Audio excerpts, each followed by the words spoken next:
Good evening, welcome to you. We're coming to you live from Paris, France. It's episode 8 of Street Fighter League Europe, and tonight for 4 teams, the playoff picture could change entirely. For one team, their season could effectively come to an end. Tonight we've got 3 huge team matches to bring you. It's coming up after this.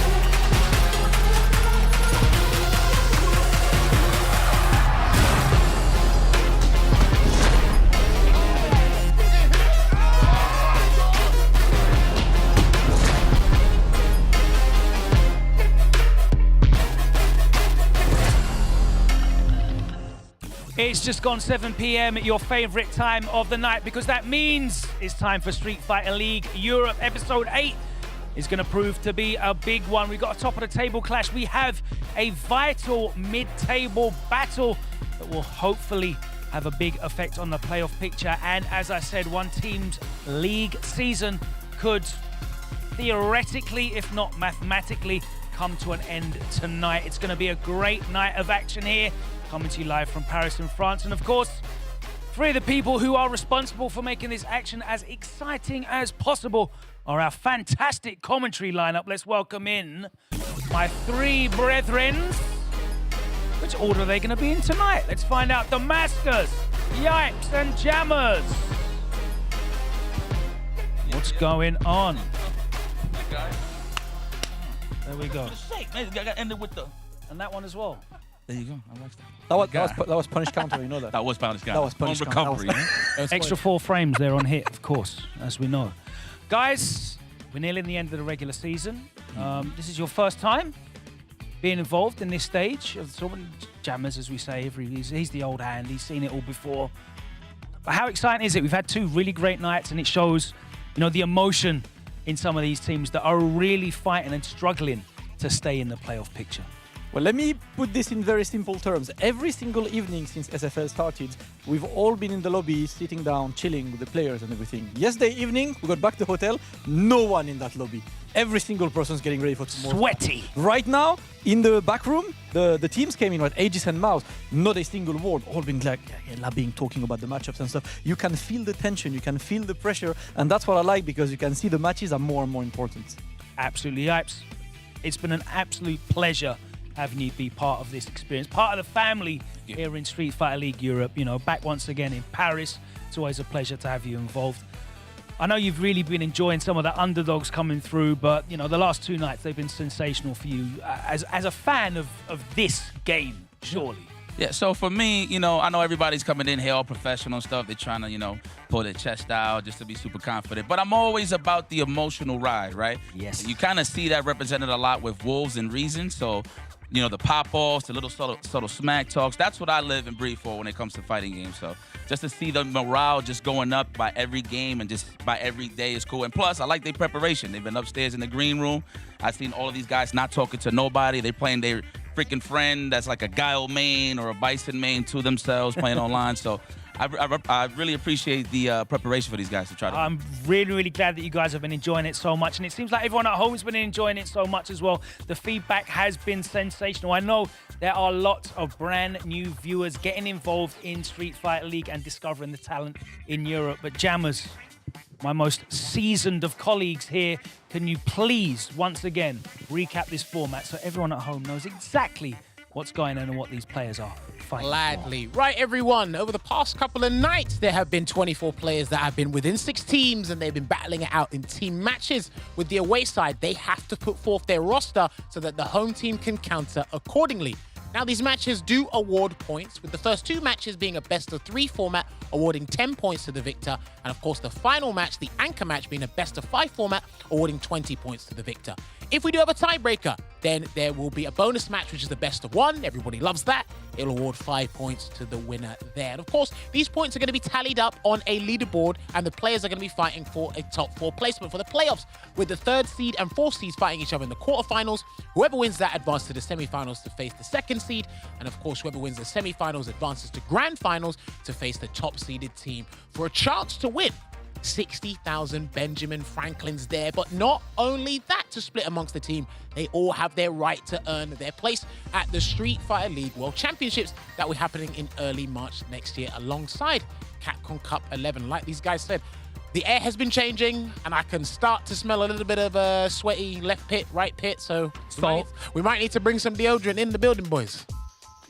Yipes, let's talk about one of the things that you brought up before the show that you were talking to us about, and that fantastic performance last night from the likes of Reason, specifically shining a light on Shivs and Bolt Strike, who cashed in on his first win this season. I mean, they needed that. Like, you know, they always question themselves, like, in terms of can they be consistent and go up against these guys? Like, I always hear them having conversations and stuff. So, you know, me being the old dusty folk that I am, I like just walking by them, just giving them a pat in the back, like, hey, it's not over. So that's the attitude that they've been carrying. Love that Shiv's attitude in terms of playing that top-level play is very vibrant, if you would. It's visible. Because you saw that ISDD, he didn't play as clean as he wanted to, and then he was getting upset, which is kind of funny to me, but it reminds me of the arcade days. And the fact that Bolt Strike finally got his victory, and he ended it with swag in that setup with the whiff jab for the cross under. It's been looking good, man. I'm loving how Team Reasons is holding it together. He had to go in the bag of tricks, didn't he? Pull out some of the shenanigans, some of the naughty stuff, but by any means necessary. And of course, it's great that you talk about a captain's performance, because Damascus, I know that you wanted to bring up one of the great captains in Street Fighter League Europe history, who has started to, start up and be counted for his team. Yeah, but Mr. Crimson himself, right? He's been an interesting guy to follow, because like when you see Aegis' lineup, you kinda think that Mr. Crimson will play all the time, just in terms of experience between these players. But all of these players are seasoned. This team has been a team that really trusts each other, and I really like the fact that we've talked to Crimson a lot. You've interviewed him a couple times, throughout the league, and every single time he always has a very, very logical, very calculated kind of captain style, right? He's always going for the matchups that not only make sense in the game, but make sense compared to player experience, to are we on the first leg, on the second leg, and multiple times, right? Myself, Yipes, and Jammers, when we're talking about who is going to play this match, all of us like, yeah, Crimson's gonna play. And then the match starts, and Crimson takes a step back and sends everyone, and they still win. It's been really interesting to see how much leadership this guy has, because I think one of the very important things in SFL is that not only the chemistry is good between the team, but there's also one guy in the team that is the natural leader, and it looks like that's Crimson. Do you think that he might have learned maybe from the past two seasons and taken in maybe some of that perspective that we've seen from Angry Bird, wherein, finishing top of the table, it doesn't matter if you can't get the job done in the playoff finals, and that team unity, that understanding of a team role, and knowing that you have the backup of your teammates behind you going into those real, gritty, grimy matchups, how vital that is. Yeah, exactly. I think that's the approach that he went for as well. Like, that's the format of SFL, right? The playoffs are the most important day. And for now, the only important thing is to have a decent seeding, not be in this fourth position. I would say that's probably the hardest. That's going to be the war there. And Crimson have understood it well by just standing and experimenting on matchup. You've seen that with the first one they did. They did not really design a strategy. Like, you know what? Like, screw it. We're just going to go for a rock, paper, scissors. Lost the RPS. That's fine. I'm sending kills you. Jammers, as I said, a lot of experience here. This is your third Street Fighter League Europe that you've been part of the broadcast team. Let's talk about backstage. Let's talk about the air around there, the players. Yipes mentioned he's seen the players coming in, and Damascus mentioned that there's not a lot of, the elevated chat and that friendliness between the different squads is starting to become manifested in real competition. But, what kind of things are you seeing backstage this year that maybe you haven't noticed previously? Are there teams that things might necessarily be getting a little bit steamy for at the moment? I'd definitely say as the years have gone by, the stakes keep increasing. So therefore, attitudes and rosters keep changing, because again, there's extra weight, there's a bigger magnitude behind winning SFL, not just for Europe, but for the World Championships as well. So the guys are getting ready. Also, I've been saying it from season one with Effa when he's here, communication's a big deal. Whether it's about the game, what we're going to have for dinner, having those difficult conversations. Some people are trying to avoid it. Some people are confronting it. Sometimes I will pin it on the captains. because the captains need to put their foot down and go, right, we need to sort this out. We're eating here tonight. Yeah. So, look, that's all the little things that add up psychologically and then obviously help with the camaraderie as well. But there is mathematically, I think there's still 120 points to play for every team. And it's like, well, you'll kind of see the attitudes and demeanors of everyone for the remainders of the nights here. So whether or not people want to be at the top spot, play for a playoff spot, or just say, hey, I featured on SFL, I'm done. Well, that's on you. That's not on me. And I do feel like these teams got to go a little harder in terms of rooting their homies. I mean, there's been a couple of salty moments where you just see, you know, they're getting washed and then the team is very quiet. I mean, I understand that. You know what I mean? You accept your fate. It is what it is, but you got to keep the morale up, man. I know I've been running that to the ground, but, you know, the days ain't over. It's a big deal. Day's not over, so definitely, you know me, step it up, man. Raise that. Win as a team and you lose as a team is something you definitely learn in team sports. And this is, it might be 1v1 on the setup, but it's 4v4. And we've seen the teams that are really coming through with the coaching, with the support, with the insight. It's really making a big deal, isn't it, Damascus? Yep, but that's exactly why we love that format, right? The way that the final 20 points being so important. It's been really interesting to see that some teams have their dedicated anchors. Some teams are still like kind of experimenting on who's their best anchor. Some teams might have finally found one. And you can just see the trust in the team. That's what I like to see in this kind of team, which is there is no one guy who just like takes absolutely everything for the other. There's always a discussion that happens before to figure out who are we picking. We had the big surprises today. Shiv's being anchor. I don't think any of us expect this to happen, but he jumps on as an anchor. He gets the win once again. It's just good to see that the teams are really in line with not only taking risks, but also listening to each other. Absolutely. Of course, that's the action that's been going down here last night. We've got 3 big team matches to bring you tonight, and we'll take a look at that shortly. Before that, let's recap about what's coming up in the immediate future when it comes to the Capcom Pro Tour. Of course, we will be in our hometown of London next month. December 14th and 15th will be your last chance to qualify in an open bracket format for Capcom Cup. That's right, Kings of the World.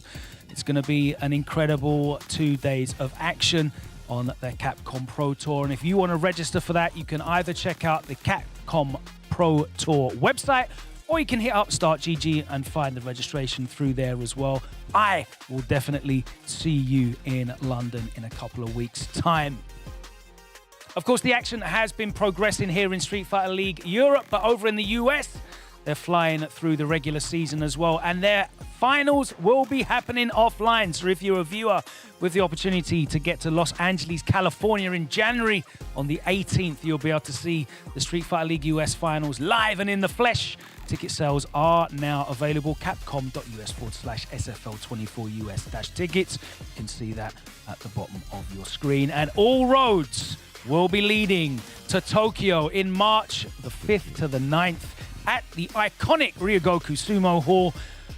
That location has seen some of the most epic bouts in the realms of sumo, in the realms of pro wrestling. It's only fitting that Street Fighter 6 graces that iconic venue. You'll be able to watch Capcom Cup 11 there with some of the very best Street Fighter 6 players in the world battle it out. And of course, the finals, the World Championships of Street Fighter League, where our very own European champions will go up against the victors of Street Fighter League Japan and Street Fighter League US for the World Crown. That is going to be a sensational couple of days of Street Fighter action. But we've had 7 sensational nights of Street Fighter action, haven't we? And I know that you picked a specific highlight from last night's show to take a look back at. So let's see which one you've gone for. So, we had a couple, but I decided to pick one in particular. It should be regarding Phenom and Takamura from about yesterday. Yes, Takamura barely had any health left. We had to start with this whiff punish against the stand like it respect. Clean.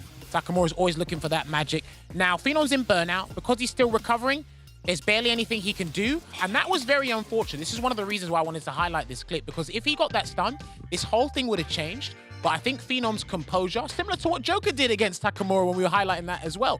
It was just a case of, right, I'm past the 50% recovery mark. Let's just be patient. And look, he accepted his fate there, because I think he was ready for it. But then, because Takamura has nothing to lose, this is what some people need to pay attention to when they go up against Cammy. This is why I urge people to watch their replays a little bit more and be attentive, because when they do the defensive dive kick, if you're hit, watch it back and see where they done it and why. Could they kill you off of the combo of the dive kick? Are they trying to get the side swap? There's always a deeper meaning than, hey, I'm just trying to avoid a throw. And in that situation, Takamura forgot that it's like, oh, I can lose to a defensive dive kick because I need another throw before he has to make a decision.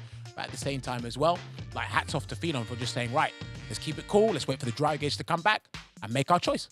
It was really impressive they had the composure to still, pull that out after literally missing that wall splat by about a pixel. After you get your light kick whiffed, that's one thing. Your light kick whiff punished. Then you eat the drive rush, a block string into the wall splat, and you survive that by literally pixels of spacing, showing you how difficult it is to guarantee that wall splat's going to connect. Then to have the composure in that situation, one match down already as well, to just wake up with the OD dive kick and still bring it back, really just shows the level of composure on that team as a whole. We know Phenom's been about it. We've watched him for a decade, but it's just really impressive to just break down those decisions one after the other and still, go into every interaction with that composure. Yeah, that's why they've been the Galacticos, they've been the Super Soldiers. We're running out of ways to call these guys. If you guys in the chat have more ideas, give us some more. But they've been way too solid, and that's, I think, the difference between them and other teams. Aegis is an excellent team, but they've shown weaknesses here and there. Yeah. NIP have shown pretty much no weakness. The slight weaknesses that they've shown were like things that were unfortunate at the moment, but that are fixed right after. Listen, man, NIP is around a campfire singing Kumbaya right now.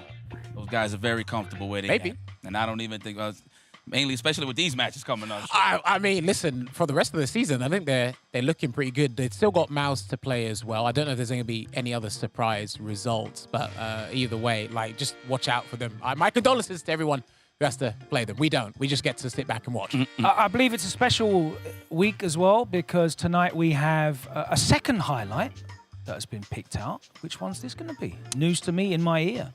It's the almighty celebration from Team Reason. Let's take a look.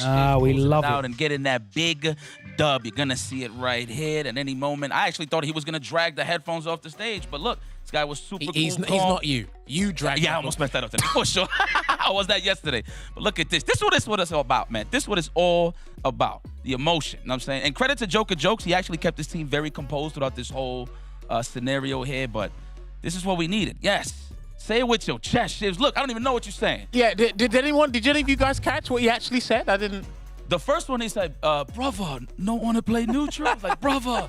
This was like in the early game before he was playing Guile. Afterwards, though, it was gibberish, but I know it was composed. Pop off. Because I had to watch back, and I heard Zerna say his skibbity ass bison or something. I have no idea what Zerna was saying when ISDD swapped. I swear that's what he said on the mic. Yo, please somebody tag me. What the hell is a skibbity, bro?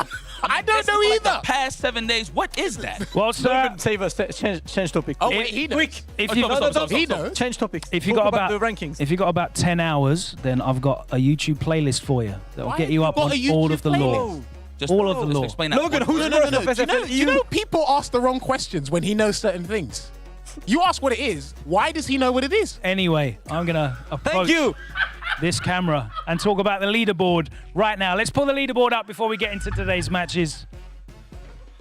Looking absolutely rizzy at the top of the table. It's NIP, 260 points. 40 points clear of Mouse, who, they still have to play them, so they could potentially level it up.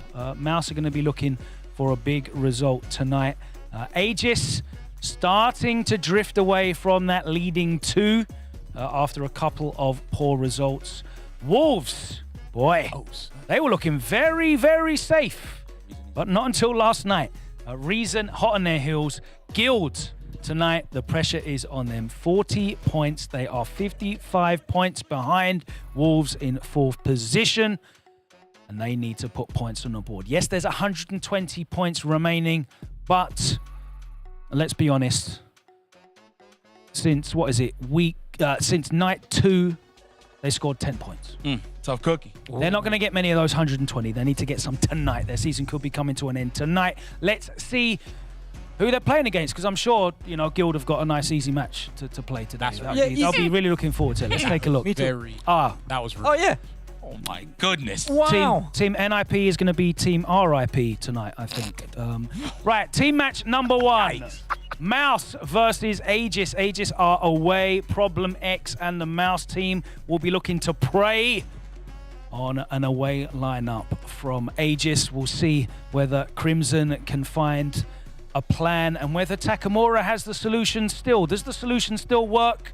We'll find out in team match number 1. Team match number 2 is a really exciting one. You know, at the end of the season, Damascus, when we're looking for them Champions League spots, Manchester City's won the league 4 games ago, and we're all excited about who finishes in the Champions. This is exactly what this is like. Yes. This is a battle for that number 4 spot on the roster, on the leaderboard. And Reason and Wolves will both be hungry for it. And then team match number 3. You couldn't ask for a harder match than this. Guild going up against NIP, who are away as well, but let's be honest, it doesn't make any difference. You know it's going to be Phenom, Big Bird, and Angry Bird in that order. It's up to Guild to find a solution. And Jamie said, call the coroner. I mean, it's true. Someone's parked a hearse outside. Right. Stop it. Maybe they can get into the steam rooms after the night section and calm down. Let's look at our predictions.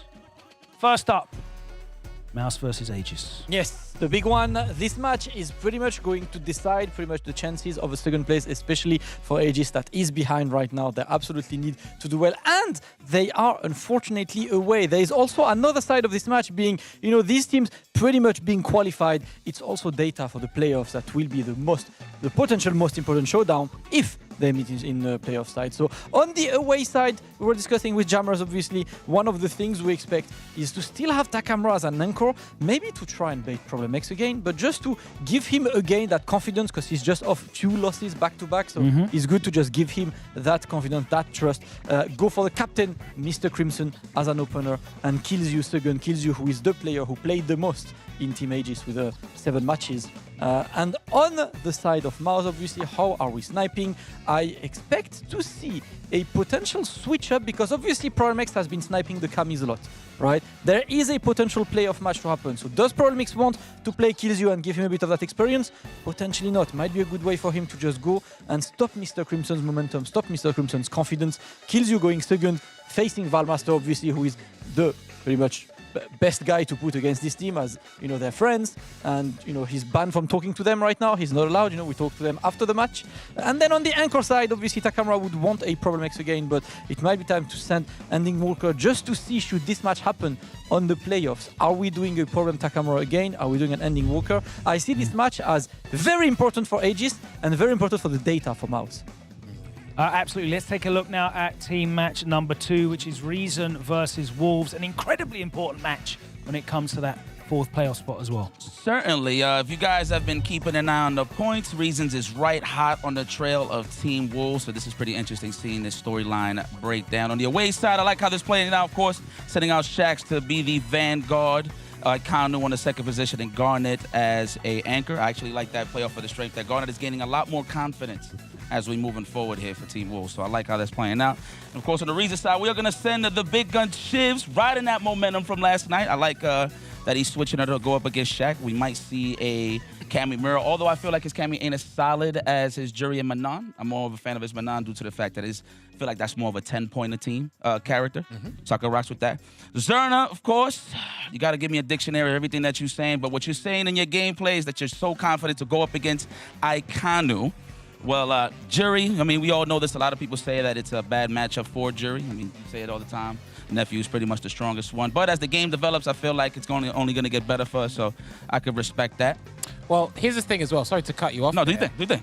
Wolves need to put their best lineup forward if they want to make sure their defenses don't get breached. Yeah, so exactly. this, I know, like I said, I repeat every time. I've been critical, and I look at some questionable decisions in terms of their formation. Tonight's the night where you have to go, right, we can't mess around, because if you give them any signs of life, they're going to take it, as you saw last night. And I respect that Bow Strike is sitting out of this one. That way you can send out those heavy guns, right? And, of course, to close that out, Joker Jokes off the bench, being a coach going up against Garnet. I like how that sways in Cammy's favor, but Garnet have been very elusive this whole time. So let's see how it plays out as we move forward with these matches. It's hard choices, but I would be surprised to see Alphen out for one reason. I feel like Alphen is one of these guys who finally is playing at his level. It took him a few days to get there, and do you want to break that momentum? Do you want to make him play? I think he showed that he can finally play at his level. He's probably a big question mark for their team. Certainly, I mean, you could say the same thing about Bolt Strike, of course. You know, played very impressively, especially in the first two format. Really took advantage of, you know, a bit of tentative play from Samuel. You know, caught him sitting down a few more times than maybe he should have done, and he's flying high as well. So it's certainly very interesting in terms of what we can speculate as those lineups will be. And, you know, it might not be a top of the table clash, but it is one of the most important matches that are happening tonight. Game number 3, Guild are fighting for their survival. And you can't ask for a harder challenge than going up against Team NIP. I'm not going to ask you to predict the NIP lineup, but how are Guild going to handle this? I mean, I was trying to deliberate this on the way to the studio, but when I got here, Damascus, as kind as he is, he just put his hand on my shoulder and said, "Don't think about it. Just draw some arrows, and we'll probably get somewhere with it." But yeah. This is what we have predicted. Rainbow hasn't played in the last 2 nights, I believe. He could potentially sit up or come up and play against Big Bird. Gaming needs to come back up, step up, because he's got some points on the board. Maybe he can try his hand at Phenom again. Because, again, I think the last time these guys played, I think he didn't do well against Angry Bird. Yeah, he got too many reversals blocks. I don't think that was a good idea. So maybe try his hand at Phenom here. And Samuel hasn't played in the anchor position, I believe. So, again, no. If you want to go down swinging.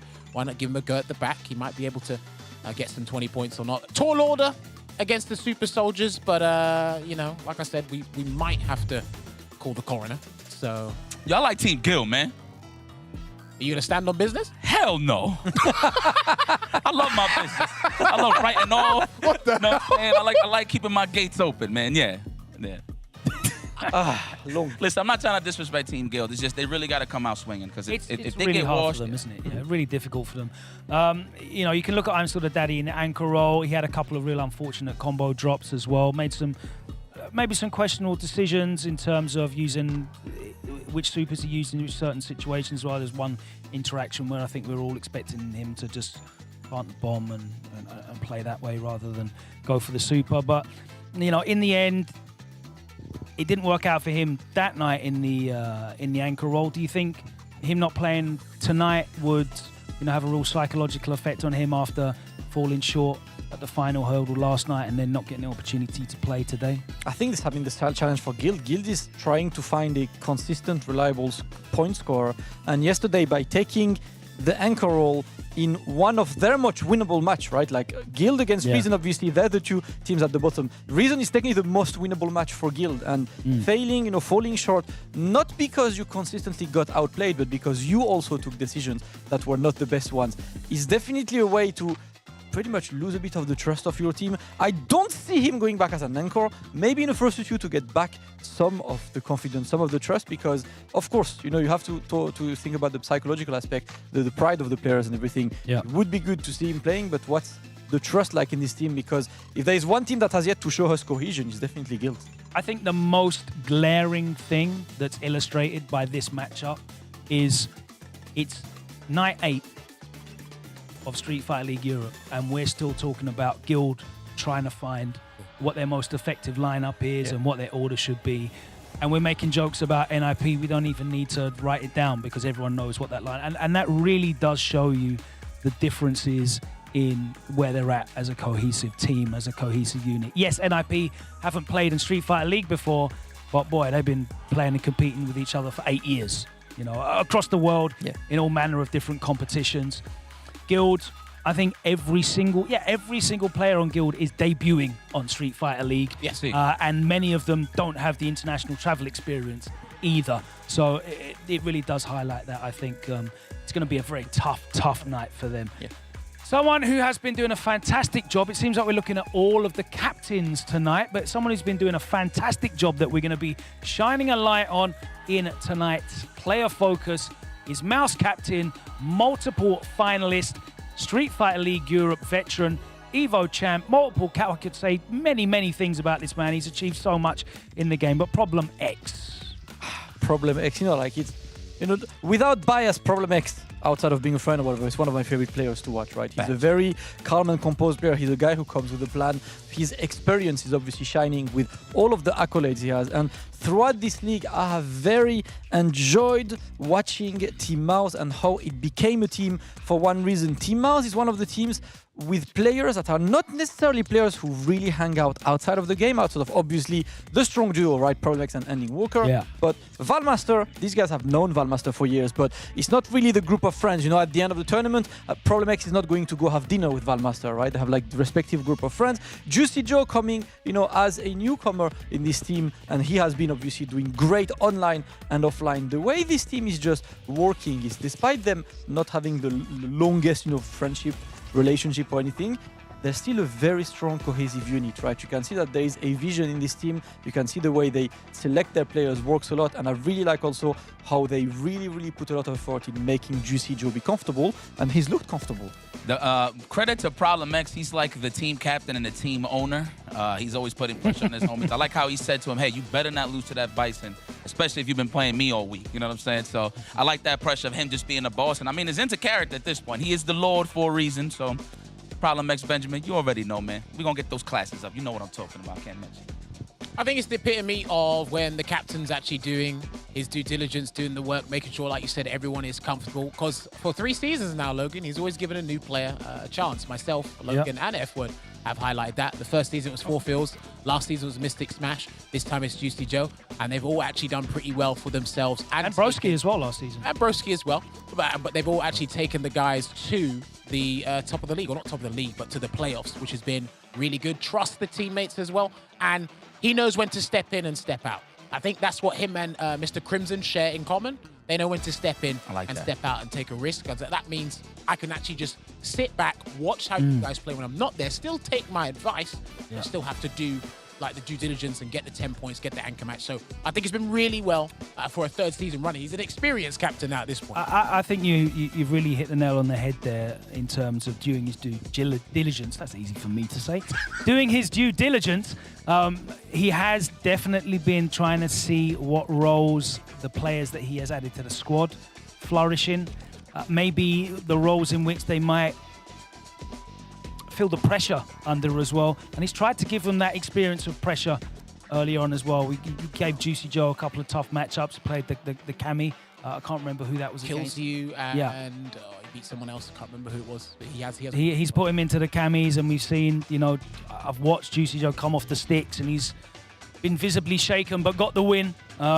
You know, so he's definitely in there ready, because he understands that as long as he gets to the playoffs, it's the finals that matter as well. He knows that. He has got to the playoffs every year. He's never been top seed in the history of Street Fighter League Europe. Oh, wow. But he has won. He has won, obviously, with that Mouse team. So he knows how to get the job done at the end. And it's very interesting that whilst NIP are just cruising through and we're having a great laugh and putting up all these points, they know really all that matters is the finals.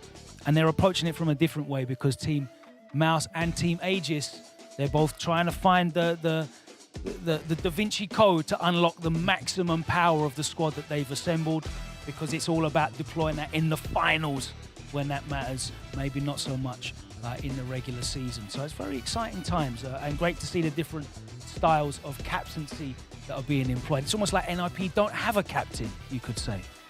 That makes sense. I like that. Well, they do talk about all of them having like a collective, making sure it's unanimous. Obviously, the lineup has just been the staple through and through, but they still have the discussions and say, right, let's see how this is going to work. Who should we consider is going to counter us as opposed to that? Because they just put the monolith out and said, look, I'm here, deal with it.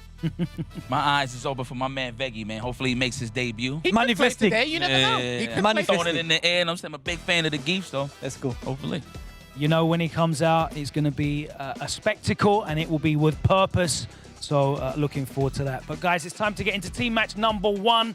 Our first and arguably biggest profile match. I know that Jammers and Damascus are going to be opening up. So if you guys want to take your place on the sticks, Yipes will be welcoming back. Oh, Striding off stage. I love that.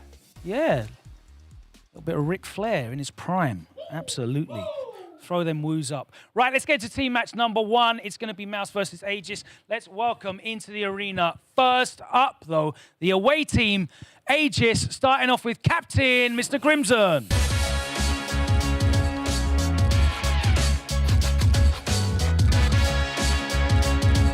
Next up, the ever-reliable young hitman. Let's welcome in Kills You.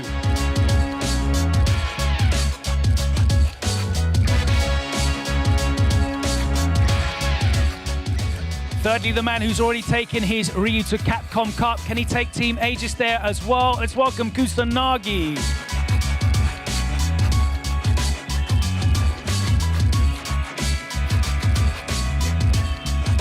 And lastly, as he waits in the shadows, his Akuma's been in the shadows because the Ken's been getting the work done this season. Let's welcome in Takamura.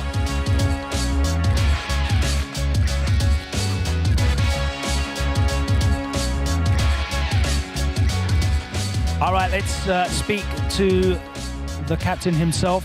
This is an incredibly important matchup for you right now as a team. It could obviously define how the leaderboard finishes by the end of the season. You and Kills You have never not finished top, but obviously it doesn't matter where you finish when you get to the finals. It's who wins in the end. How much importance are you putting on the point score and the leaderboard finish? Yeah, it's curious because it's an important match, but also we are going to this match without a lot of pressure. Because as you say, we finished a lot first. This time our chance to finish first are pretty low. So we don't have any pressure, you know. So maybe this time we will not finish first, but we will win at the end. So we will just enjoy the game. One of the things that we noted at the start of the show, and we've really recognized, is yourself and Problem X both have a similar captaincy style where you're using this regular season to really test out your players in different combinations, in different roles, and put them in different positions of pressure or relieving the pressure. Is that something you intentionally do or just a byproduct of your pairings? Yeah, that's true. Problem and me have actually we are similar, but also pretty different. Sometimes a little bit alter ego, you know. It's really dictator in this team. I'm a little bit different, but at the end, yeah, we always have a good rivalry. Even with Mouse, since the beginning of the Street Fighter League, we always do good match. So I think it's gonna be one of them. It is definitely gonna be a good match. Let's come over here and talk to Kusanagi. Now, we've enjoyed watching you play. You've been someone who's grown throughout Street Fighter League. Last season at Street Fighter League Europe, you were really a revelation. To have you come back to Street Fighter again with the Luke this season, the Ryu, in terms of the character choice, the Ryu, I know you still have the Luke there. Do you feel in this format where there's so many more options to counterpick, Ryu is a character that is able to just stand on his own, or do you feel like you need those pocket characters? I think Ryu got all the weapons for every character, and the fact is that not that many players play Ryu. So I think it's a big strength that I got. There is not that much Ryu that can play for the matchup and train with that. So yeah, I feel confident with this character. You sometimes play a very offensive style that can catch people off guard as well. Your Ryu can be very forward-moving rather than like a zoning projectile and poke-based character. Do you feel like that's something that can catch people off guard in the first to two format as well? Yeah, I think his first two is really good to play this play style. It depends of the player, the play style that he got. But in first to two, it's pretty scary when I play like this. So I think it's a big trend, big strength. Absolutely. If you guys want to take your seats at the away end, and we will welcome in, over here guys, thank you. And we will welcome in the attacking team on the home side with that home field advantage. They're flying high in the leaderboard right now. They want to stay exactly where they are above Aegis. That is their aim tonight. Let's welcome into the arena, led by Captain Problem X Mouse.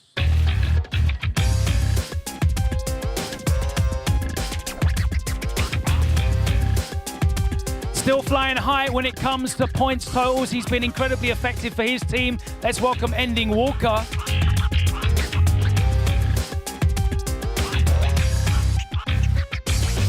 A great addition to the Mouse squad, one of the most prominent online performers in Europe. And the last remaining JP, let's welcome Juicy Joe.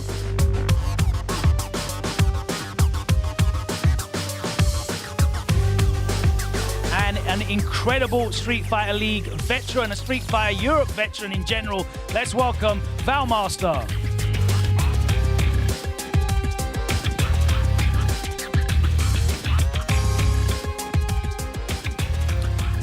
All right, Problem. This is the big rivalry. It has been a big rivalry for many seasons of Street Fighter League, and tonight you have the home field advantage. You're going to be attacking that lineup. Do you feel that gives you a significant advantage in terms of leveraging your player and character matchups here? Yeah, definitely.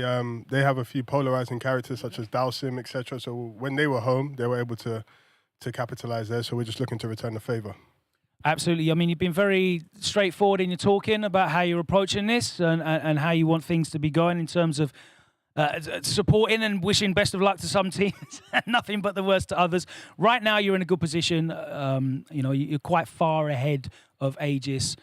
If you can just secure this win, it doesn't even need to be the biggest win. I know you want to be carrying on and chasing NIP, but you can pretty much lock in that top 2 place tonight if you get a good win. Yeah, we don't really want to drop any points really, because even though we're ahead of Aegis, we're ahead of them because they've already played NIP. So we still have to play them tomorrow. So we still got to be very careful here.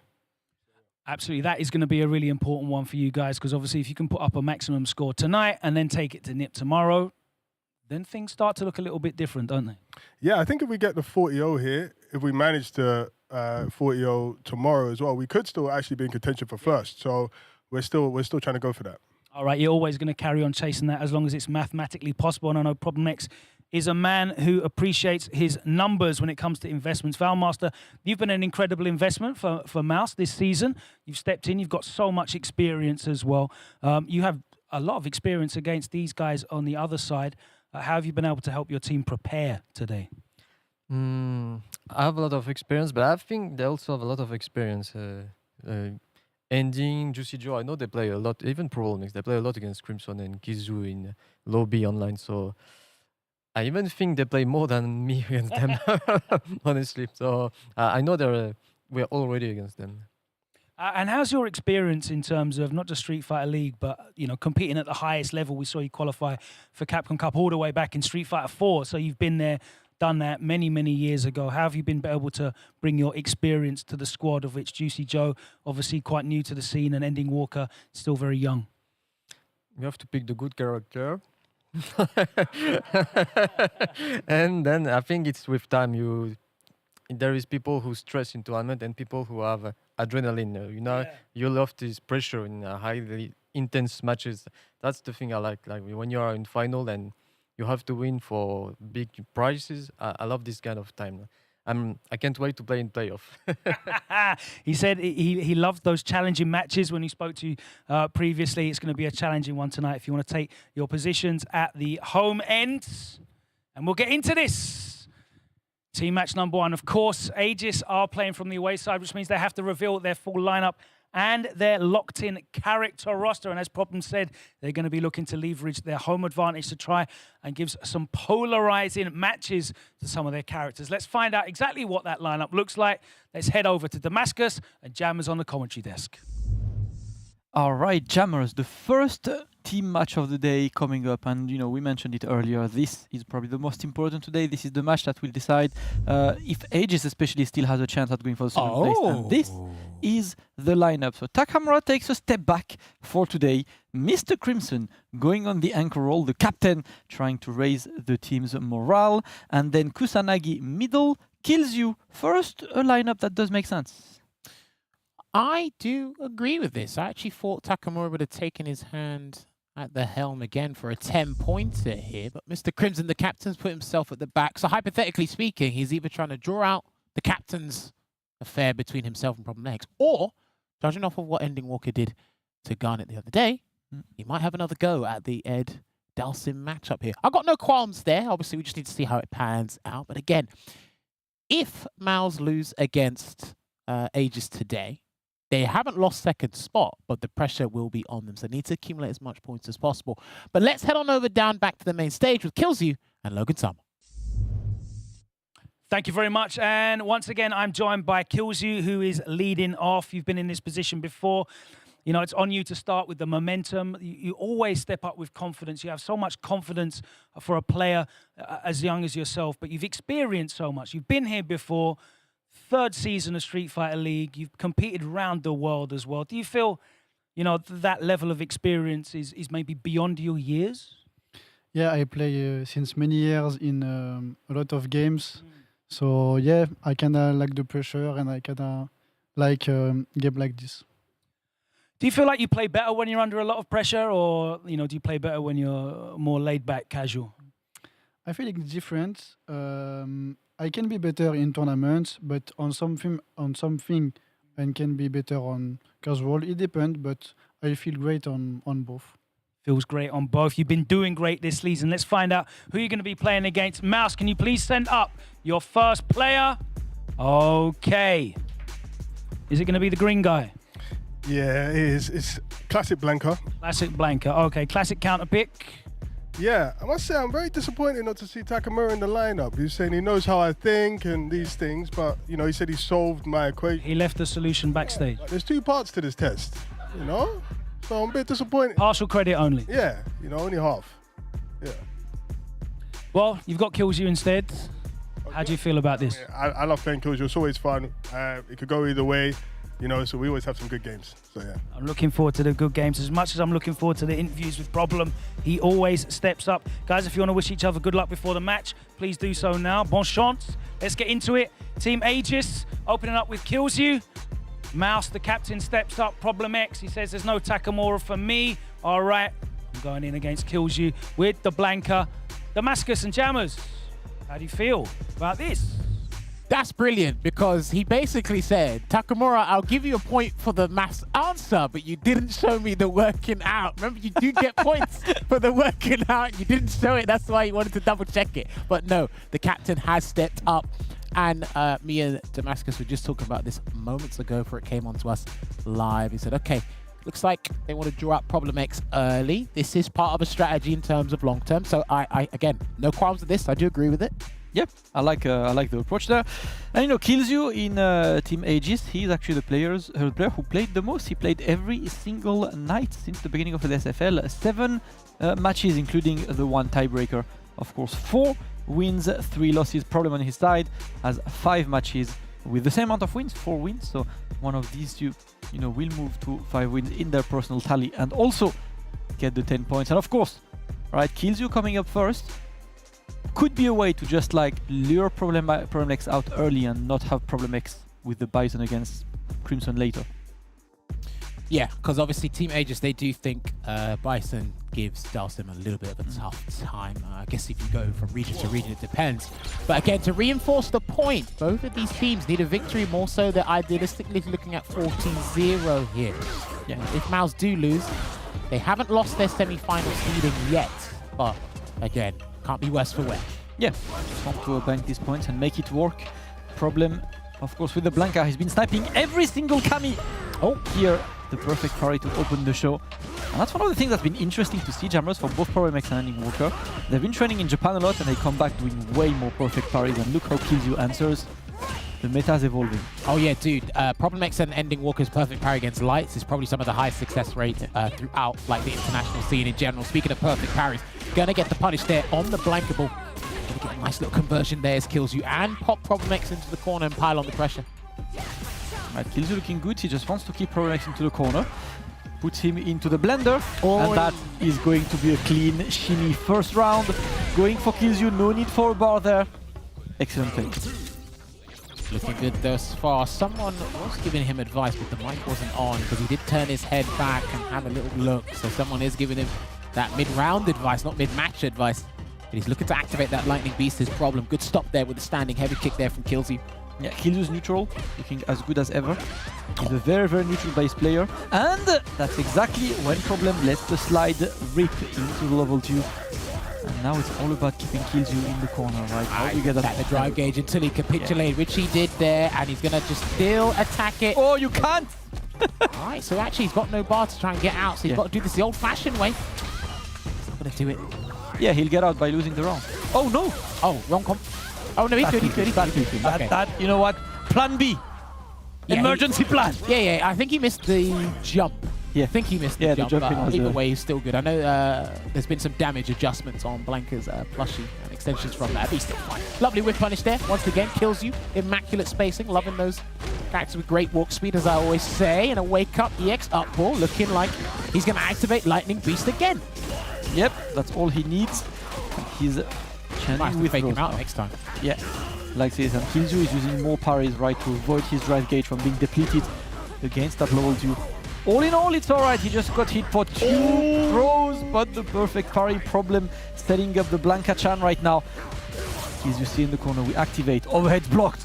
Dude, the defense from Killzoo right now is immaculate. Obviously, his drive gauge being punished for it because you have to pay health tax or drive gauge tax, whether you like it or not. He's got a level 3 here as well, so one mistake from Problem could be one button. Level 3! Woo-hoo! And he's not going to do that. No. Nah, he wasn't going to put him in the yellow, burn him out. Oh, this that- should do it, though. Yes.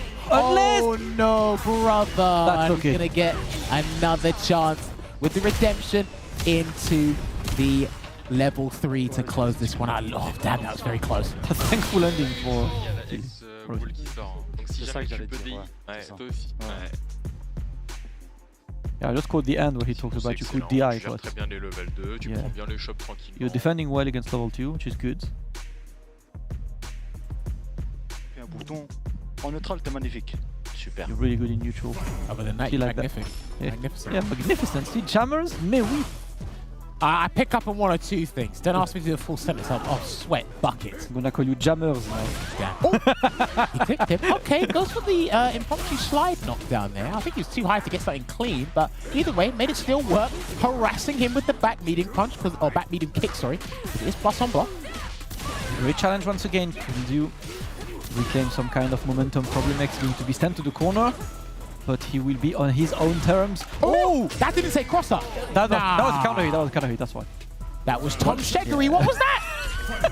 Bro, that didn't say cross up. That hit center, bro. Like on the top of the head. The axis and the crosshair connected here. You've got to be neutral to block this. You know, like you can't block.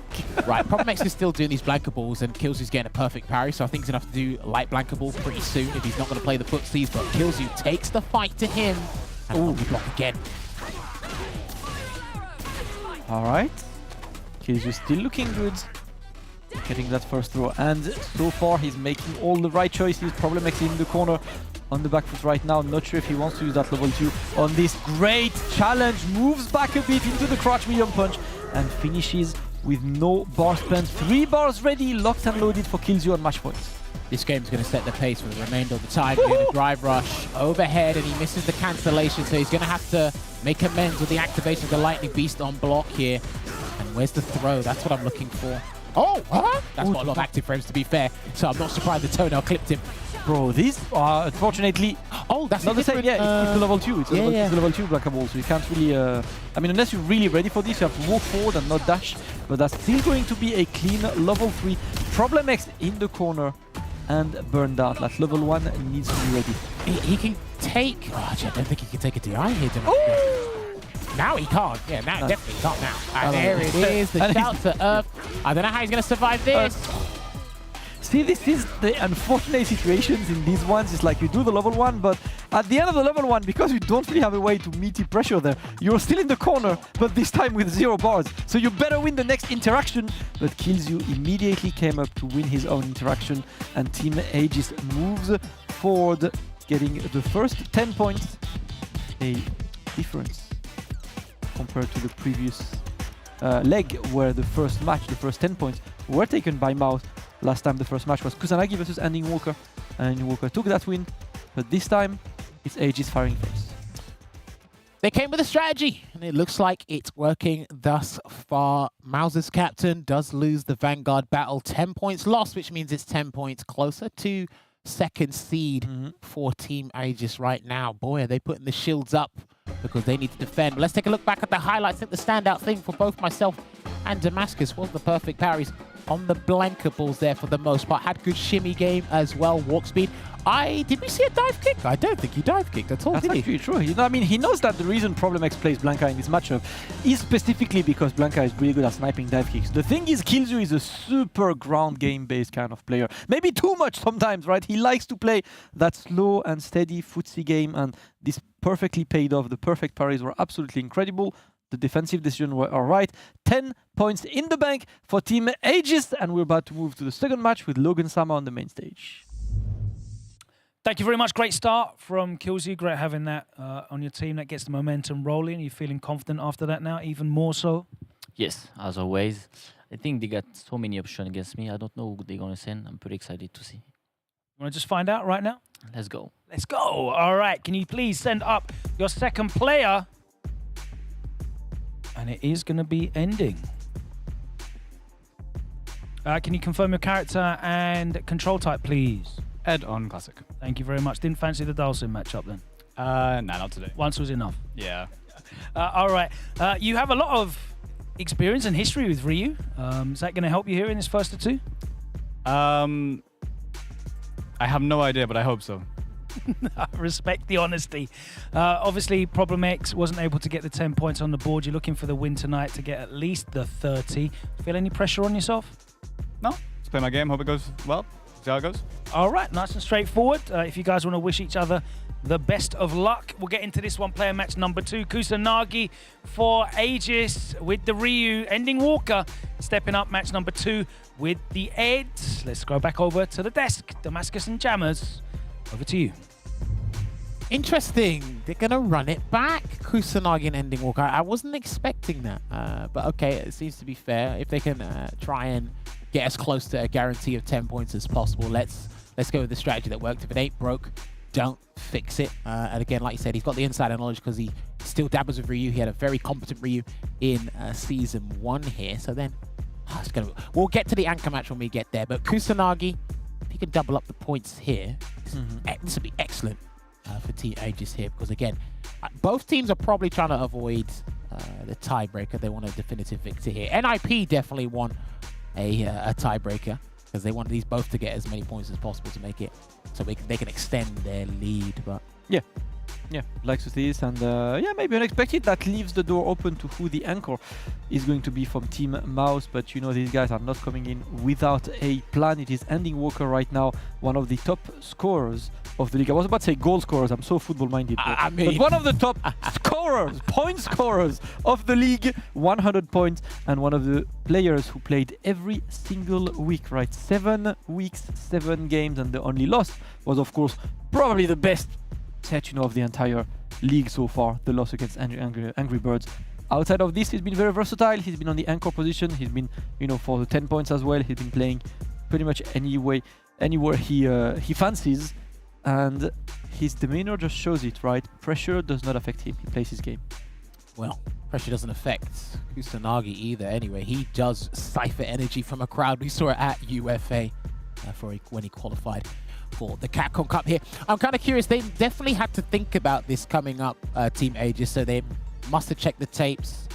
They must have done some deliberating. Well, of course they do. The synergy on this team and the discussions is phenomenal. I really respect it for anyone looking at kind of a teamwork, team project sort of thing. Team Aegis are a great example here. Hopefully doesn't make the same mistakes as last time. I can understand if he brings that stubbornness he did from before as well, but again, Kusanagi is a player that can make most people flustered. Ending Walker still young. He can. I've seen him flustered, especially when he lost to Angry Bird. He was livid, mate. I mean, you know, it's the mind of a competitor, right? Yes. Whenever you're a competitor, if you don't hate losing, you're not a competitor. There is no single competitor like, oh cool, I lost. No, you're there for the win. Losses are not what you want. It is time for the second player match. And Ending Walker looking to tie this one up. Ending Walker versus Kusanagi. Damn, already walked him down to the corner without Bailey having to do anything there. No dry gauge being used, but try to get him in. Didn't quite work out there. And that perfect parry for the Psycho Snatcher, but again, oh, nice flicker. Yeah, just got to pay attention to the footsie game. Careful of the stand medium kick range. If he tries to sweep it, he's good. Ending Walker, they know he likes perfect parry fireball, so he's going to have to try and implement a Hashigeki. But I have seen someone do a drive rush punish against it, so you have to be careful. I'll see that so far. It's been slow and steady, and Ending Walker is chipping away, but no big damage, so it's okay on Kusanagi's side. Watch out for the attack on Drive Gate, though. Oh, good neutral jump here, and he will get the side swap into the charge flicker. There's a perfect parry. Good timing there from Kusanagi, but he's barely got any health left to work with, Damascus. Yep, one throw into the Snatcher. This one is tech. Yep, correct decision by Kusanagi. He's getting a bit more right now, and he's looking to be annoying. The jump back, but that's not gonna kill just yet. Ooh. You have to go for a Hail Mary sweep. The no contact sweep did work out for him here. Oh! Yeah, and you know what? I respect it. Ending Walker said so. I couldn't lip read there, but I think he knew he had to throw everything in the kitchen sink just to steal that round. And if he got that round, psychological warfare would have been a little bit different than what we're going to be seeing this round, probably. Yep. All right, one dash, but that is going to be tired, of course, when you do a light tattoo, the Hashogeki is +2 on block. That is what Kusanagi was looking for, but Ending Walker played the character enough. Oh, okay, you know what? Yes, Hail Mary, all money on red. There we go. Kusanagi bets it all and it works. Yeah, let him know he can't always get free pressure, take the risk against the charged Psycho Snatcher, but he's going to get the cancel into the blitz here and just play that mind game. It's another forward throw, but Kusanagi is low on drive gauge once again. Interesting that he didn't try to parry that fireball before. Ooh, but yep, sneaky. Yep, I like that. He's playing with Ending Walker's reactions, right? Kusanagi knows Ending Walker is one of the best at perfect parrying, so he wants to play with this.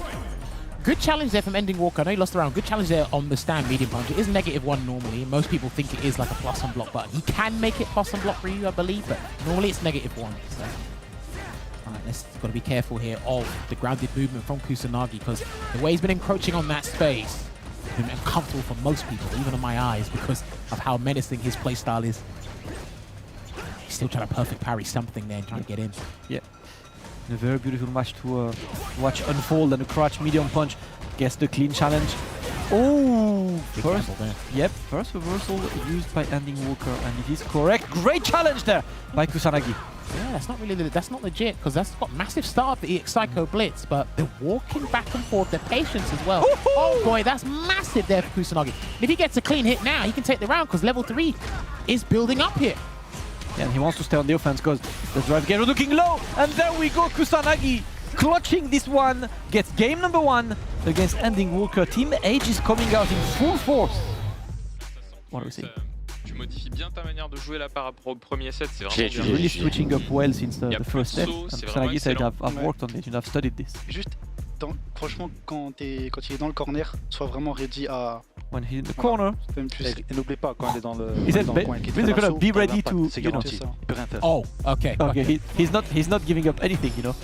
So yeah, guys, Kusanagi has to be ready for you know what. Obviously, everyone in the chat knows what he was talking. Chat, press 1 if you know what Killzu was talking about. Because me, I knew. Did you know, Jamas?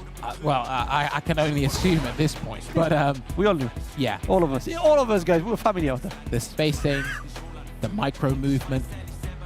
Again, he's trying to fluster Ending Walker.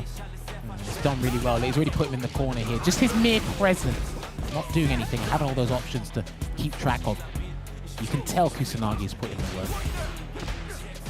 Alright, the trade is going to be there, but I love the approach from Kusanagi. He said it, I studied that matchup since I lost to him in the first leg.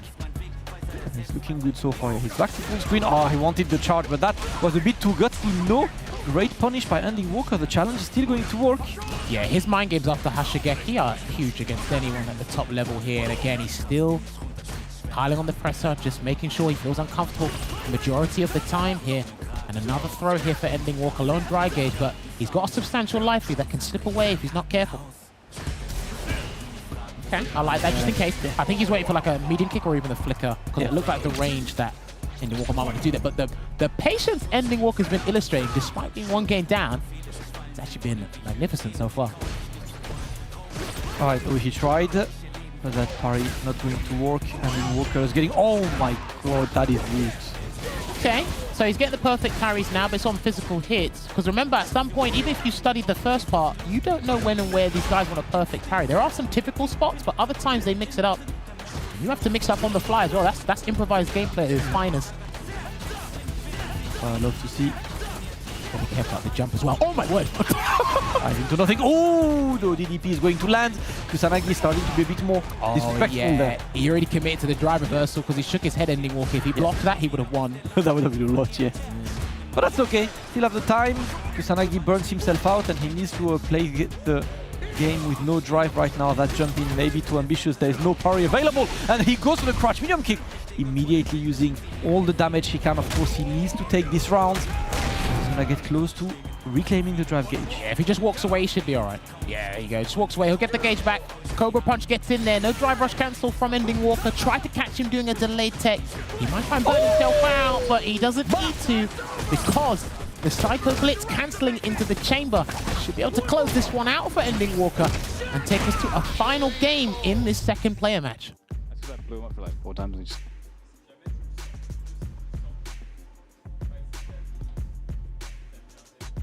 I can hear Kimson saying, if you feel like it, don't, keep doing some DIs, that will surprise you. J'aime bien faire contre lui. Tu range à une range ou tu peux whiff punish à la balayette parce qu'ils vont whiffer des bas jusqu'à... When I play him, I like staying at a range where I can whiff punish with a sweep. That's something you can consider. And this is what we were talking about before, because a lot of people do lament about the difficulty of trying to deal with Ed's kick buttons comfortably, but a sweep is a basic way and a go-to way to kind of build something. Yeah. Your confidence in your spacing in this matchup. But again, you've got to pay respects to the patience.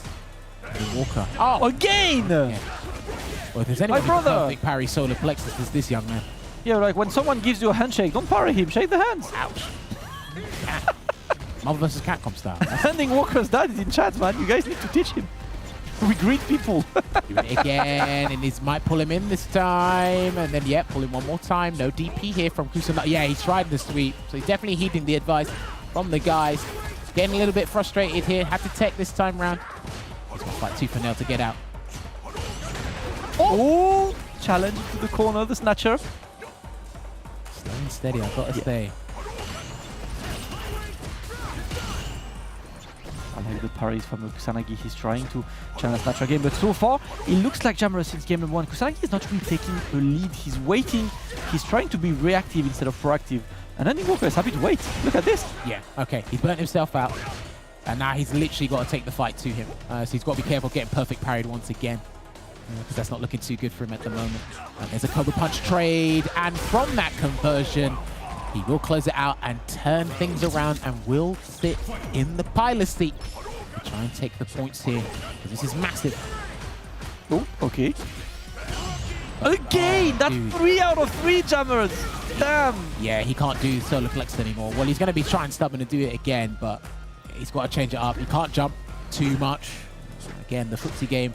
How Ending Walker's limited Kusanagi's options over time. Having a work of art indeed. And it gets the jump in as well. Oh, dash into nothing. There we go. Eventually. Just look at all that bar he spent just for a grab Damascus, but he sets up a throw loop scenario. 1, 2, oh my word. 3. UFA all over again. Oh, he's waiting, but nothing. I like that, the drive reversal, because now Kusanagi is burned out and he's forced to block all this. And the back throw into the corner. Ending Walker is putting Kusanagi in the situation where he needs to react. The tech is correct. Kusanagi waiting right now. He's happy to take the throw, but eventually he's not going to be happy to take it. And the great reaction.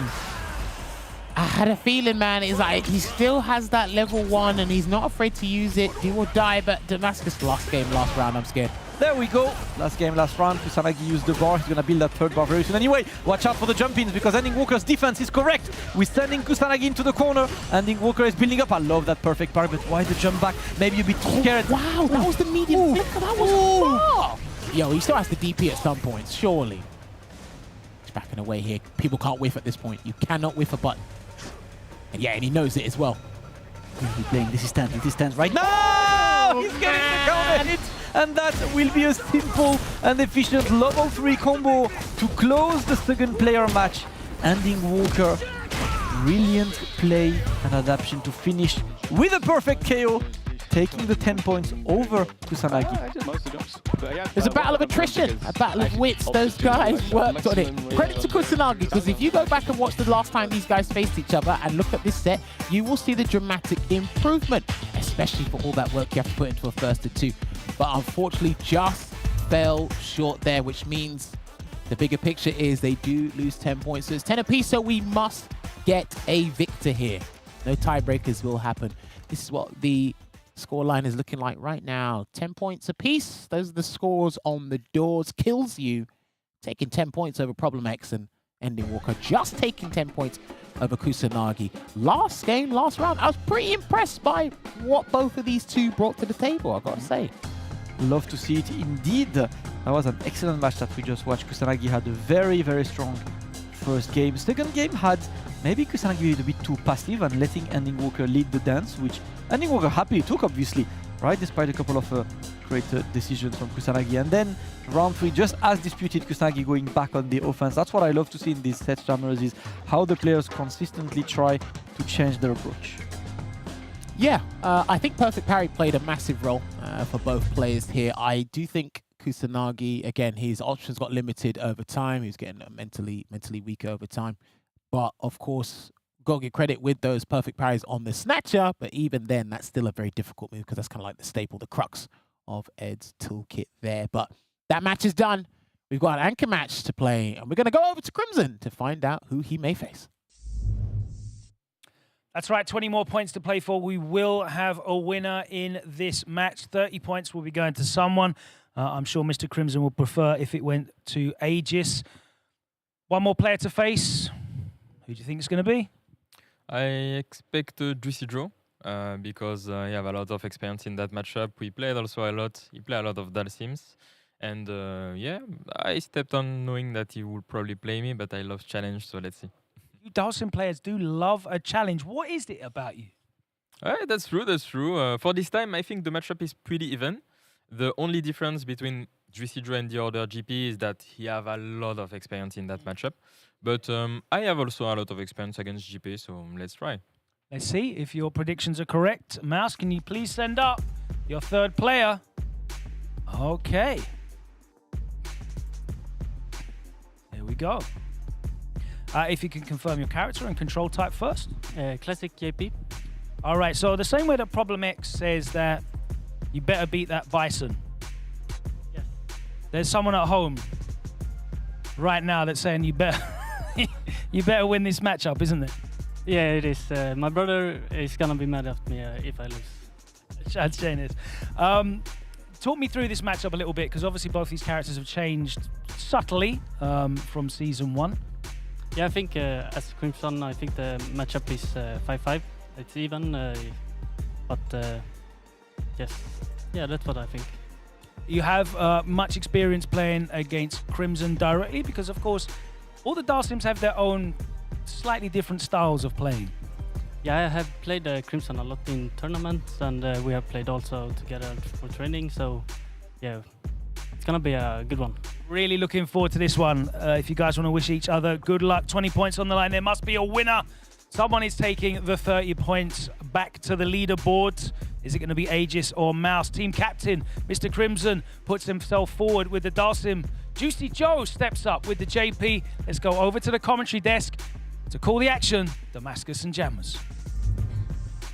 That is a great match to come up with. We were discussing, and I would have been surprised to see Valmaster, jumping confidently against Mr. Crimson. The thing for Juicy Joe, so obviously some of you in the chat are not actively watching all of the European brackets. You should, it's pretty fun. Commentators are cool, players are cool, and all these guys, you see them on brackets all the time. Juicy Joe's brother, his name is JNS. He has a Dalsim, and an extremely strong Dalsim. He does not enter as many tournaments as Juicy Joe, but I've seen JNS in multiple top 8s around Europe, whether it's NCH on Friday, Set and Reset on Thursdays, Saltman League, on Sundays. His Dalsim is extremely solid, and these guys play every single day. And when you play against a good Dalsim every single day, you know how you feel about the matchup. You're like, you know what, I cannot lose. And he said it himself. If he loses, yeah, the brother might be annoying you when you're back home. Shout outs to JNS if he is watching or catching the archives at this point. He actually almost beat Kawano at DreamHack Summer. I think it was. We were there. We were definitely there. I can't remember what event it was. It was definitely there. That was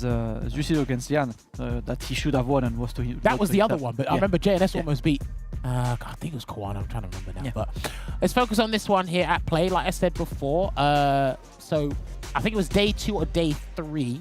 Juicy Joe did beat Garnet in this matchup. Had similar thoughts. So again, let's not forget what Crimson said, man. He's got a wealth of experience in this matchup as well. The captain has to step up once again because yesterday, I believe, he lost to Big Bird. Didn't go too well. So now he has to deal with another problematic level 2 in the game. Not as dangerous as you saw, but things have changed over time. Got to be ready. They come with a strategy for this one, and both teams now, they can only take the best possible outcome, which is 30-10. This is a big role for Joe because he hasn't played Anchor yet. So this is his first Anchor. This could be the pivotal one.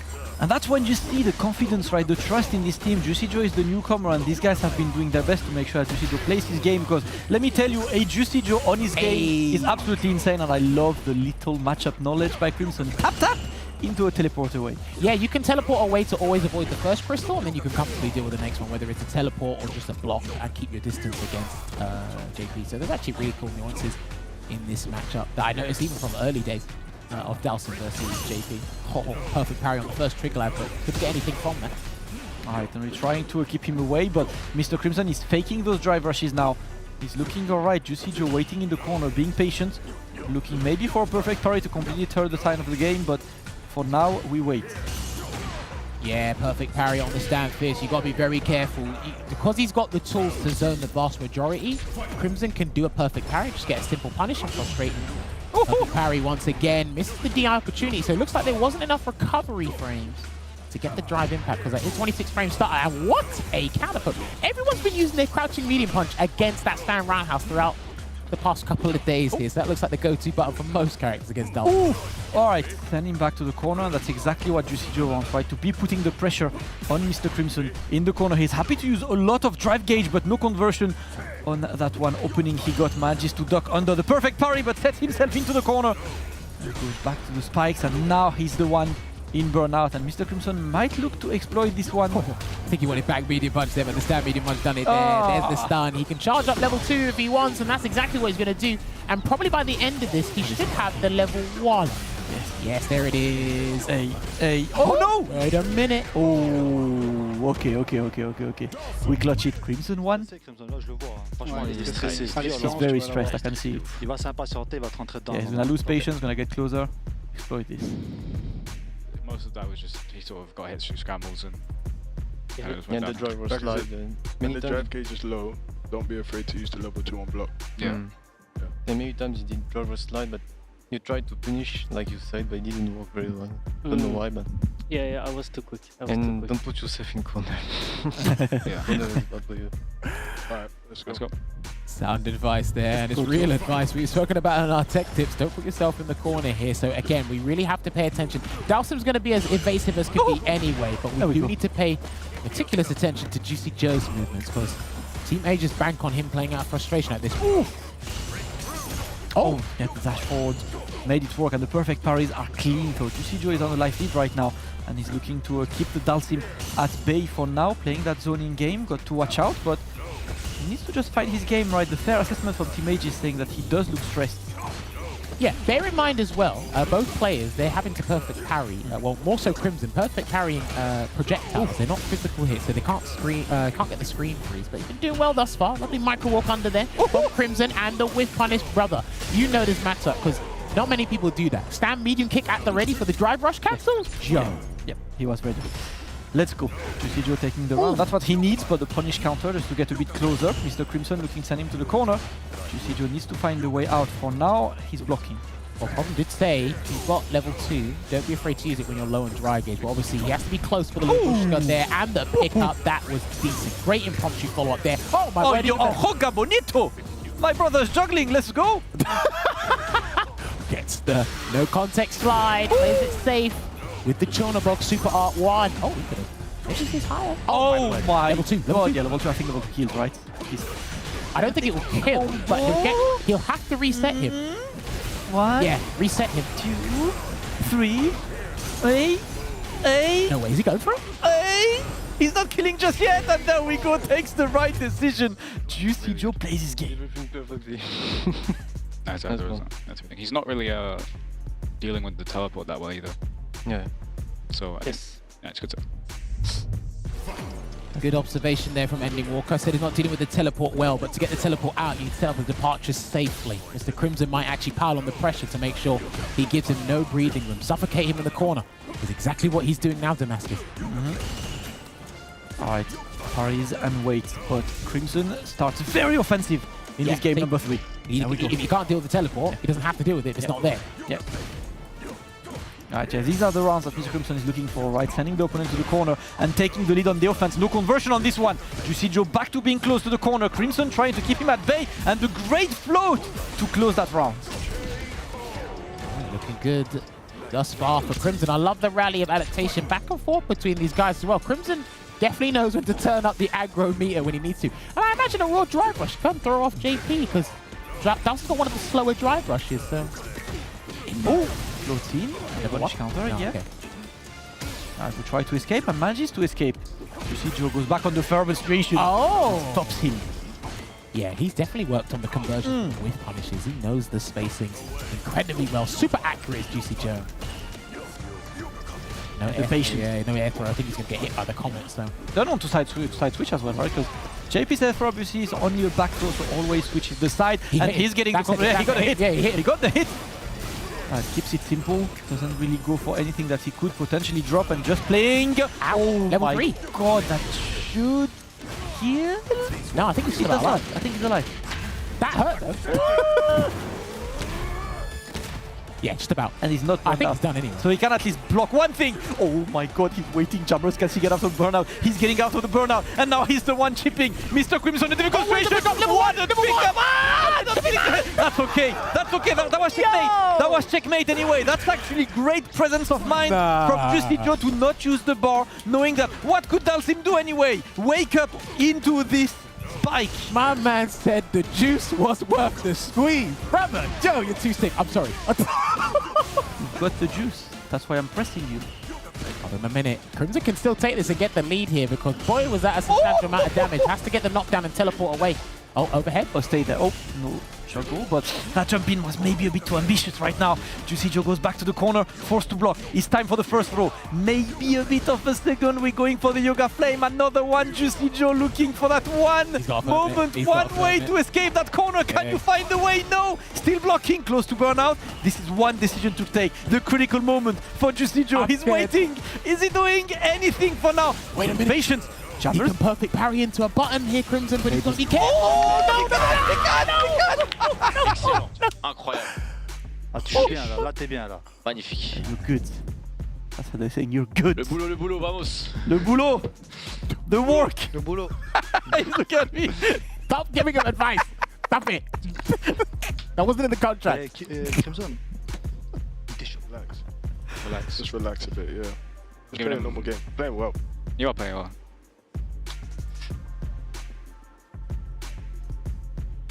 He's playing well. Okay. Looks like they're gonna go back in here. It's the spacing, the forced knockdown conversions. He's had everything on point, Joe. It's just a battle of attrition, and Crimson probably having a little bit more experience in scenarios like this. And patience, because remember, it's not MR now. It's 20 points anchor match on the line. I got a big plus 20, and that's way bigger than 20 MR, man. That's actually more than you'd get overall. Oh, yes, definitely. Crazy. Stand fierce. That's a counter hit, so. All right, patience. Yeah, you just have to play his game. Don't stress out. He's definitely showing that he can put the pressure. Ooh! Yeah, he knows. I wonder why. I missed the drive rush unfortunately there, but he can still take the round here actually. He's going to play it safe with the Super R1. He probably didn't have to use that, but in this situation, spend the cash, because the way these guys have been building meter, is that... Okay. Has actually been fairly decent thus far. They have to go with the death by 1,000 cuts approach until one massive mistake is made. Drive rushes in again, gets cleared. Look at that with the forward HK juggle. And it's more damage than before as well. Look at that change. Yeah, no, stay there, brother. Stay there. I'm burning myself out, but you ain't leaving that corner. Forced to block. All right, small damage, but got to watch out because he's going to get closer and closer to the corner. Neutral jump. He's trying to be proactive. Yes, that's a legit footsie tool, and gets the jump in here as well. Yeah, drive impact for Dalsim is a legit footsie tool. Oh, snipe! Oh boy, snipe! The gamble. That's kind of similar, less damage, but it's kind of similar to the bomb. So. C'est à toi de t'adapter maintenant. Yeah, you've got to adapt now.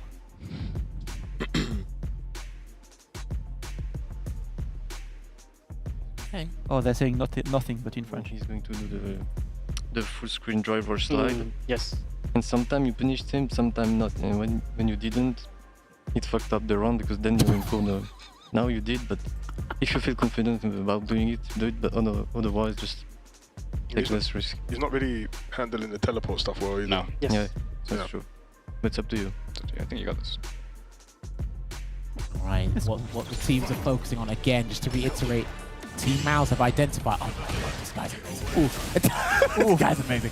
Oof. Ah, there you go. Okay, and the clip. Yo. We're juggling Jammer. Oh, he's ready. And you notice how, like, he's changed up his timing and he's trying to move a little bit closer. Cheeky embrace there, but I respect his time. I respect that. Just do it once, just see if he's ready or not, because you haven't done it before, you know, maybe he's gonna get caught. Any odds he'll try and take the game with the command game? Knock it out there as well. Yeah, see? He's going to change the timing and the distance of the trigger lab to get him to wear out his drive gauge. Oof. Got to watch out here. He's forced to block in burnout now, but as long as he stays mid-screen, it's not too bad. Mr. Crimson is not going to let him get away scot-free from this in the corner. The eyes there as well. Yep, the eyes there as well. Oh, bad job. Listen, a bit of nerves maybe on Juicy Joe's side. Lock-in, Gamer Lean is activated. Potential final round as Mr. Crimson got the match point. Yeah, he's got to be very careful with how he wants to chip away at Mr. Crimson's drive gauge and the health. Teleporting over that, because back in the early days of this matchup, that was a massive thing. You can just teleport over JP's toolset, but when Mr. Crimson wants damage, he needs to come to the floor. Nice check. Right, he's taking his time. Mr. Crimson is playing excellent right now. Oof, gets the punish counter. Just a bit slowly but surely chipping away the opponent's life, but Juicy Joe sends him away. With that patience as well, and the expertise is coming out, and it needs to come out in full force at this situation here. Mr. Crimson has to find a clean hit. Yeah, there you go. The spikes did help him from the departure. No whiff punish on the two crouching medium punch that whiff. Yeah, he's staying calm, he's staying safe. I like the approach. Mr. Crimson has lower drive. Perfect parry. No, he tried another one, but I don't think that's what he wanted. This is going to be rough, because Mr. Crimson is going to have an abundance of dry gauge to work with. In a situation like this, can set up a mix-up if he needs to. Got a perfect parry there again. Oh no. The overhead. The overhead. Oh my god, he dropped because of that. No snipe just yet. Ah! There we go, look at this. This is how much it meant to the guys. The big pop of the Mewi. Mr. Crimson clutching these 20 points. And you know what, Jammers? Both of the legs, Aegis wins against Mouse twice. And you know that this match might happen in playoffs again. And Aegis has set the tone.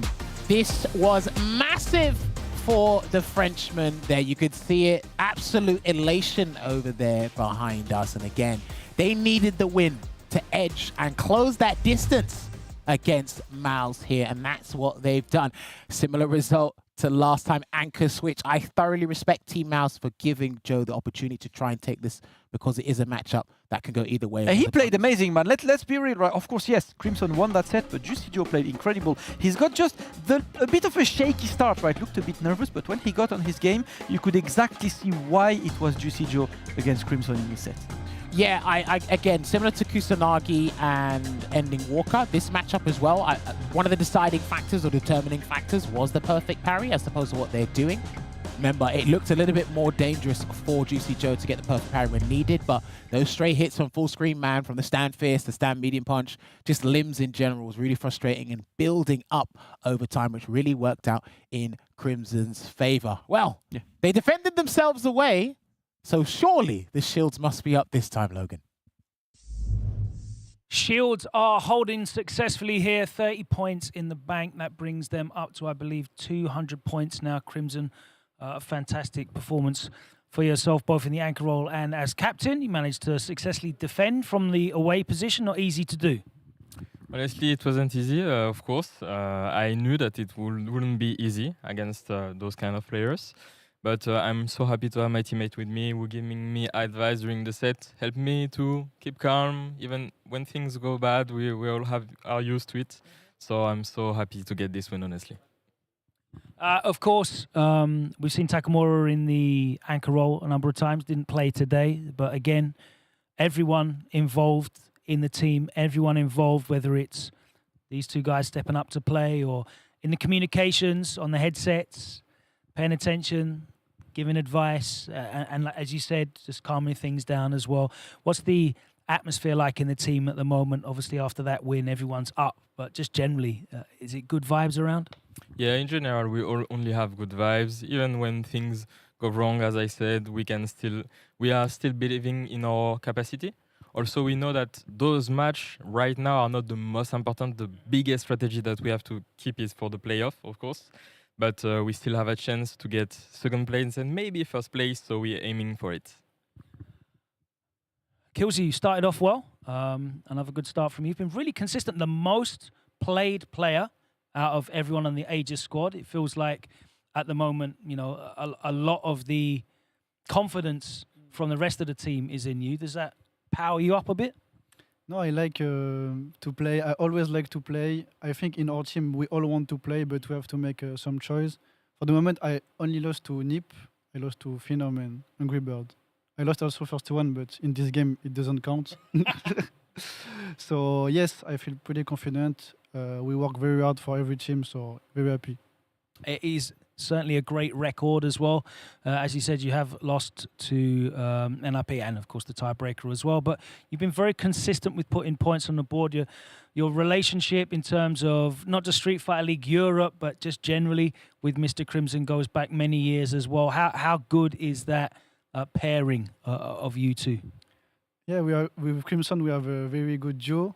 I think we are pretty different in a lot of ways, but we complete each other very well.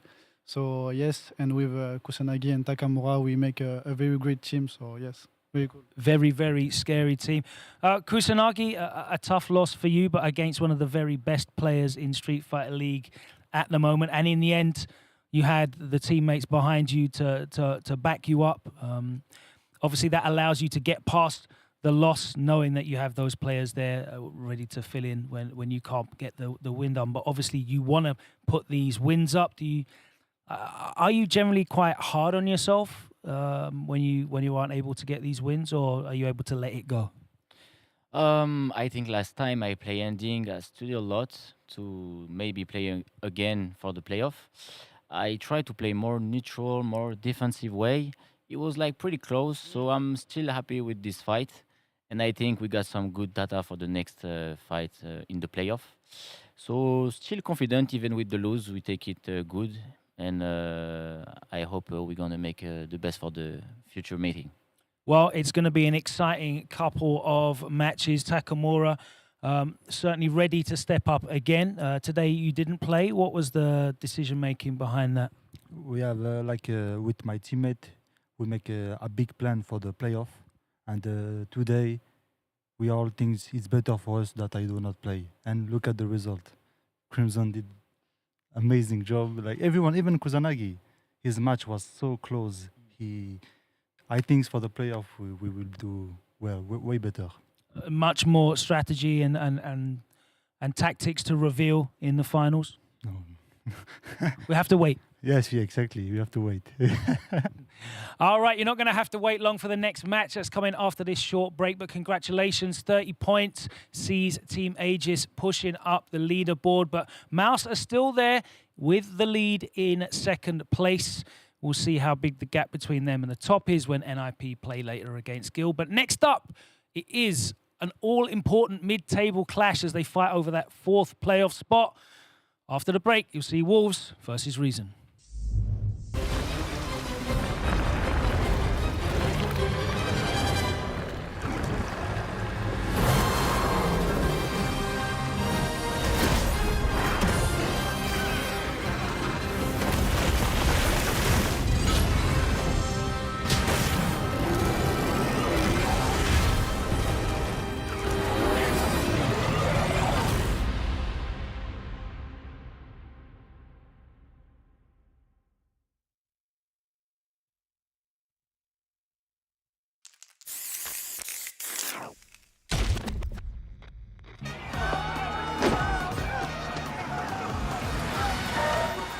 This is gonna be fun.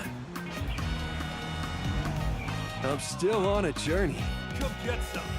Traveling to new places, experiencing new things, meeting new faces, having good fights. Fight, drink, eat, sleep, repeat. Seriously, it's a good life. I'll pick up the check.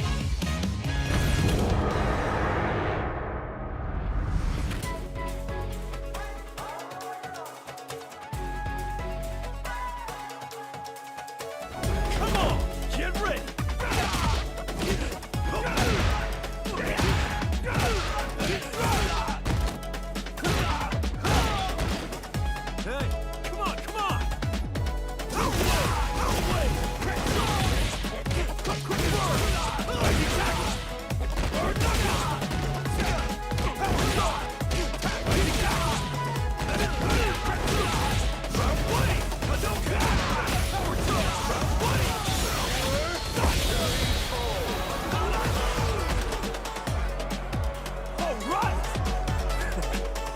down for one more? Time for a beatdown.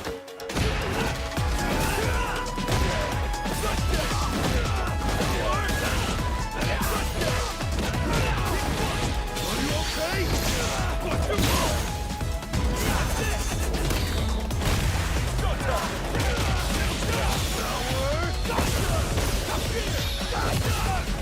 Yeah, baby! Hey! Time to rock!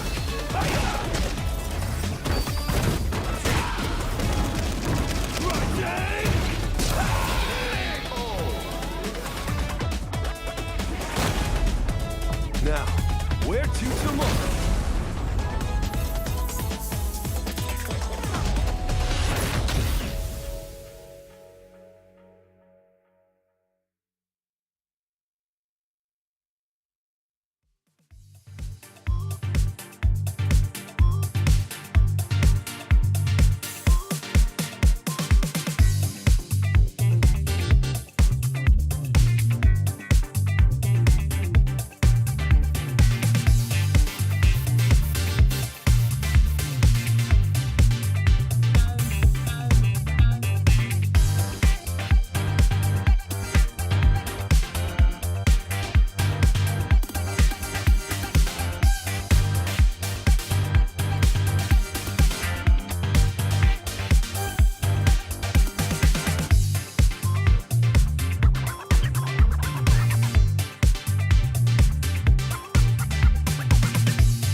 Welcome back to Street Fighter League Europe. We're here live in Paris, France, bringing you the action from night 8. And we've already had one big result as Aegis get the win over Mouse, defending successfully from the away side, putting up 30 points, helping them chase down Mouse in that second place on the leaderboard. But right about now, all eyes are on 4th and 5th as two teams are going to be battling it out in their race for that final playoff position.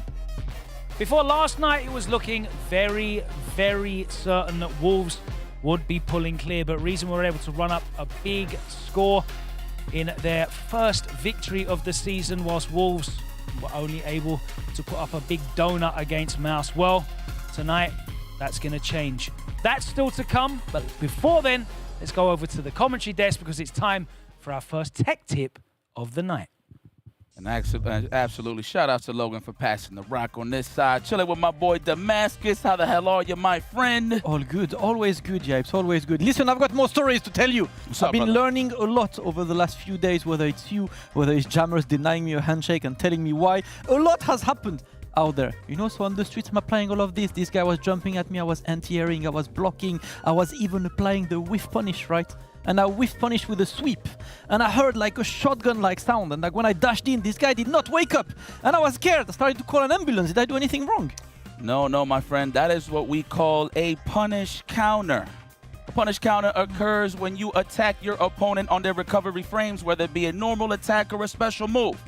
You've probably seen a prime example. For example, Angry Bird said don't whiff, right? What happens? Aikanu whiffs a low forward, then follows up with a crouching roundhouse, and bang, it says punish counter. You see that in many scenarios with command throws or when somebody reacts to a drive impact with a counter impact. There's many ways to set these situations up, but mainly is when you're attacking them on their recovery frames.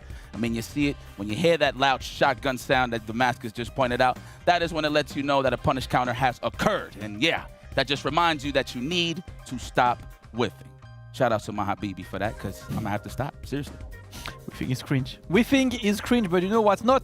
More gaming coming up. You will see some whiff punishes, some punish counter in person in Los Angeles, California. Street Fighter League US Finals are happening live on January the 18th, 2025. The ticket sales are live. If you are around the region, if you're planning to be around the region, or if you're looking for an excuse to go to sunny California and escape the cold of whatever state or country you're in, go there on January 18th. Go enjoy the action.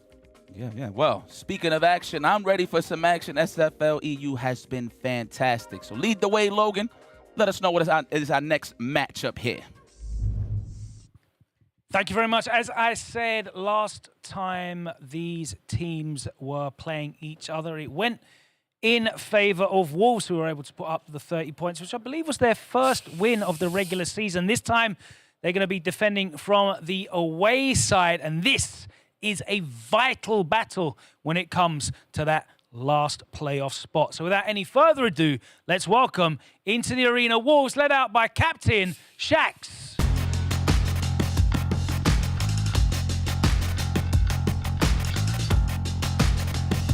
Next up, dual wielding the plushies. It's Wolfie and the Positive Potato protecting Garnet.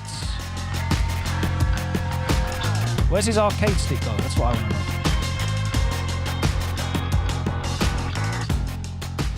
to know. A man looking that serious with two plushies in his hand is a fantastic sight to see. Let's welcome now, representing France and the Cami, it's Alphen.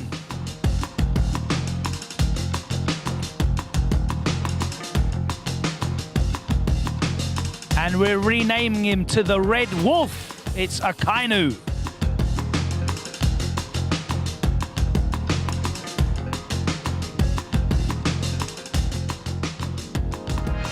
Hello, Shax. How's it going? Good, thank you. All good. Obviously not the best night for you last night, but before then, it was a good time for all. Obviously, you were on a real high. How'd you come back from a result like yesterday's, though? Yeah, tough loss against Mels yesterday on home. We kind of just went with the plan still. Didn't really go our way, which happens. You know, sometimes you have bad days, you have good days, and hopefully today turns out to be a good one for us. As a captain on a relatively new squad, how do you deal with the ups and downs, you know, emotionally, the emotional roller coaster of that? Yeah, no, there's always emotions going ups and down. You know, sometimes when you lose, you take it quite hard. And as a captain, you know, it's really important to make sure I speak to everyone individually, have those discussions, motivate everyone, and just kind of tell them that it's not over until it's over. There's still a few games left, and it's really important to stay hungry and determined. Thanks, Yipes. Obviously, you have a little bit of cushion in terms of that fourth spot, but you definitely don't want to be taking it easy at all or allow any of that lead to slip. 35 points is the difference. So even if you lose here 30-10, which would be the reverse of the score last time, you'd still have a 15-point lead over them. So yeah, the most important thing for you guys is to put up a score tonight, right? Yeah, no, we're definitely looking for the victory. Even the first 2 games are just as important as the anchor match. So we don't really want to focus on the anchor itself. If we get the first 20 and possibly win the anchor match, then we're more than happy with that as well. That would be huge for you guys. Almost will seal your position there if you put up a 40-point win. Let's come over here and talk between these two guys, because you were both so important in the victory, both Garnet and Alphen coming through the clutch. Unfortunately, weren't able to repeat that the next night. But how big is that for you as a confidence booster to get wins under that level of pressure like you did 2 nights ago? It was so satisfying. When you save the team, you can create the boost of emotion, and the skills level maybe goes higher because people is more confident, believe more, trust more in themselves, so they can win. They think, oh, it's not over, so I can keep going. And I think it was the most important thing about that. I mean, it definitely wasn't over until you stepped up, Alphen, and you managed to close it out. What a huge win that was for you 2 nights ago. You know, have you still come down from that, or are you just focusing entirely on the future? I'm still focusing in the future because this match is really important for us in terms of points. We really need those points to make like the difference in the leaderboard. So we're gonna give it our all and do our best.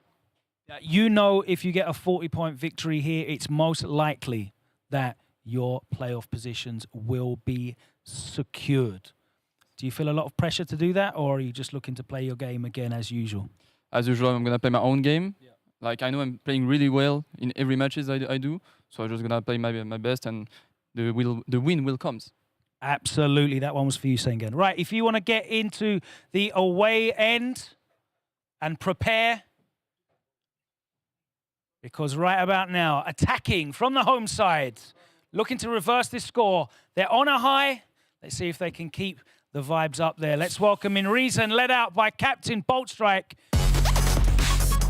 The Obsidian is deployed in horizontal position. That means he means business. All right, next up, man who had a breakout performance against Wolves last time they met. Let's welcome Shivs.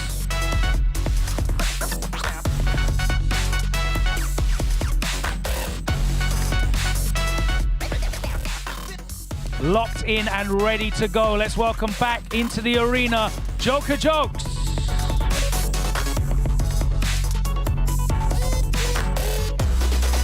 And lastly, let's welcome back in Zerna.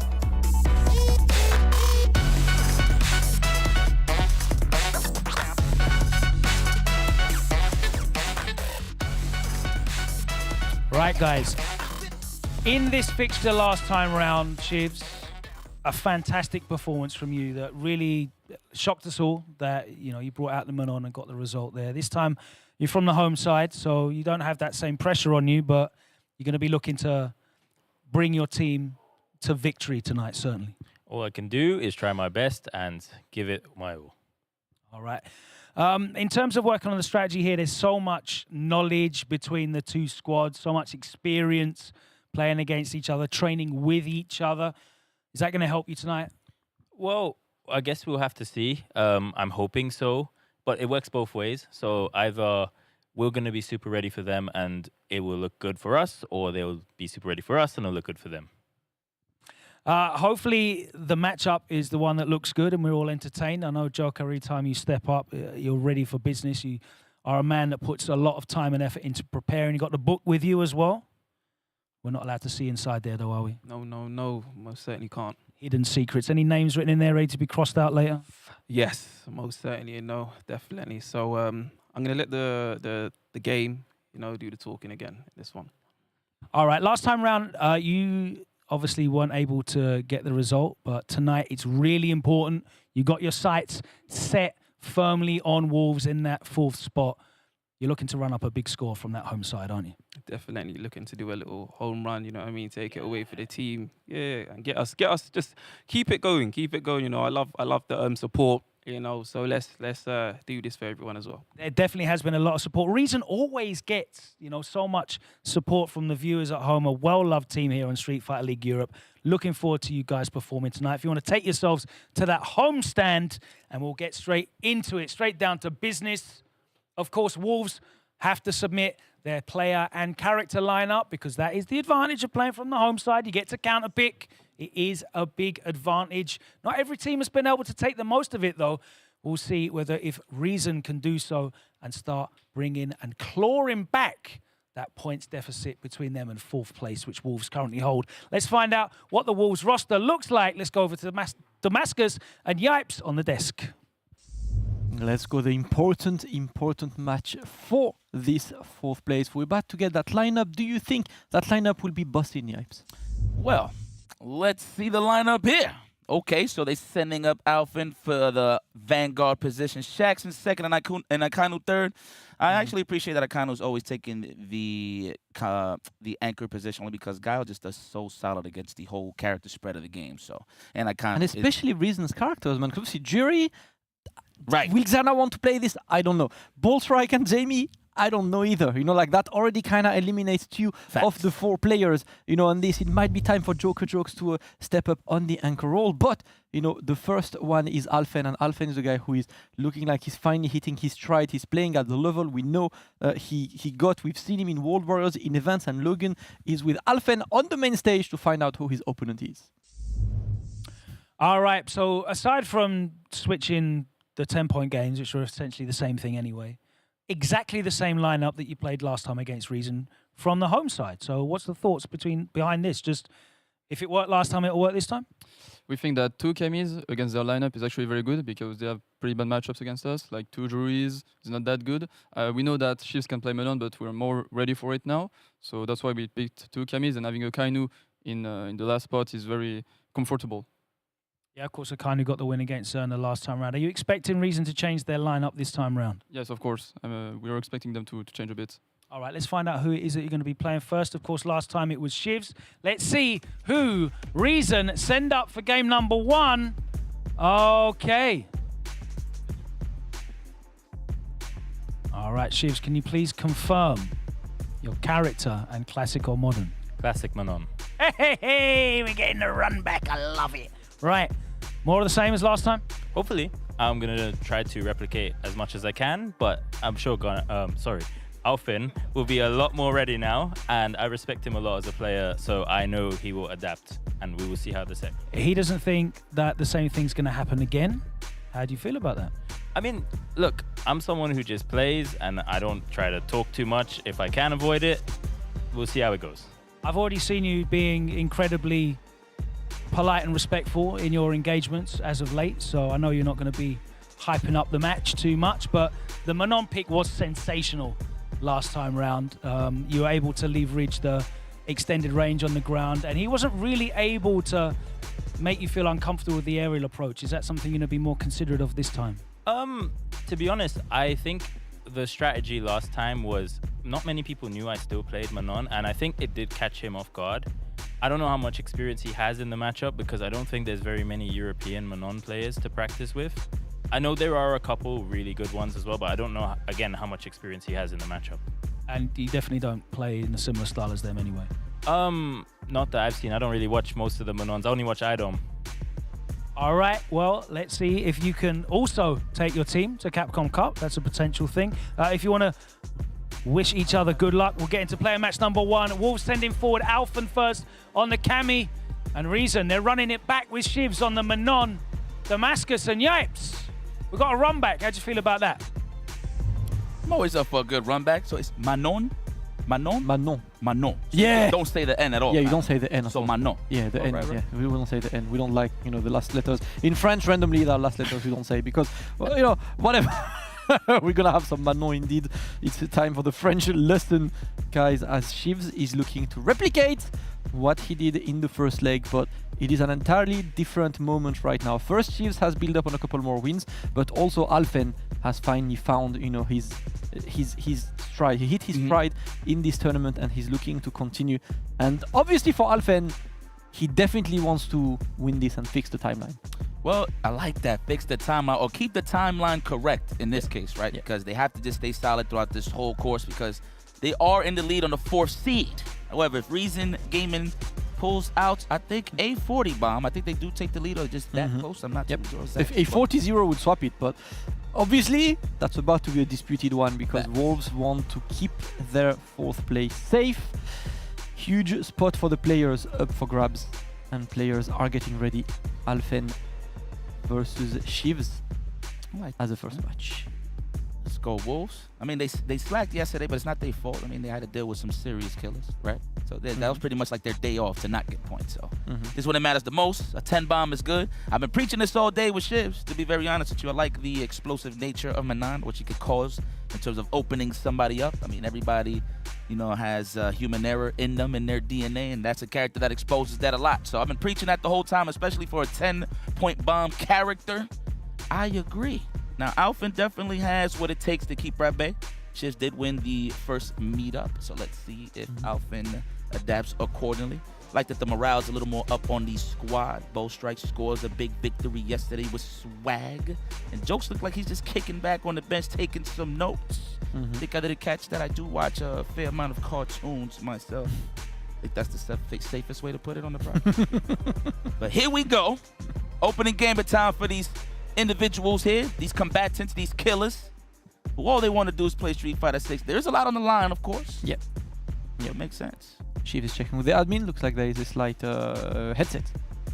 You know, just making sure that the headphones are good, that all of the setup is correct. And of course, shout out to you guys in the chat for joining us today, whether you're on Twitch or on YouTube. You guys know we are every single evening live from Paris with SFL EU all the way to this Tuesday, where the final will unfold and where we will qualify someone to the World Championship. While Reason team is vibing, Wolves team is getting ready. And so, yeah, you know what? I'm gonna use that opportunity to tell you something. I've discovered something today. You know. Do I have any Italians in chat that can help me out? Oh. I've heard a shocking fact about Garnet. Oh, holla me. Truly shocking. That he hates Nate Brand pizza? This man eats pizza. He's Italian, right? Okay, he eats pizza? He eats pizza with mayonnaise on it. Hold on, no. Like straight bland mayonnaise? Like no mix with ketchup mayonnaise? Just straight bland, no seasoning? Straight mayonnaise? He puts mayonnaise on the pizza. See? And I thought that was illegal in Italy, you know. I thought the police would catch you for doing it. Well, I am Dominicano. You know, we're known for mixing our mayonnaise with a lot of seasoning in a lot of dishes. Platanos, salami, mango, you name it. Yo-yos. We do a lot of cool stuff out here. You know what I mean? Italy, bro. But so hold on. Like he spreads it on the. Never mind. We'll talk about this later. We'll talk about this later. Let me know what you think of this one, because it's kind of long for man. Shivs against Alphen. It is Manon versus Kami. Let's see if Shivs can reproduce the performance, and he opens with a clean punish. Man, I want Shivs to get nasty. I'm talking about like on hit off of a drive rush, do like 2 hits, then command. Laying command throw just to get those medallions a little faster. Alphen though on the prowl, got him in that dehydrated state. Oh, I like the reset attempt there. Next time could be possibly a shimmy there. So I like how you condition him early on, Alphen. There we go. One throw. We're just moving back and moving around for now. The challenge are good with 10 medium punch. Alphen is going to challenge all of this. Gets the crouch medium kick opener. That should be more tan enough to get the kill. He's gonna go for the level 1. There we go. The long legs of the law, and this is on Kami's side. Good job there, Alphen, closing out that round 1. I mean, that's pretty much, I would see, a disadvantage here for Manon, right? Yeah. So there's no real confirmation from like a crouching low forward. So in terms of like really exposing somebody walking back, she doesn't really have that. Unless, of course, it's a sweep of some special moves, of course. But there we go. We got level 1. Are we going to spend it on Wake Up? No, the city condition. Yeah, there we Seeing go. all the dandruff on her shoulders. Goodness, this is a wash. Capital letters, of course. Capital letters, indeed. Clean from... Let's see. Let's hear it. Oh, let me see. Are they talking? What do you think? You good? I like that. I like the... That's it. Yeah, That's it. I thought John was going to say. We're back. Game number 2. Hey, Straight away. Did you know Garnet loves mayonnaise on his That's exactly what he whispered to him. Nice. There we go. Condition him early on. I don't know if he checked a command throw. He stands strong there. But Alphen, though, on the prowl, he's not slowing up. Yes, too much recovery there on the parry. Unfortunate for those who don't want to take anything in this game. Oof. Oof. He's a bit too comfortable right now. Oh, my God. Oh, my God. Still one medal. Yeah, did you ever see that Manon's medals is someone just throwing someone else? You know, I said that a couple of times, I noticed a couple months ago, and I'm like, how was I so stupid? I never noticed. So what I thought it was a lion. Like yeah, a I thought lion's that was head some or kind of, mane or yeah, something. you know, like a coat of arms or whatever. No, it's just someone throwing down someone else. That's it. That's me when I get command throwed, absolutely. Let me know if I just made your life better or worse, chat, you know, because these medals, yeah, that's what they mean. Pretty sure there's a couple minutes like, oh yeah. Oh, speaking Like of that. oh yes, it's working out. Hip Oh, hop. we are not pressing. The Okay. jab or Okay, the there we go. Command grab, Manège Doré. Oh, that's the name. No Manège Doré for you, brother. That was an absolute wiggity wash. Wiggity wash indeed. Hung dry. These know that four are line in your motel? clean. These 4 are clean, bro. It's Black Friday. The man just invested in a little cleaning robot, and that worked. Well, you know what? Mission complete. We have acquired 10 points on the side of Wolves. Yep. So give them a little bit of a leeway to not really worry about the loss too much if that does lead to it. But at the end of the day, they're trying to get the big dub. All points, we're trying to hoard it on Team Wolves' side. So let's see how it goes now. Yeah. There we go. First win by Alpha. And I appreciate you, chat. You know, it's very funny. Like every single time I get the opportunity to say that in a tournament, lots of people are like, wait, it is? I feel like none of us noticed that these medals are actually, you know, that they mean something. It's quite a, you know, the more you know. Alphen did a great job at just not letting Shivs get anything going. You know, from counter-opponent withstand jab, not being scared of a block situation so he don't have to worry about a command throw too much. He just went with this game plan and got his maul on. I will say this. So Shivs couldn't get nothing really going. That's what you need in the name of the game of Manon. You need some medallions to keep it going, but that wasn't the case. Alphen cruise controlling the situation. Yeah. Yeah, that was literally fixing the timeline has been done. He was definitely frustrated losing that first leg, and today he just went to be like, you know what, this is not going to happen again, and this is the mark of a great player. Alphen banking those 10 points for the team, and we are moving to player match number 2 with Logan Sama on the main stage. Thank you very much. Here with Captain Shax of Wolves going in second this time round. Great start from Alphen though.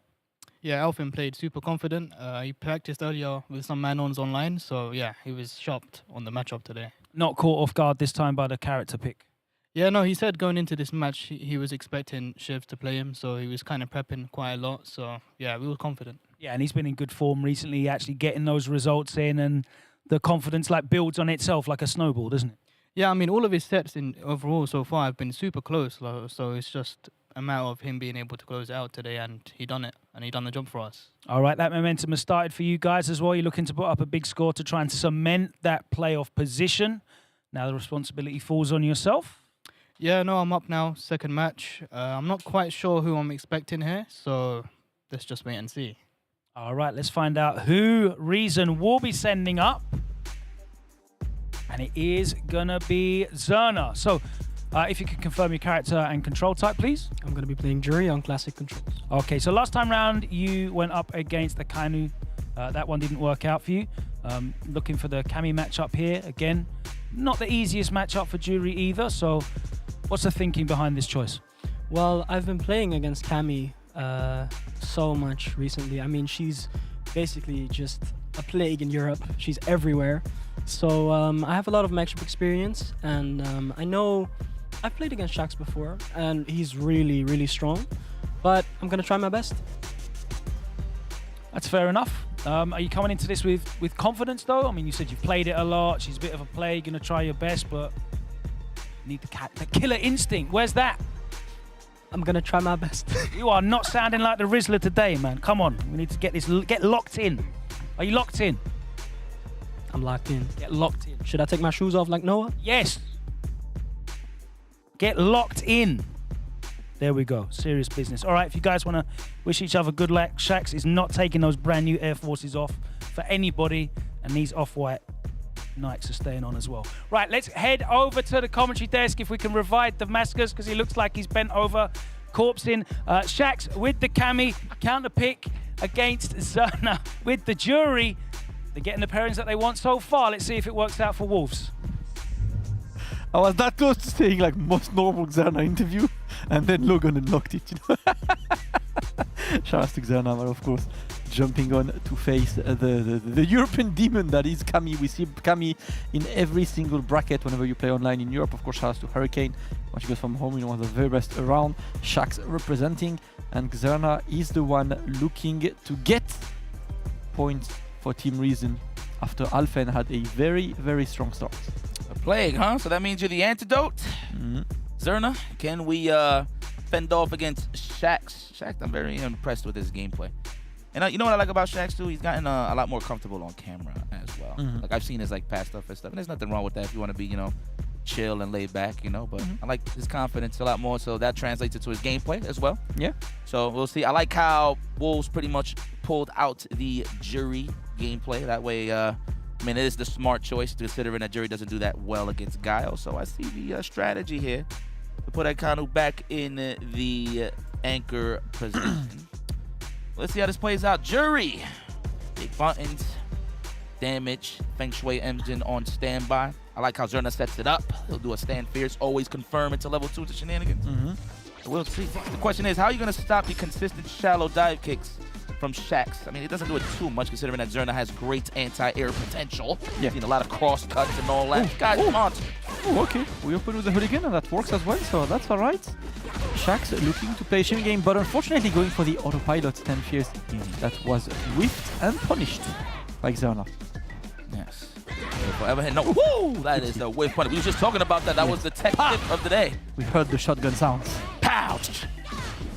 Let's go. Yes, it is Wabbit season and duck season all at the same time. A good condition in there to the throw. Gives him some time to reevaluate some of that drive gauge here. I'm loving. Okay.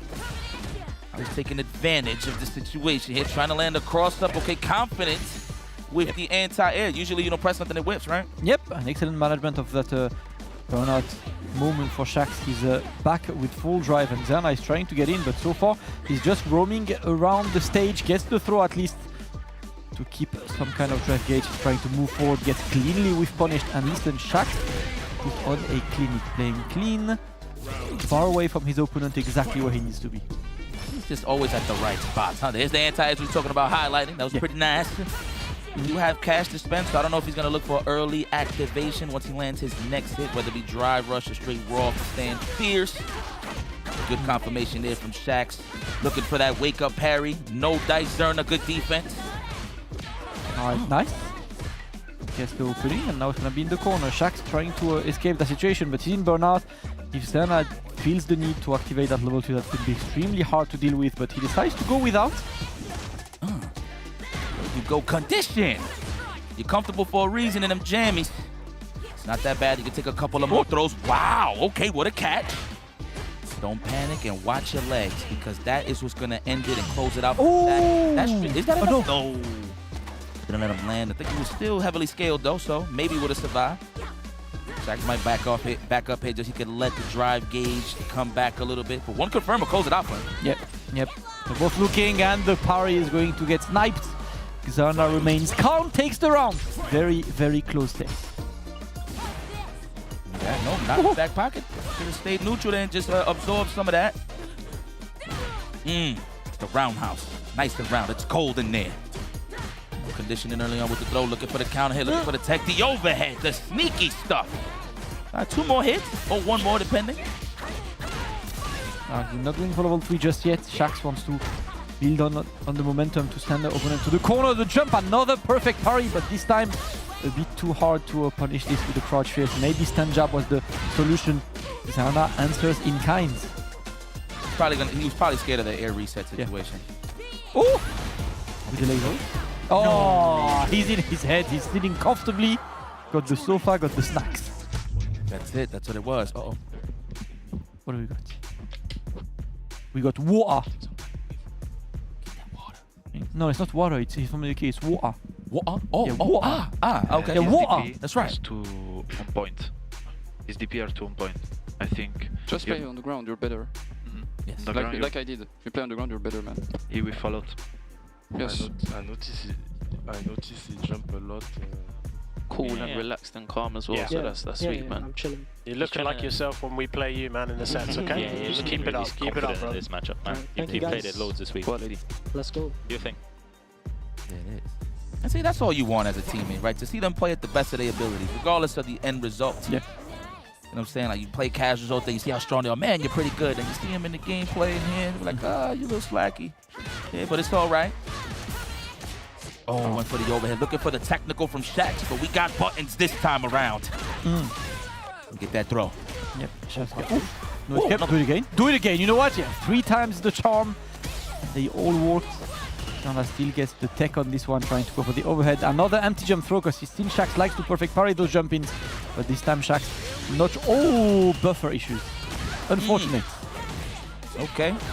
Big damage, good starter. Got a free stock, so it's cool. Cool money. Oh, okay. That walk speed, man. You know, a lot of characters can't just walk under that fast enough. Like, you get clipped on the way forward, on moving forward. Zerna does a lot of early jump fierce as well, so that's such a good buy. Yep. Zerna looking to get his round and offer him a match point, because Shax looked good on that first round. Oh, conditioning, there it is. Now what's it gonna be? Cross jab this time? Look for it. Ooh. That's definite enough. Are we gonna spend it as a question? Okay, I like the confidence there. Yeah. This crouch fierce has been getting good mileage, but gets one throw, another one. No, the overhead going to be blocked. Parries the DI. Great present from Fight, by the way, from the Shax for the parry, because the DI would have lost. Yes. Yeah. Yes. Like the overheads here from Zerna. Man, you don't need to jump. I'm telling you, man, put that fireball in your back pocket. I get it. You don't want to deal with the drive rush afterwards and got to guess, but better to keep your life intact than just give it away like that. Here we go, put it in your back pocket. No, not yet. Okay, just avoiding it entirely. He was spacing it out, anticipating a drive rush, so I like the presence of mind here from Shax. Throw. Punish counter. Don't make a shotgun sound on the throw, though. Does a lot of heavy damage on the drive gauge as well. All right, juggle, another juggle, and gets the conversion. Shax is going to be able to take this one game, and we are 1-1 in the second player match. Next match is for the 10 points. It doesn't hurt to take a throw. Yeah. It's not that serious. He's holding up like maybe he can fall for like take throw. I mean, he can jab on his guard, and then he's gonna take. Where? Zerna.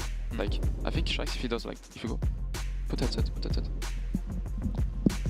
It's maybe a stupid advice, but I think if you go for light punch when he wakes up, for jab, and then you go for shimmy, he will take. Because you did it like 3 times, maybe 4 times. So it's maybe a bad advice, but take it as you wish. Okay? Maybe don't do it. It's all yours. All yours. So flip a coin, buddy. I mean, bear in mind as well, you're seeing a lot of cracks from him there. That level 1, his defense is looking quite edgy. He looks to be like he's pretty nervous here. You're getting him with a lot of things that he's not expecting. He might, because he's been taking the throws so far, he might start doing jumpy dive kicks. So keep that in mind, because he hasn't exercised the option yet. And you haven't used your level 2 yet either. Yeah. So you've got a first to 1 here. All right. If the situation's right, believe in your reads, my guy. Let's go. Yeah. I think Zerna's doing just fine. He's just defensively doesn't want to take a throw, and that's what a lot of the damage came from Shax. So you can tell Zerna's a little squirmy. Yep. Once Cammy gets in there, right? He held up on like a crouch fierce like 3 times, got clipped every single time. So let's fix it up on the defensive side, man. Yep. All right, we open with another throw. Shax taking his time for now. We're playing the footsie game. thing about fighting Cammy, man. You're so worried about the shallow dive kicks that it kind of throws off your game naturally in terms of paying attention to everything else, right? This is where you want to be, right here. Shax is forced to parry here or press the button. He was too low on the drive gauge regardless. Would have went in the burnout. Now, no cash, though. No cash on the side of Shax, so he should take advantage of this drive impact early on before he builds the lead. There it is. There we go. There was a slither left, too, for that level 1. Oh, man, nice pajama combos. Gotta love this. I thought he was going to sneak in the patented overhead. There it is. That's what he wanted. Translate into the kill. Xerna is looking good. So great life lead right now. He's taking his sweet time. Doesn't really have to expose himself into any risk. Just goes in, and there we go. That's exactly what Xerna's teammates were saying. We have not seen that jump. Would the dive kick coming up yet? Ouch! Oh no, Yipes, catastrophe on Xerna's side. Shax should be able to close this one. Can he kill? No. I like that he saved the ball. Oh, the shimmy. You know what? Alpha did remind him that Xerna just like to tech. I mean, we all do, really. Yep. The pressure's definitely on the side of Xerna, but still representing him with confidence. Shax looking good at match point. Nice back dash. You know, I want that good cotton, you know? Yes. I want that good cotton, not that wool. I want that good cotton touching me. I like that he just avoided that throw entirely. Got a combo, but he backs off. Xerna should take his time here to get a little bit of that drive gauge. That way he can instill his will a little bit. Nice anti-air as usual. Wow, he got those. He's stopping the air approach almost entirely from Shax. He's making things twice. The crouch medium punch, great challenge. Xerna looking good. Shax in the corner. The challenge is correct, but a great answer against the fireball there. There was no blocking option. Xerna should be able to get the kill with this. Yeah, just a level 1. Saves the 2 bars for the next and final round between Xerna and Shax. An important one. Can we go 10-10? We'll see. This is important here. Is Xerna gonna save it for the feng shui, or we're just gonna keep it for the clutch moment and use the level 3? Ooh. That's a great start. We're in the orange. This is a little troublesome here for Shax. Oh no. Gotta think about it. Not here just yet. Not keeping the pressure. You don't like mint. Says Xerna. Oh no, you don't like mint. There's the activation we was looking for. Oh, you're gonna be burned out, and now it is long. Oh, the great air-to-air there. Shax reclaims the momentum, and that's an amazing moment because he goes for level 3. He's gonna get back so much of his drive gauge. Xerna waiting, scheming, see what he can do with that level 2 steal. He's about to get that lead on the drive. Nice anti-air. We was ready. Now this is troublesome. You better react. You have no choice. So let's go, Shax Genesis. Pester at the light ball. That was an unfortunate level 2. Oh, terrible one. Missing the dive kick. Xerna is keeping the pressure right now. Oh, trying to walk out of range. Looking for a cross jab, possibly. We're just waiting for the dive kick, regardless, though, of that situation. Shax adds another one to the board. That is tough, but you know what? Talking about staying comfortable in the competition is Team Wolves. So this is a little bit stressful here for team reasons as they just going lower and lower on the point side of things to make it more tougher for those guys to climb out of the pit. So good job for Wolves to applying that pressure. Yes, sir. An excellent play by Shax, getting the next 10 points. Now it's a very, very close round. Very disputed. Great play by Xerna as well. But Shax gets those 10 points. That is 20 points. And now the storyline is simple here, right? That anchor match needs to be taken by Reason. Because I believe if Reason loses this one, if it's a 40-0 for Wolves, there is almost no mathematical chance for Reason to get there unless they do a double 40-0 and Wolves lose 40-0 twice as well. And let me tell you, it's going to be a hard one. Speaking of throw text, right? I mean, it did say 56%, but that kind of did not represent what happened in that set. So, man, it's going to be a long way. What, we got like 3 more days left? Yeah. Finals on Tuesday. It's fire. Yes, sir. Yes, sir. That's what we want. But one more player match coming up right now. The anchor match with Akainu. And it all remains to see who is jumping on against Akainu to try and save Team Reason. Logan is with Akainu on the stage. Thank you very much. Here, the Akainu. Your teammates have got half the job done. Now it's on you to close it out. Last time round, you were in the anchor position. You got the win emphatically, but you're going to be playing someone else this time. Who do you think you're going to be playing? I think I'm going to play against Strike because he also know me, but I think Strike is going to play against me. Let's find out. That's an interesting prediction. Reason, can you please send up your third player? It is Joker, you're right, yes. All right then. Step into it. Put your, I won't touch the book, I promise. Stealing that. No, not really. Right, can you confirm your character and control type, please, Joker? Cammy Classic. All right. He was very sure that you were not going to be the man to step up to him, but you have thrown yourself into the fray with confidence. What is the thinking behind that decision?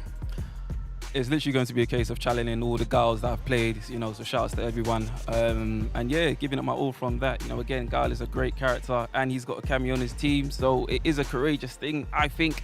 And yeah, let's have a good time.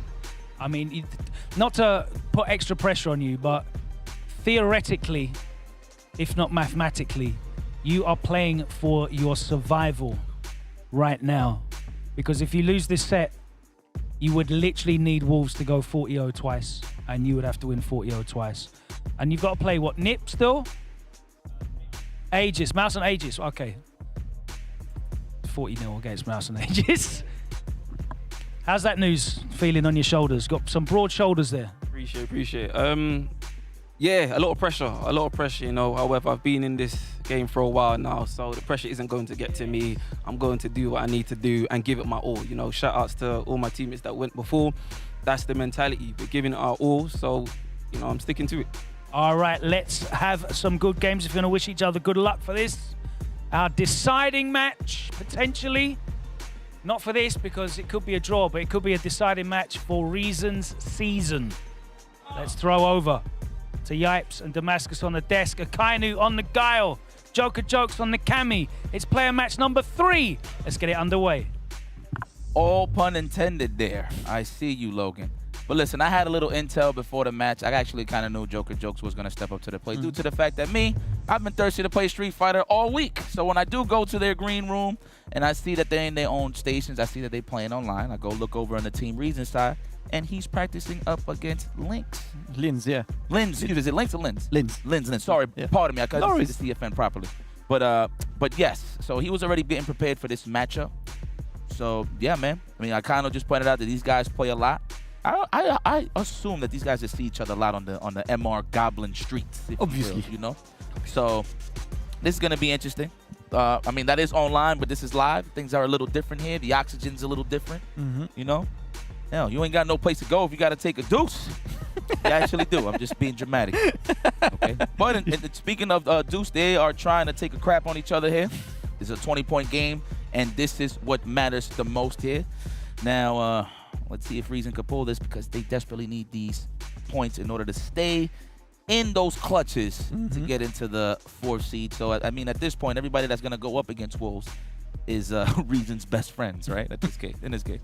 Yes, sir. Let's see what Joker Jokes is bringing, and obviously, you mentioned it. Linz currently has been he's been the best guy in EMEA. He's an Egyptian player, really flying the Egyptian flag high, doing really good. He's been winning all of the weekly NCH on Friday. He's winning my weekly wanted. He was like 7 or 8 weeks champion. He beat. Oh, that's the same guy. Okay. Bro, he beat Problem X 7-1. I've never seen someone beating Problem X 7-1. He sent him to Brazil. That is how strong the man is, and obviously he is the guy to play to hit up if you want to train against Guile. Shout out to him for helping Joker Jokes on this one. But you know, Akainu, if he wants to train against Cammy, he doesn't really have to go too far, right? He's got 2 like trusty teammates to play with him.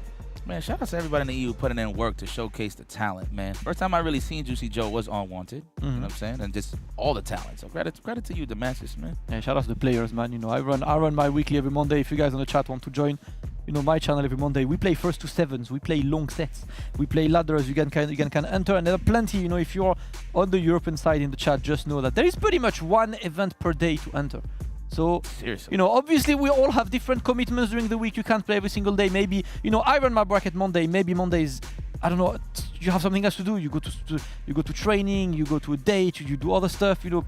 Pick Wednesday. There is Efferdon's Cobra Kai on Wednesday. You can't Wednesday? Pick Thursday, Reversal Set and Research. You can't Thursday. Pick Friday, NCH. You can't Friday, they sold mine on the weekends. You always have an opportunity to play brackets. And all of these guys you're seeing here, they are all bracket demons in Europe. All of them, if you guys watch the different channels. You know, shout outs to all of the TOs, obviously, in Europe, because yeah, it's a hard work, but it's good to provide a place for the players to not only play, but also, you know, chill with the community. Yeah, man. I love it out here, man. EU's fire.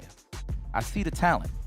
You know, I love the lore, right? Like back when I didn't have access to internet, I thought it was just America and Asia stuff, right?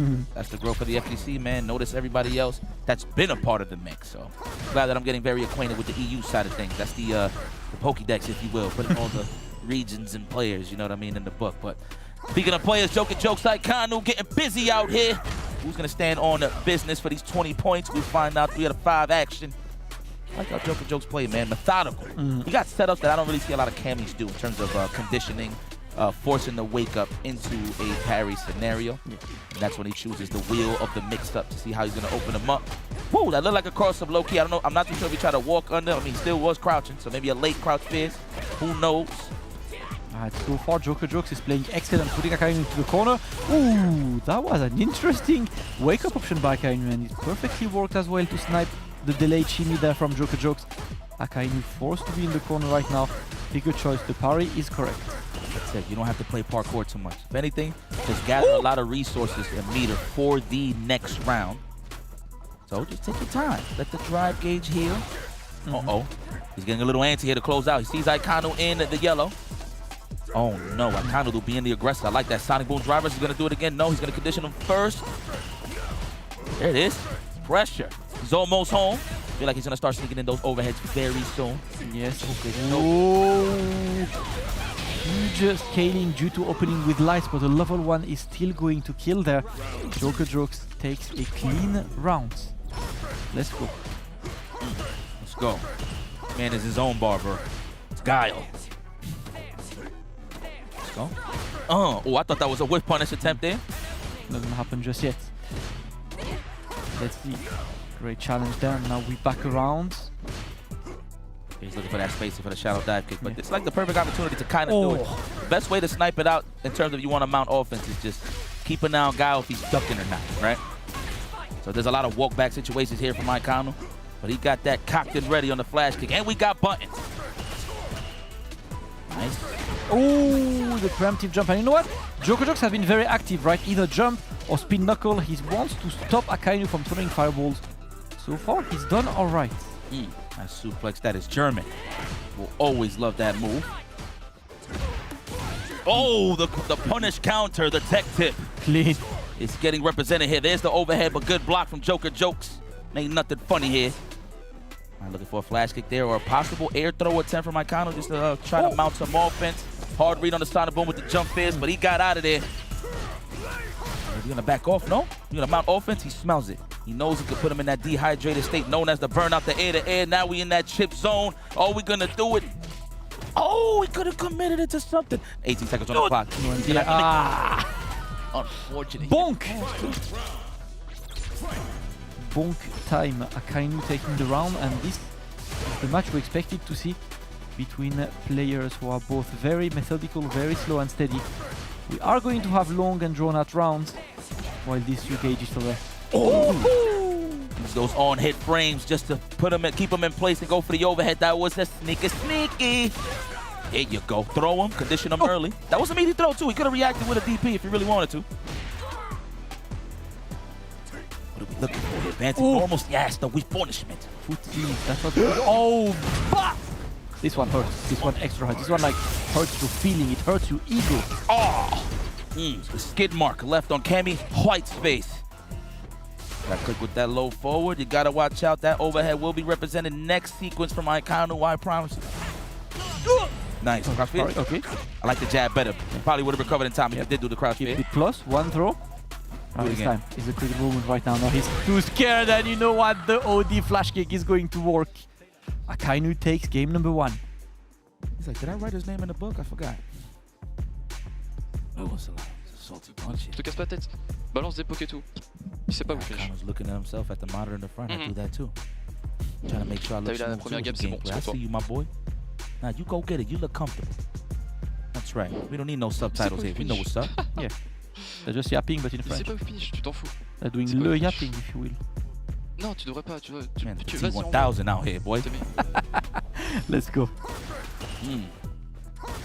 Game number 2. Akainu looking solid so far. That's right. Hold that real estate down. Reminding me of that sound when I'm chilling in the laundromat or the bodega. Always takes me back. Nice spin knuckle. Let's cut through the wind there and get some damage. For the throw. Oh, that would have been perfect. Would have got the punish counter damage as well. Akainu building back momentum right now. Looking to put some more. Let's see if he can keep that control for now. A bit more drive gauge on the Joker Joke side, but not anymore. Now it's a very, very even one. Looking for the shimmy. Not this time. Joker Jokes. Good counter poke. I love it. There you go. I would say I would mount as much offense. I actually would have spent the drive rush just to put him in that burnout state of force out of parry situation. Just try to get that extra damage. Nice technical unhand me, says Joker Jokes. Oh, we fighting. We not blocking no more. I kind of knows I'm trying to stay healthy on the drive gauge side of things. Yeah. Attack on drive gauge, but you know what? Yeah, I like that. He's gonna be burned out anyway, so might as well burn yourself out on your own terms. But Joker Jokes is in the corner right now. He cannot parry these. And Akainu is looking for just that one hit, but a great challenge. My man went for a walk forward into a stand jab to make sure that you don't get closer. Clean play. Oh my God, don't play with the chips, they chill, relax. What? What's going on here? Getting a little impatient here. 13 seconds on the clock, the shimmy on the pixel mix. It's always potent. He got a little too overzealous there. Joker Joke should have just backed up and waited for the drive gauge to get healthy again. Avoid some of that chip, man. I don't know about that one. That was a very heavy error. Another flash kick. The anti-airs have been clean on Akainu's side, and he's getting the throw as well. Joker Joke slowly but surely losing the edge that he looked like he was building.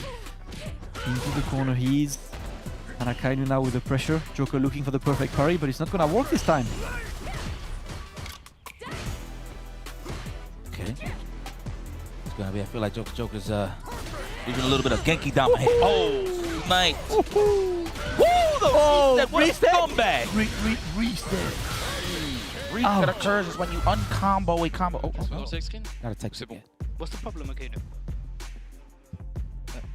T'entends pas. Mets ton micro, on t'entend pas. What is he saying? I don't have the timing, so I can't play my boom game. But it's okay. Continue. Oh, il a pas d'entière. J'ai pas les timings. He's not anti. It's okay, we don't care about timing, whatever, play. Don't get in your own head, you know. He's like, whoa, this man's lost. There you go. ASMR. That man's like, he's like, does not compute. He's like, listen, man, you're just eating too much booms. I don't even want the people to hear this. Yeah, he's whiffing. He's whiffing loads. We're whiffing heavy kicks and crouch medium punches.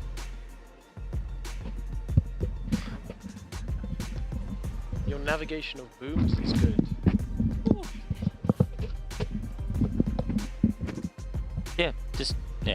Yeah, your navigation of the booms is fine. It's the whiffs we've got to capitalize on.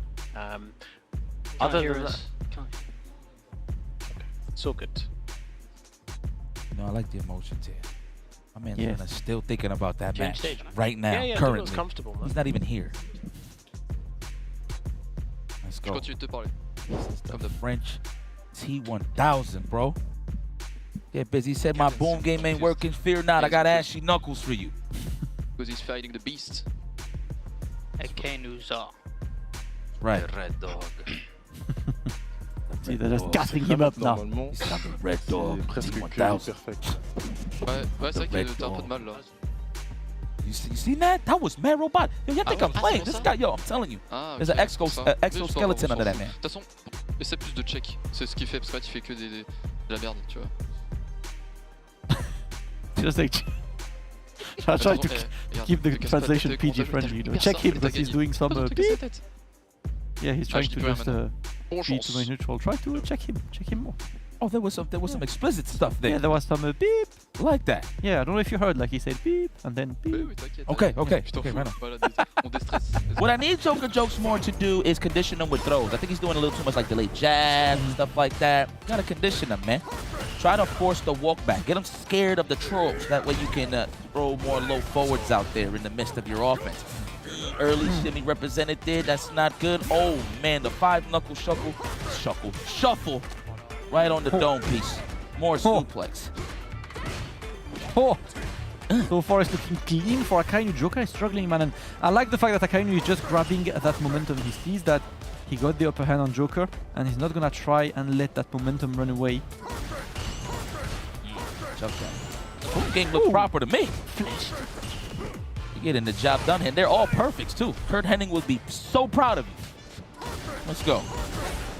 No! Access denied. Man said ground control, said no. Goodness. Man, he's chucking. No wonder them arms buff. Don't jump, man. Listen. Don't panic. Oh my god! Hey, yo, who turned the difficulty setting up to 10? Man got a crystal ball, baby. He sees it all, son. Ooh! Ooh! Put a nail in the coffin. That was one nail on the railroad.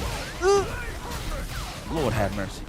A little bit, how would you say, desperate? Yep. Looks like he's looking for the way in, but... Oh my god. Goes straight for level 1, yep. Oh my god. Stop the fight! Stop the fight! Stop the fight! Double perfection? What? Oh, le double perfect.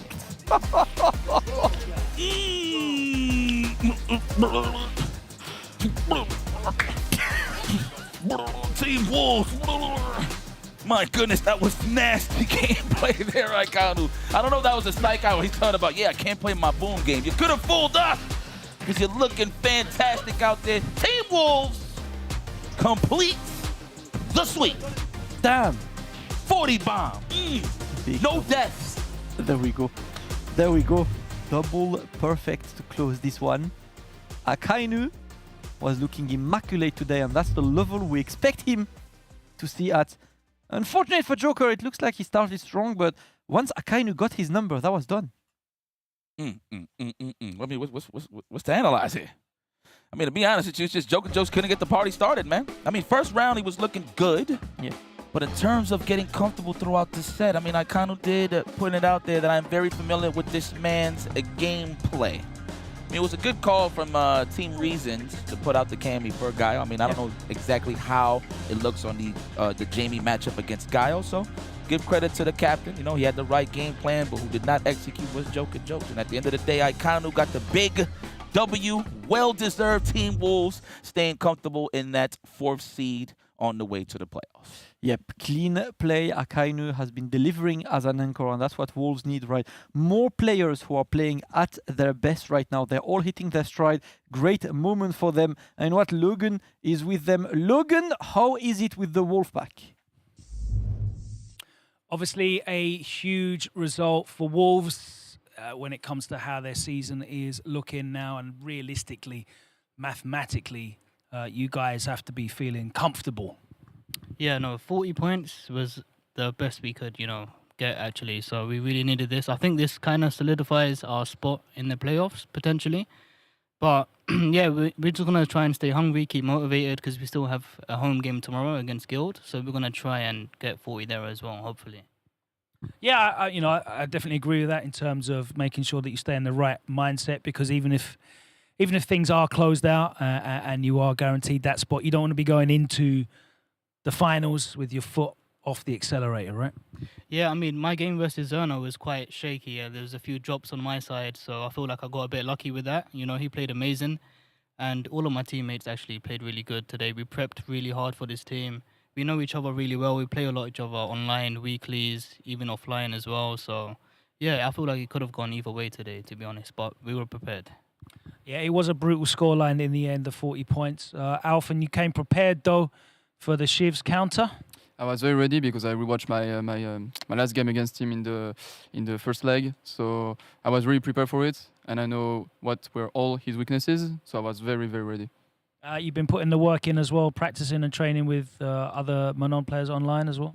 Not that much. I just rewatched the VODs, and it helped me understanding the matchup pretty well. A huge difference, of course, between Street Fighter League Europe this year. That's something you wouldn't have been able to do previously. Is that something that, obviously you've taken advantage of today, but have you guys been really studying those tapes throughout the nights? Yeah, we studied a lot together. That's why we were quite strong as a team, I think so. We study a lot, so yeah. Akainu, congratulations on a huge win, an emphatic victory. You can't really put a bigger statement than that last game. That looked very, very one-sided for you. Is that just because of how well you know that matchup, how well you know Joker? I think I know Joker very, very well. We play a lot. And also I have Shax, who is Kami, Alphen as well, kills you. So for this matchup, I'm ready. You definitely were ready. And you guys have put up the big 40 points. Garnet, it's obviously a fantastic thing to watch when you don't even have to step up and play and you still see your team put up a score like that. I think my team plays amazing tonight, so I don't have any words because Alphen was too clean. Shax, even with a difficult match, he keep the momentum, keep the calm, and Akainu, I can't say anything. So he play amazing with double perfect. So I'm so happy, even if I didn't play tonight. But yeah, we are so strong. Happy enough to go and celebrate with some pineapple and some pizza tonight? No, please, no.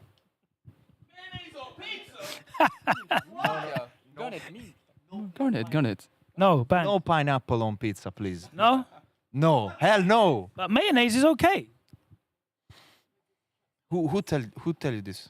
I don't know. I'm just reading. Mayonnaise on pizza. Is this okay? Are you kidding me? No, hell no. Why? Okay. No. Do you put Nutella on fish and chips? Now that you're saying it, I might have to try that, actually. Thank you. That's a great tip. Thanks very much. All right, I'm going to go to catering right now. And when I'm back after the break, we're going to have another match. It's going to be Guild versus NIP, but the match in the break is going to be me versus the Nutella and these fish and chips. See you afterwards.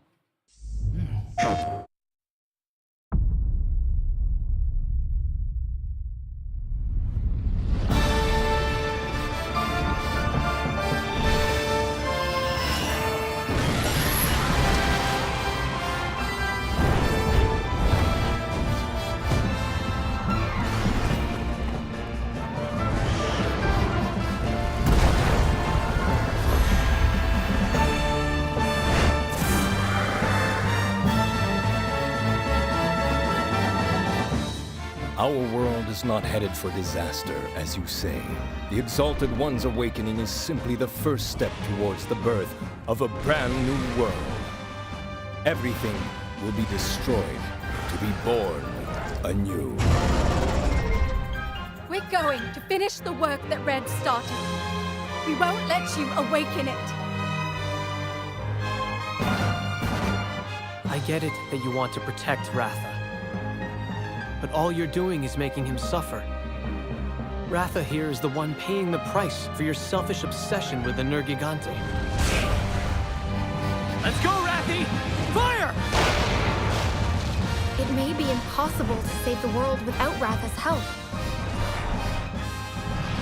Bonds of friendship between riders and hunters. Looks like the children really are our future. Sukino! Understood! I won't miss!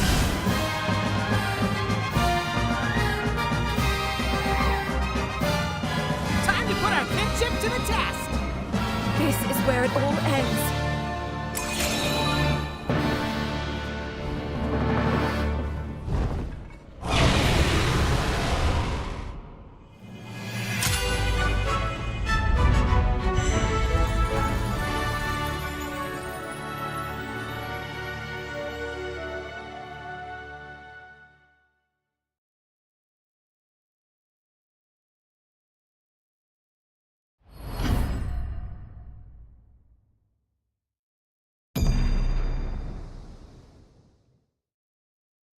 PlayStation.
Welcome back. We're coming to you live from Paris, France. We've had 2 incredible matches already here on night 8 of Street Fighter League Europe. And we've got one more for you as well. It was a crushing night for Team Reason. Is it going to be a crushing night as well for Guild as we approach the end of the season? And that leaderboard starts to, really solidify who's going to be hanging around for the finals. Team that looks cruising through to the finals. Is anyone even going to be able to stop them? Come close to stopping them get that #1 seed is NIP. That's coming up next. Guild versus NIP. But before that, let's head over to the caster's desk.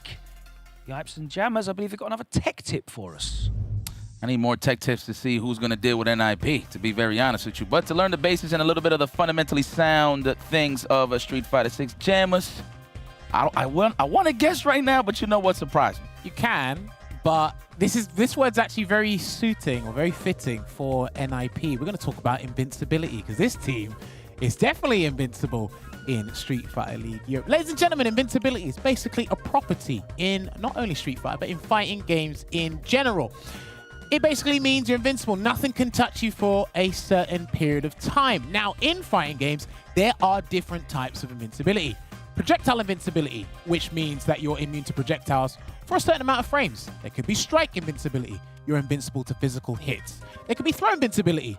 Self-explanatory. No throws can touch you for a certain period of time. And then there's fully invincible. You basically culminate everything into one, and it basically destroys anything and everything. Be careful, though, because these moves can have you drunk on power, and if your opponent knows you can be fully invincible, they can try to bait these moves and punish accordingly, which ties into what Yipes and Damascus spoke about earlier, punish counter. If your fully invincible move or any other move is blocked, you get the punish counter, or your opponent does, and gets free damage there. So do be careful. Also, go in training mode, there is a frame meter. So when you do certain moves, certain special attacks, because most of these moves, or most of these properties apply to special moves and super moves, you can go and actually check the properties with the information in the game. If not, go on social media and ask some people. You can go online. There's plenty of information to find out what moves are invincible where and for what period of time. But yes, that is our tech tip there as well. But speaking of invincibles, our super soldiers, or the invincibles themselves, are actually going to be, they may be heading to Capcom Cup if they stay riding high here. And that's what we are going to be talking about. Capcom Cup 11, joint alongside the SFL World Championships, happening early March 5th to March 9th in 2025 in Tokyo, Japan. The tickets are available now. There's $1 million grand prize for first place, and that person's going to feel invincible on top of the world. 100%. Let me get that check right there. But of course, Yipes alluded to it earlier. We're coming to our third and final game. I'm trying to find the number for the funeral service. It could happen. It could not. But I'm going to let Logan introduce the team because we do have to follow protocol. So Logan, all yours. It's never over until it's over, Jammers. Should know that from your experience here at Street Fighter League. Anything can happen other than the order of this next team changing. They're on the away side. Let's welcome in the player that plays first, Phenom.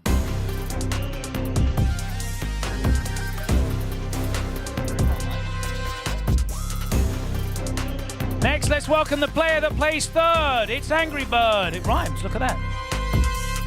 Crazy.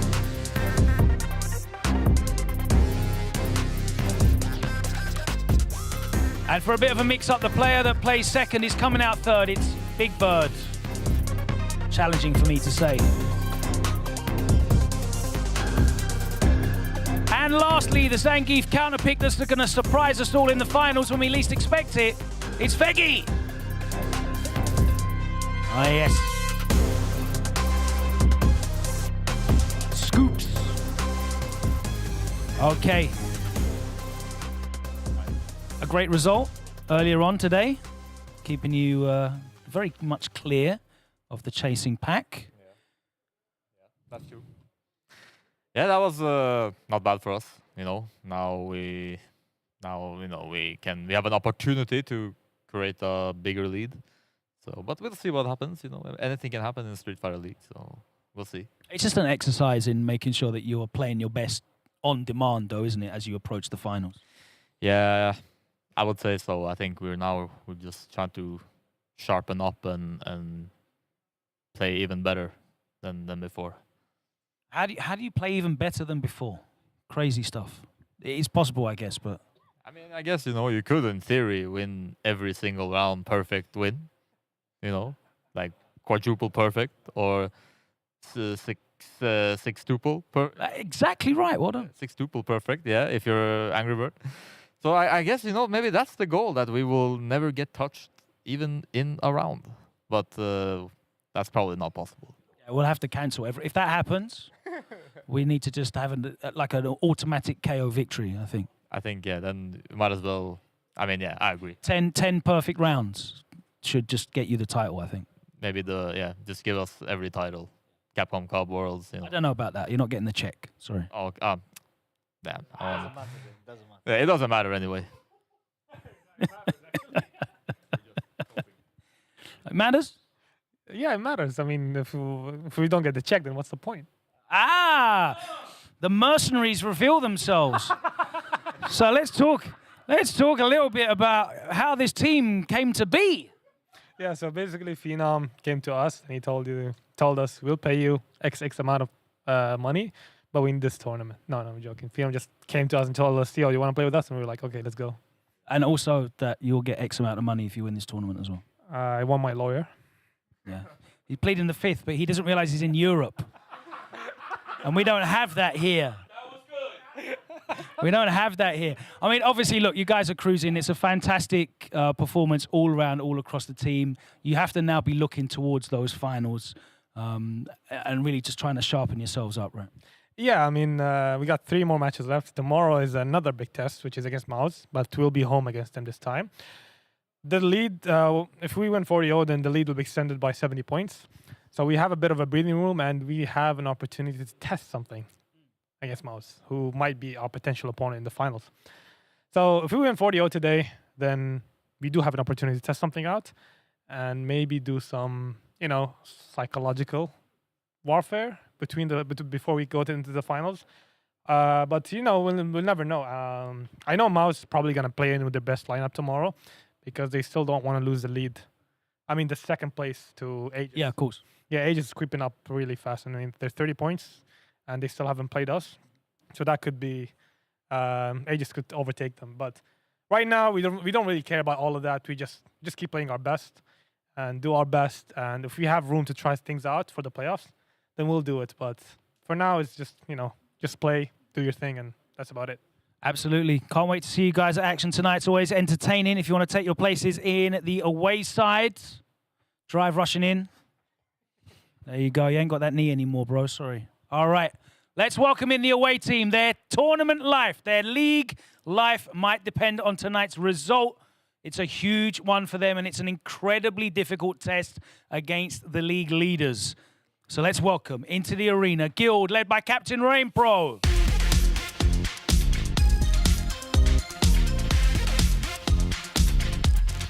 Next up, it's Samuel.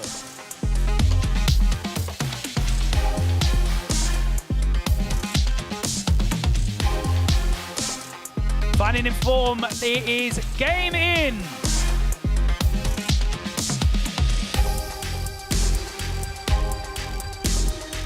And lastly, the General, I'm Still the Daddy.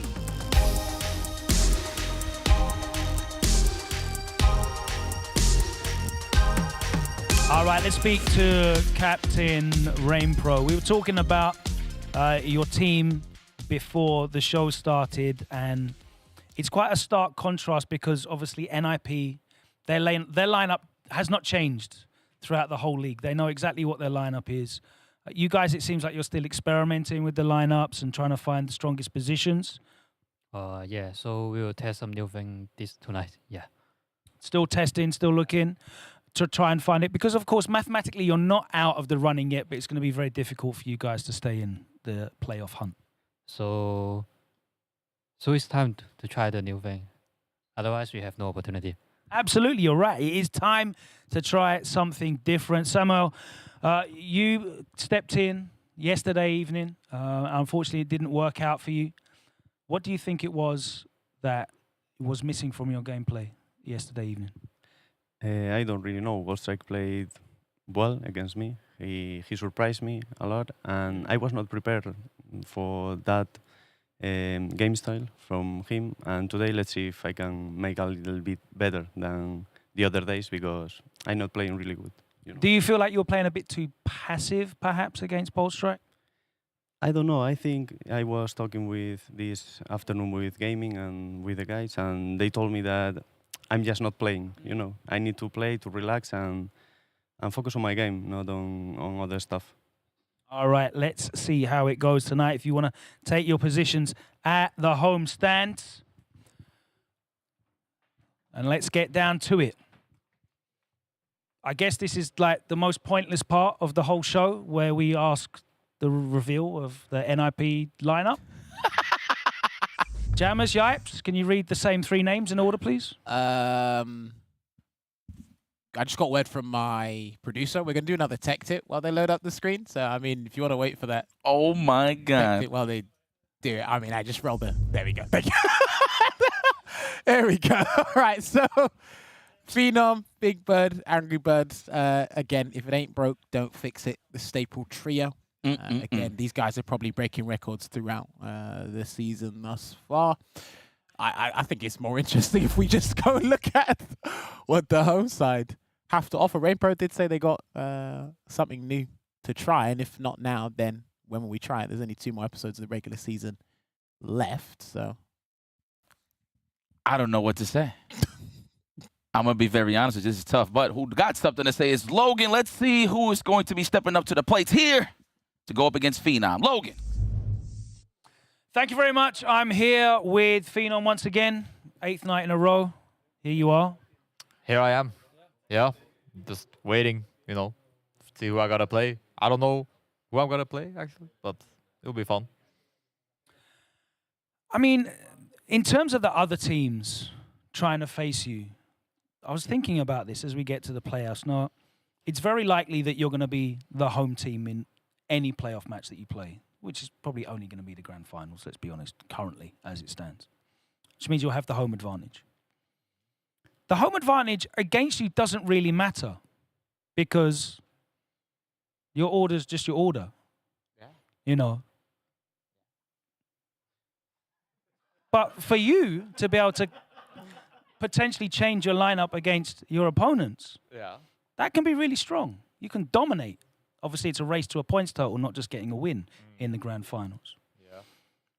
I was just thinking about what a horrible proposition that is for everybody else. Yeah, it's probably not fun for you know, the other teams to play against us, but I mean, we have a lot of fun. So I think, you know, it's been, I mean, I'm enjoying myself, you know, win or lose, you know. So I think I don't know. Maybe I don't know. I feel like we're just gonna do what we do. You know what I mean? Absolutely. I know exactly what you mean. Let's find out who you're going to be playing in this first game. Guild, can you please send forward your first player tonight? All right, it's going to be Gaimin. Gaimin, can you confirm your character and control type, please? Akuma in Classic. All right, sticking with the Akuma. Sticking with Classic. You're giving Phenom the stare down. Psychological warfare has started.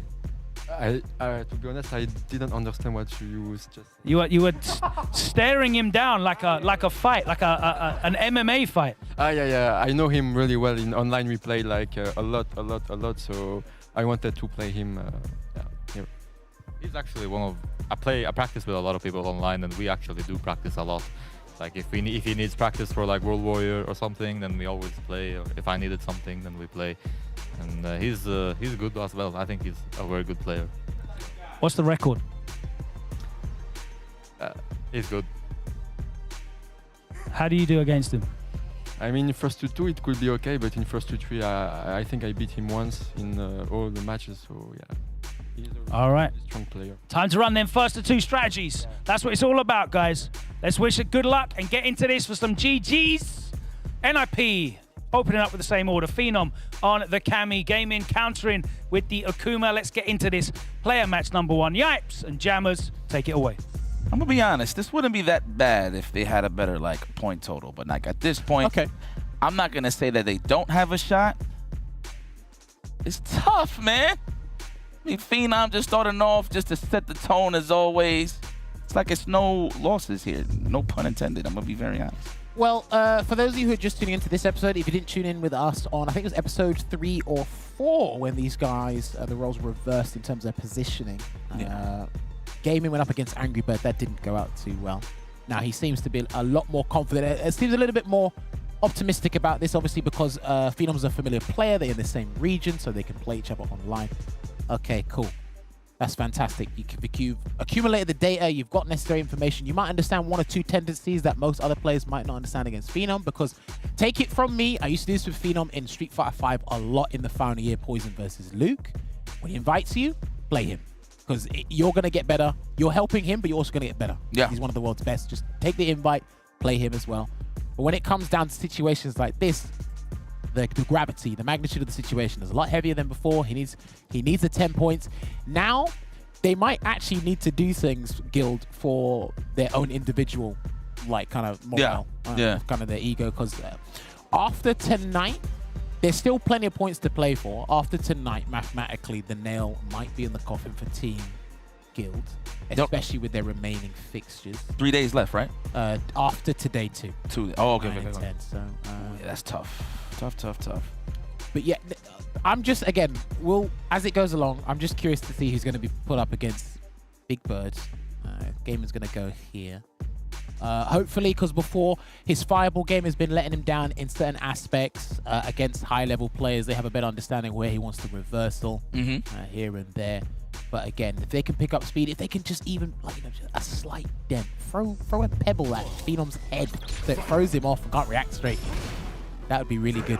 Well, to be fair, there has been moments of signs of Phenom can bleed. He has a lot of close calls throughout this tournament, but he wins, at the end of the day. Hey, listen, the best players are able to reproduce their wins. 100%. Whether it's hook or by crook, they're able to reproduce their wins. So that's what they're doing here. Open up with that forward heavy punch combo, though, from Gaming. Looking good. A whiff punish. Ooh, properly spaced and confirmed. I thought the stick jammed there on him. Didn't get a combo, but that is a confirm. No, he can get combo, because I think on punish count it's +4. So you can get a jab. 100%. And it forces his stand there anyway, so I'm pretty sure Gaming would have got the knockdown anyway, but he's actually going to take the round here. He needs a tuck thing. There you go. Play it safe. Play it safe. Don't listen to me, because I know the Tatsu ender is the more optimal ender now instead of Street Fighter 5 Shoryuken ender. But he uses the Super Art 1 to close out that round there. Good stuff from Gaming. Loving this from Gaming. In the back of Gaming's mind, it's like, you know what, this might be the last hurrah, so I'm just going to come out swinging on all cylinders, as you would say. All cylinders, yeah. And I mean, who else has got the buttons then to do that? Akuma. Let's go. We're looking for, speaking of with punishments, man, we've seen a whole lot of tech tips today, huh? And we're going to see that invincibility, though. No, not yet here from Phenom. Just the back throw there. There's a fireball. Well, watch out, because Cammy can dive kick over those, but Phenom's looking to play. Oh, level 2. Yeah, everything. Level 2. Let's go, Gaming. He's not done, though. Hold on. I think he's still alive. I think he is. Yeah, just about. Wow. He couldn't reach it with anything? Nah, he needed a drive rush to do drive rush like 100% or something. But this is a good spot. No, anti-air, my brother. Oh no, he's getting his maul on. Are we gonna read a dive kick over for a jump back jab? Is he looking for it? There it is. He just did it right now, but it was a little too anticipated. Okay, Gaming. We'll play.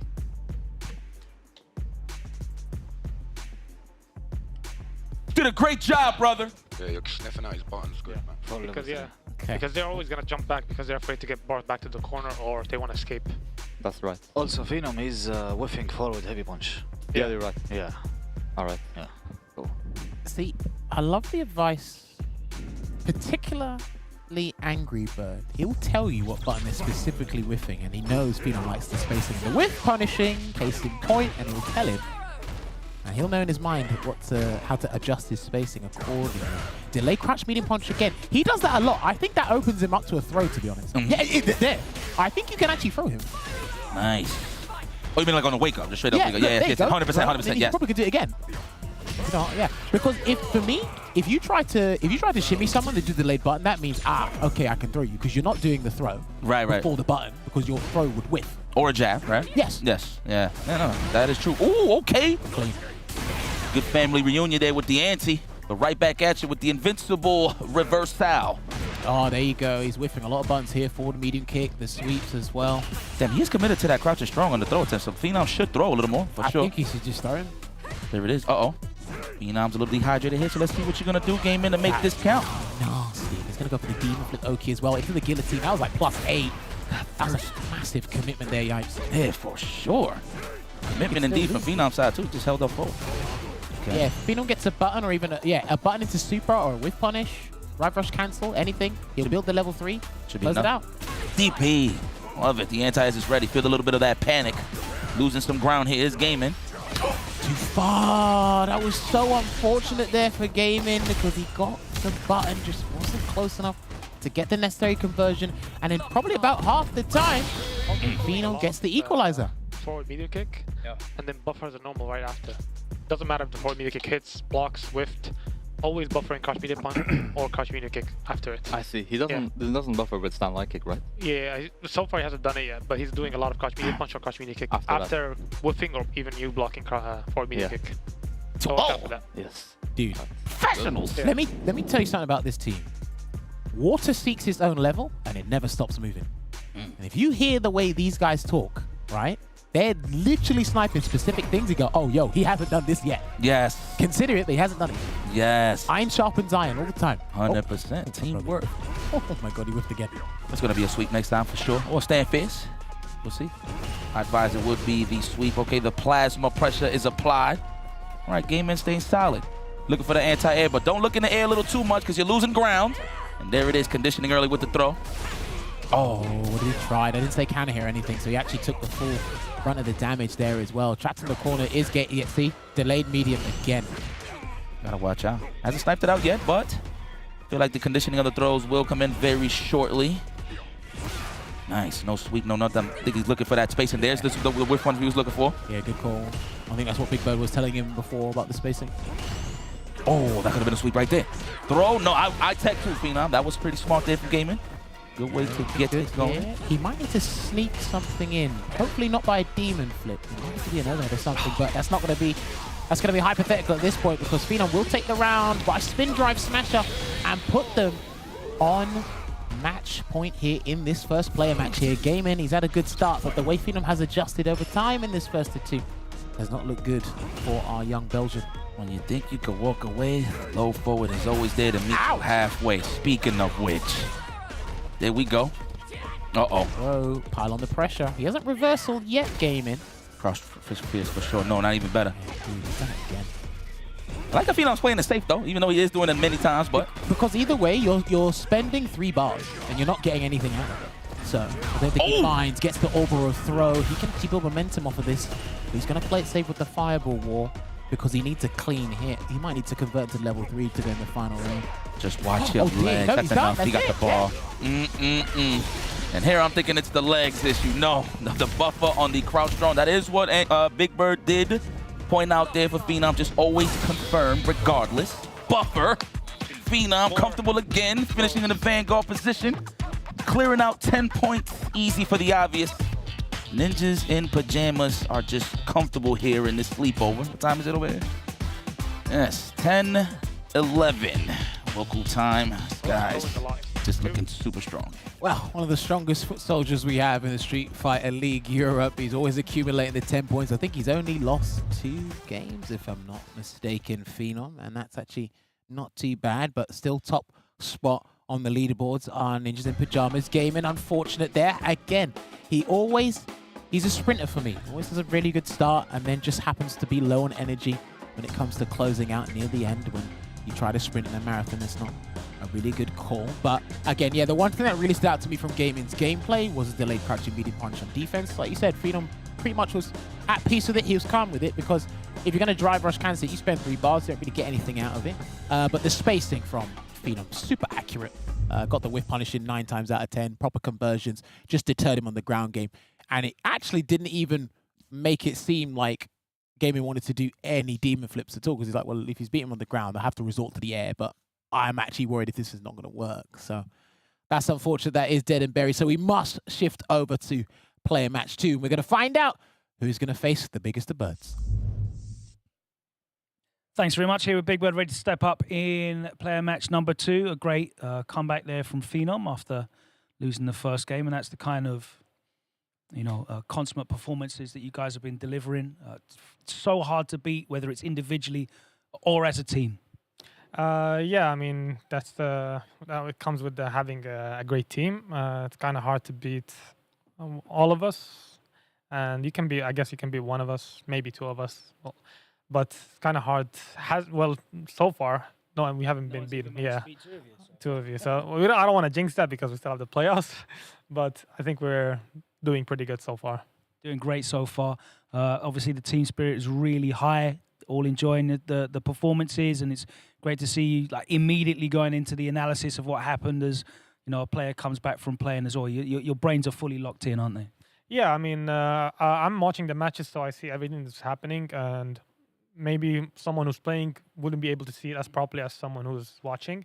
So I told Phenom everything, and then when Phenom came back to the bench, I think he was talking to Angry Bird, and pretty much Angry Bird told him a lot of things. I don't know what he told him, but I'm sure it's very useful info. All right, well, you have those guys backing you up now, and we are going to get into this match. Who are Guild going to be sending up for their second player? All right. Previously in the anchor, I am still the daddy is stepping up for this matchup against Rashid. Which character are you going to be using, and which control type? And Bison Classic. All right. I can see you're hungry for this match. How do you feel about it? Well, after last night, because I missed that super, my heart literally broke into 1,000 pieces. I never felt that low, and to top it off, to lose to Chevrukin, it was actually pretty embarrassing. So if I'm going to take out Big Bird right now, it's going to make me look pretty good, isn't it? So all right. I'm going to try my best. It's going to be a hard game, but I've not actually played him since the early times of when Street Fighter come out, and he was actually using Marissa at the time, so I don't think I've actually played him once. I normally would have gone for Gal for this matchup, but I know he have a lot of tricks, so as again, I might use Bison and try and rob him and see how it goes. Well, it is first to two. If you guys want to wish each other good luck, we'll get into this one. Player match number 2 for NIP. It's going to be Big Bird. For Guild, it's going to be I'm Still the Daddy with the Bison pick. Let's head over to the desk. Yipes and Jammers, this one's you. I respect that assessment from the general, He just said it clean as a whistle, man. He didn't like how he lost yesterday. He was feeling bad, so we're going to try to get a 2-11 in progress here with Bison against Big Bird. That's definitely going to be a tough one. I will say that. I mean, I'm not too sure what gives him the confidence too much on Bison, but I guess the robbery is there. It's cool, but, man, this is Big Bird we talking about. Last time you played him was Marissa, huh? Well, you're in for a treat with Rashid. Well, you're in for a treat indeed. Let's not forget, man, Big Bird actually still has a fairly decent Bison himself. He still dabbles with the character here and there. Yep. So, again, he understands, and he's played some of the world's best Bisons internationally. I don't know if ISTD is going to swap to Guile or he's going to stick with Bison through and through. And yeah, you guys were on comms yesterday when it happened, man. When ISTD had the EX backfist combo, literally everyone in the back was like, level 2. We saw nothing. And I think he knows more than anyone he input the SuperNet. Unfortunately, it didn't come out here. Yeah, he tried a couple of anchor spots in the past, didn't quite work out, so he's going to go back to a first to 2 here. I've always noticed, and he's got to be very careful against a character like Rashid. ISTD's drive gauge usage against top players, Big Bird's one of the best, so he really has to be careful as to how he's going to utilize the bar. Obviously, a little bit different with Guile and Bison, because I do think you get more mileage out of the EX moves from Bison as opposed 100%. To Guile. Obviously, because they're neutral and how they're earning damage is a lot different. But he has no reversal to kick things off, the Bison anyway, so he's got to be careful. And obviously, for those of you who don't know, me and Yipes have been playing Bison versus Rashid for the last 2 days. It's gone back and forth. So we might have a little bit more of a personal take on this matchup coming up. Yeah, I mean, just to highlight for sure, no reversal. That's a big oof for Bison. And second, yes, the drive gauge usage from the general has been a little shaky. You do need to preserve as much as possible due to the fact that he doesn't have a reversal. But pick your spots. If he sees a mixer, drive reversal, get some space. But it's all about how you're going to whiff punish with the stand strong or the crouching strong in this case. Well, Big Bird was telling me in the back before, because he done a video with reversal, shouts to reversal GG. With Rashid, you have to really pay attention to how the opponent plays to dictate what buttons you do use, because his buttons are unconventional, right? But in the neutral, it can be a little bit menacing, because if you whiff a button as Rashid, Bison's got the big laggy buttons to do massive damage here, but he's going to go for a setup here. Good. That should have been a better punish there from ISTD. He had something good going on there, but going to get sent straight to the corner. Could he get the one framer? There it is. There it is. Man, that was heavy commitment there. The empty go low. That's definitely enough. We got cash to spend, and he will spend it. Damn, no, okay, overhead. Still got frame advantage though, and the back throw could still lose it. Take the stun now, take the stun now. No, dude, there you go. All right, now what's the setup gonna be? End it with a bomb for sure. 100%. See? He's gonna wake up with it, I promise. He's gonna test it out. No, he was out of range. What? Interesting that he backed up and went for a throw. I get it, you try to get in range, but you gotta apply that pressure. Make him think it's gonna be a button, condition him somehow. Yeah, he's trying to get Big Bird to do a heavy spinning mixer anti-air there. If not, he could take the fight to him. He's getting these confirms, but he's not cancelling it into the knee press or even the EX back fist combo here. Nah, I'm actually surprised they didn't go for the air-to-air, the hell attack. Definitely leaving a lot of damage out on the table, so I didn't get that. I like that he got a meaty setup though off of the jump fairs and the anti-air, but it's definitely not enough. You gotta make it count when you fight a character like Rashid. Ah, there you go. There you go. Lovely OS there with the reversal to keep him in the corner. You can't keep jumping back in the corner because he's snuffing you out now. And that might be the round, actually. Yeah. Level 1? No need. Not even. We're just going to take it to him. Burn him out. No, you put yourself in the hurricane. Yes, interesting.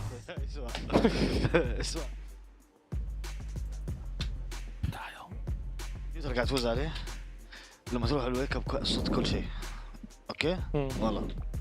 He said swear. Sorry. Well, yeah, no. Yeah. One thing I've noticed when watching ISTD's gameplay as well is I think he really needs someone in his ear to kind of tell him where he can capitalize on situations better and where he's making a slight mistake.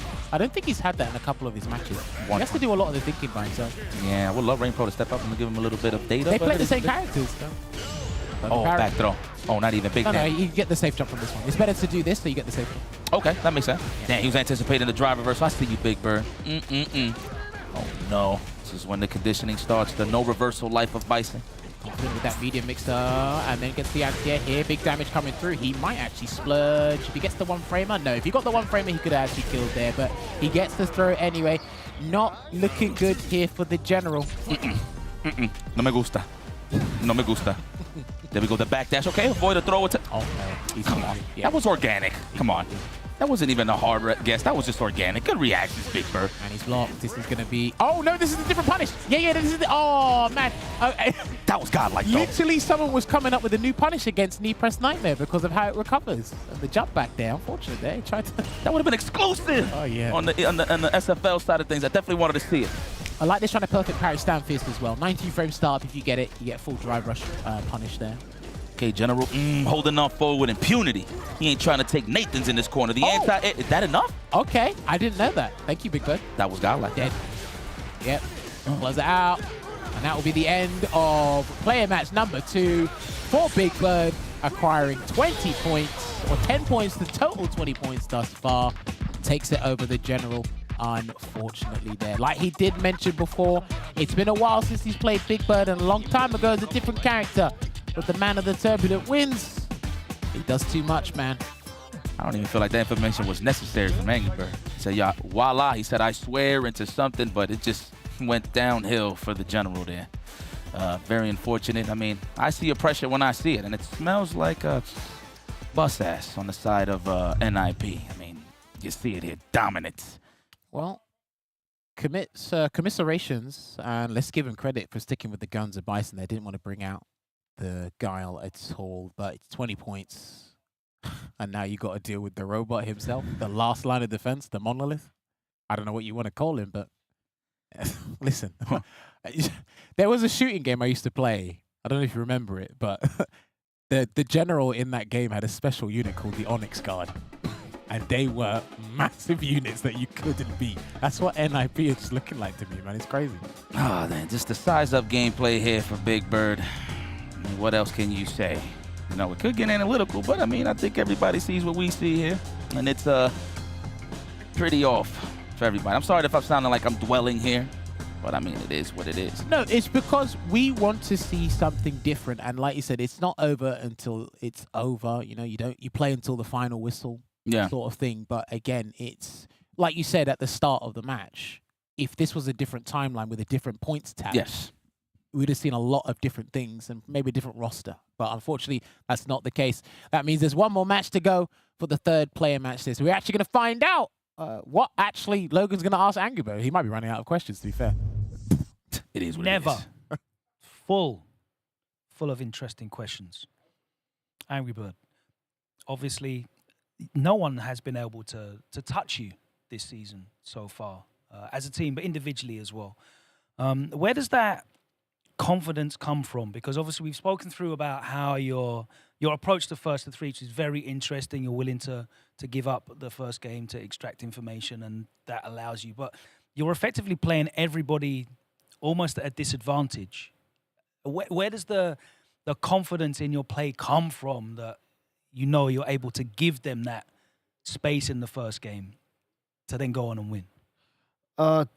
Actually, I think I can pick up a lot of habits from the first game. When he likes to press, what's he like? Which are his favorite buttons to press? The timing on his jumps, his like wake up reversal patterns, interrupting patterns, like what he does on burnout. Does he take himself to burnout or not? So many like stuff that I can pick up from game one, which can help me leading up to the second and third one. When did you start playing like this, you know, in terms of your Street Fighter career? When did you start approaching the game like this? Last season of Street Fighter 5.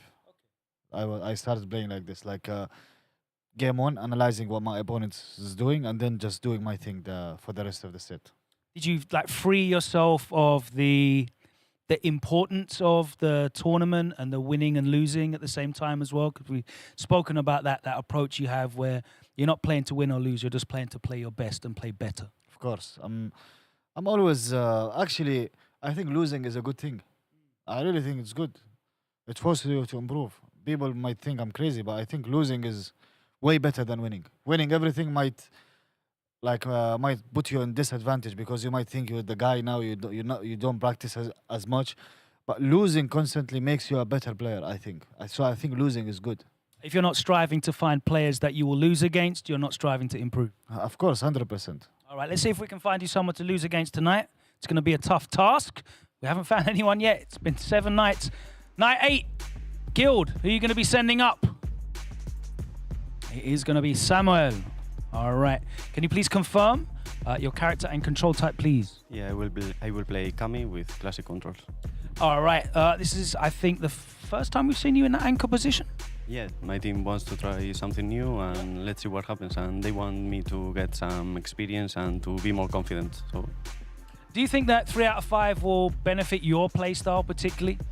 I think so, but tonight I'm gonna face one of the best players in the world. So, and I was listening to him, and if losing makes good players, then I will be one of the best. Either way, you'll win. Either way, you take something away from it. You might be taking away 20 points. Let's find out. If you guys want to shake hands, and we're going to get into this, our third player match. NIP looking at another 40 points. Guild looking to stay in the running though. They've sent Samuel. They're changing it up. It's going to be Angry Bird on the Ken, Samuel on the Kami, and on the desk, it's the Yipes and Jammers. Over to you. Some people may see it as a glimmer of hope. There's always the possibility. Other people might just have viewed that as you have just thrown the lamb to the slaughter. Depending on the statistics, or based on the statistics we've had on Angry Bird, he is the first half MVP. And he's still being the stone monolith he is in the anchor position. Adjusting everything there. I do like the optimism there. If you're going to find a resurgence in confidence, why not try it against Angry Bird? Angry Bird literally just said losing is good, but then that's looking at the wrong L. You're not losing, you're learning. Right. That's like that. That's what you need to be doing. Again, they still have 2 more games after this.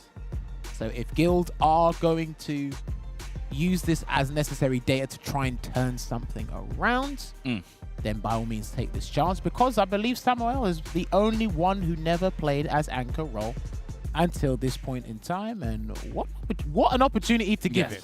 Yes, I mean, if there's any person in the world that'll wake you up forcefully, it's definitely Angry Bird. So this is a great way to warm up as the tournament continues. We only have 2 days left of SFL, so well, you know what? Why not? He's Angry Bird's given heartfelt advice through and through. Don't whiff, play neutral. It's okay to lose. He might as well give the tech. I don't know if he's gaslighting us all. I mean, he's doing a pretty good job of it if he is. He might as well give the tech tips at this point.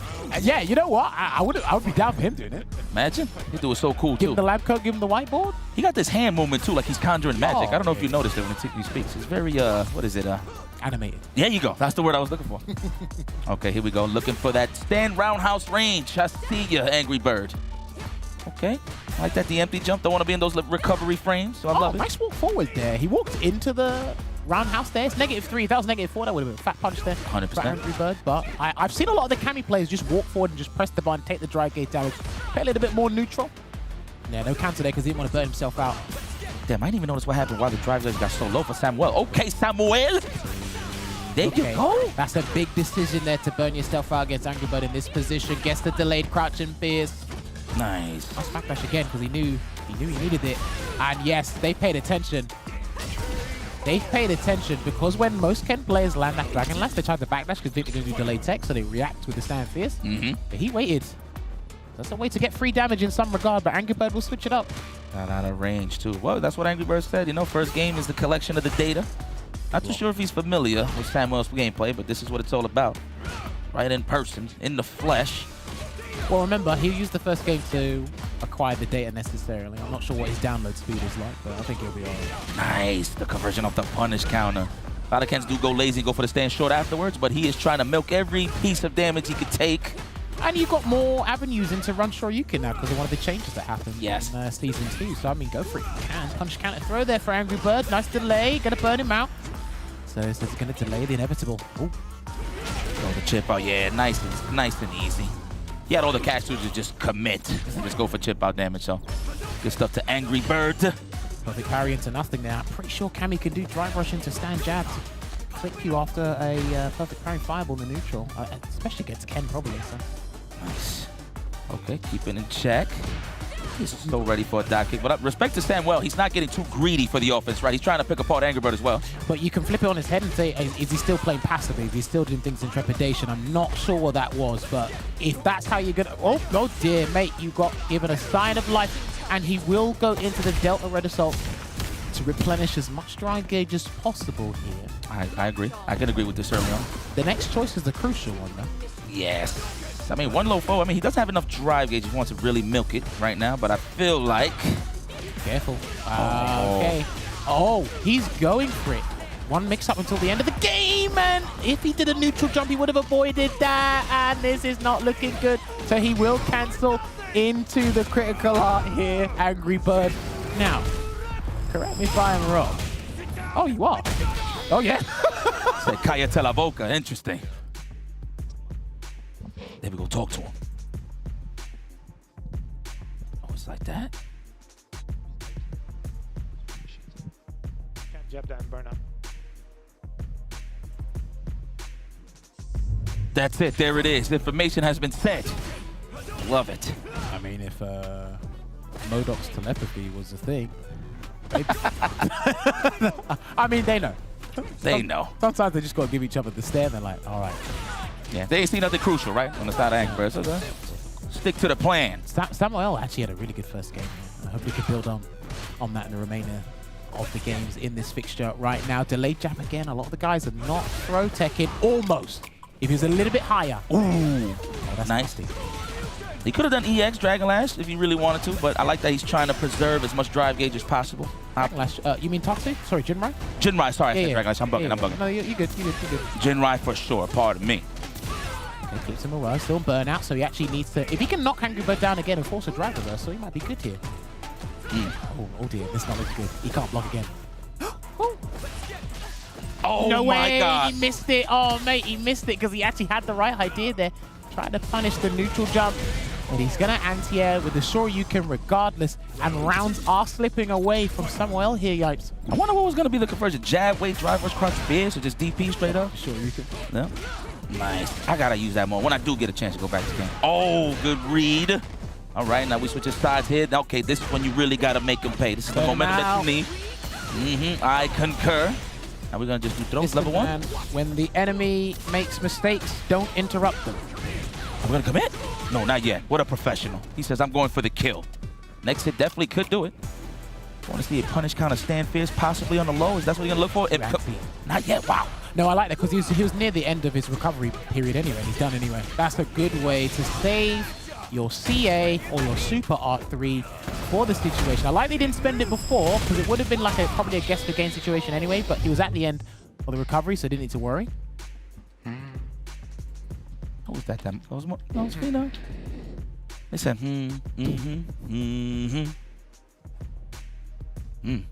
No data here, huh? Listen, I understand. It's tough. Hey, man, these guys are locked in. As a gamer, it's like, man, this guy's so good. Look at the general, though. Like, he's still baking in that. I get it. All right, then, well, let's wake up here. I still believe. Costume change. Fresh look, fresh approach here. Some of his medium buttons he's been using in neutral have actually been pretty good from Samuel. I think it's just when Angry Bird knows when to build momentum. His player psychology at this level, and even those just under him, like he just knows what you want to think at what given situation as well. It's very difficult to keep up with him psychologically. I just like, one thing that I like to highlight from Angry Bird, he invites that low forward drive rush so much just to get you in that deficit. All right, first one represented there from Angry Bird. Because he knows how to defend against when you do the jab, the true string, he knows how to defend against it. So yeah, like you said, if he invites it, if he endangers himself to get you at disadvantage, what a whiff punish there from Samuel. There you go. We'll say this though, man, just watch. I never played Angry Bird in my life, but it looks like he does force you to really step the game up from what I see. It's part of the whole dry gauge management and orchestrating what happens with your dry gauge and their dry gauge. No drive rush cancel there from Samuel. There you go. No fireball here from Angry Bird either. Yeah, he ain't giving it up. Definitely respecting the ranges of Samuel. He is walking him down, though. Doing a good job, but how are you going to open him up here? Are you going to get thirsty and just go and commit to a low forward drive rush? Wow. Mate, the timing. Oh, that was so unfortunate there as well. I think he's going to commit to a drive rush cancel to burn himself out, but again, very fortuitous for Angry Bird in that regard, but he's looking to steal the deal here, Yank. And Angry Bird's trying to end this broadcast. That's what he's trying to do. Okay, out of the range of the crouch. Damn, you know that much? All right. Oh, he's on the crouch fierce. Angry Bird can afford to wake up with something, given his position. He does a throw tech instead. Gets the triple flush kicks. There we go. The throw that definitely Angry Bird didn't really want, but he got. I'm only saying that as a case of don't want him to get that. Oh, no DP. I mean, respecting it. It's pretty fast. He walks in ranges. Yeah, that's blocked. Yeah, that's blocked. Oh, cut him out. Yeah. Oh, we're done. Oh, we are so done. Yeah, this is checkmate. We're done. No bars on the side of Samuel. Yeah, this is... That's it. Ladies and gentlemen, I hate to break it to you, but NIP have actually got 40 points. It's ridiculous.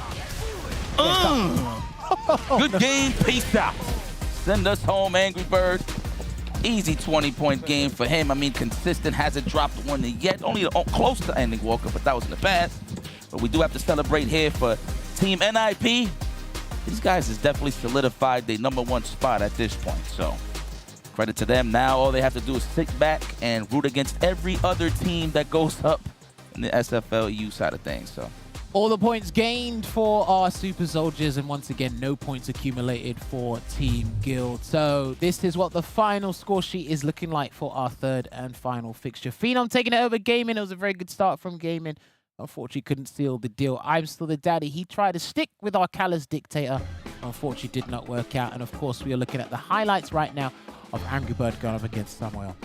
Try to put him in the anchor position, give him a chance, see what he can do. Again, a lot of these guys are having good rounds and good moments, but it's like they can't build on that, unfortunately. And of course, Angry Bird knows how to counter it when these characters and these players are building some momentum. He actually whiffed a little bit more than usual, Angry Bird there, but unfortunately, unfortunately for Samuel, Angry Bird was still able to pick it up and still maintain the kind of the match presence, because he's got some of the strongest match presence in Street Fighter 6 here in SFL EU. But we got to get Logan back with his Ninja Pajamas podcast. Is that right? Are we going to see episode 8 now? Is that right? Thank you very much. Back once again in familiar territory, the NIP stand after a game. 40 points again. I'm sitting here again. It's another day. They're all blending into one now as we move. I've lost sense of time and what day of the week it is. The only thing I'm sure of, though, is Angry Bird has won another 3 games straight and got another 20 points. I think the only way that I can track what day it is by dividing Angry Bird's total point score by 20, and that's how I know where we're at. Yeah. Another win for us.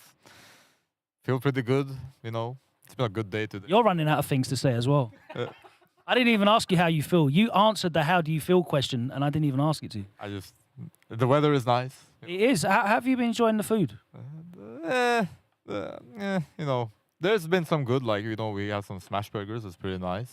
They're very nice, right? But then, you know, there's been some other foods that have been not so nice. Yeah. So it's been a little bit 50-50, but that's better than what I expected, actually, from, you know, I'm not going to say, but, you know. I know. We know. We know. You had to work for that first win. That certainly wasn't a given. But you're so good at coming back from that first game. You've done it multiple times. I don't know why. I lose the first game, and then I just wake up, and then I win. I don't know why.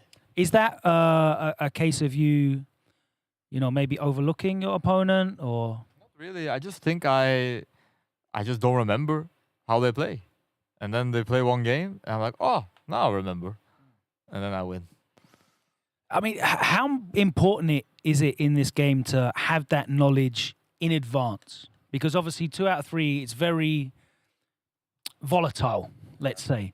The experience that you have against these players over the year and a half or year and a bit of the life of Street Fighter 6, playing online ranked and, you know, World Warriors, etc., playing offline major events. How important is that for you to be able to just go to your mental filing cabinet and pull up the file on whomsoever you're playing against? It's definitely helpful, you know. Like we all in Europe, we play each other online and stuff, so we all have like a certain amount of experience against each other. But you know, especially if time goes by and maybe you haven't played someone in a while, then maybe you don't quite remember or something. But I don't know. I think in FT2 this game is just like not easy. So for me, it's always like that adjusting period in the beginning is a bit tricky. But I do my best to you know, adjust as fast as I can and get the win. Yeah. How do you play yourself, Big Bird, in a way that like mitigates the risk of that volatility in this game? Because that's a skill in itself, right? Yeah, I think I'm pretty good. Well, ever since I switched to Rashid, I think my first 2 results have been great. Fun fact, ever since I switched to Rashid, I've been to around 7 big tournaments. The only times I lost in first 2 was against Zangief Bolado and UFA and Zerna in the beginning of the league. Every other game I played, I only lose in top 8s. So that's, for me, that's a I'm proud of that statistic. And it's not like I've been to easy tournaments. All of them literally were hard tournaments. I think Rashid just has a way of playing, and the way I play with him is I make sure I impose myself on my opponent first before they get to do that to me. And then Rashid has, with the level 2 that he has, he can take risks, and if it doesn't work, or if he nothing works for me, I have a backup plan with the level 2 that might still get me the round, you know? So with Rashid, the way I play with him, I feel like I impose myself on my opponent and force them to react to me rather than the other way around, which what I was dealing with Marissa, I had to wait for them. I had to react to them. And in this game, I feel like it's not good in the first 2 because if you lose one game, the next game, you're done. You can't take any risks. You can't predict anything. You got to play out of your mind to win the next 2 games. Unless you've got a brain like a supercomputer as well, you can't really react to everything possibly that everyone can throw at you. There's so many options in this game, right, at once. Yeah, there's a lot of options. So sitting there and reacting is very hard to do unless your character is very good at stopping them and gives you big reward for it. Rashid can still stop and react to people, but he's better off played where he gives the opponent the illusion of, you know, playing neutral and everything, and then he starts imposing himself on the player with the drive rush, with the overhead, with the fireball. So he gives his moves, his neutral is basically just giving the opponent the illusion that I'm going to do something, and then I completely do something else. So, for example, I do a fireball and they're going to be waiting to drive impact that. Then that opens up an opportunity for me to drive rush in, to overhead, to do something else completely different. So that's basically how it goes with Rashid, and I feel like it's very good because I don't really have to wait for them. I can do something, and if my read is correct that they're focusing on something else, I can get away with another thing. And I've been enjoying that style with Rashid. He's very fun. The way he plays is very dynamic with the opponent. I can't just do one thing and that's it. I got to do multiple things. I got to predict what he's looking for, and it's very fun for me, to be honest.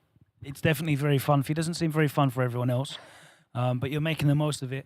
Angry Bird, another game in which you won the first 2 games again. So maybe this first to 2 thing might just be in your head, maybe, because you're very good.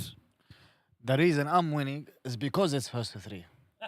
The reason I'm having this approach is because it's first to 3. If it's first to 2, it's any more drive rushing, like doing some stuff to, as he said, like impose myself to the opponent before he does that to me. But in first to 3, I don't need to do that. First game, I see what he does. The rest of the set, just react. Can we just convince him that the tournament's first to 3 the whole way through? And then, like, eventually... Let me tell you what Angry Bird is trying to say. His mindset changes. His approach changes. I know, that's why you need to convince him that it's first to 3, because he'll just win the first 2 games anyway. I hope I can get convinced. I really hope so.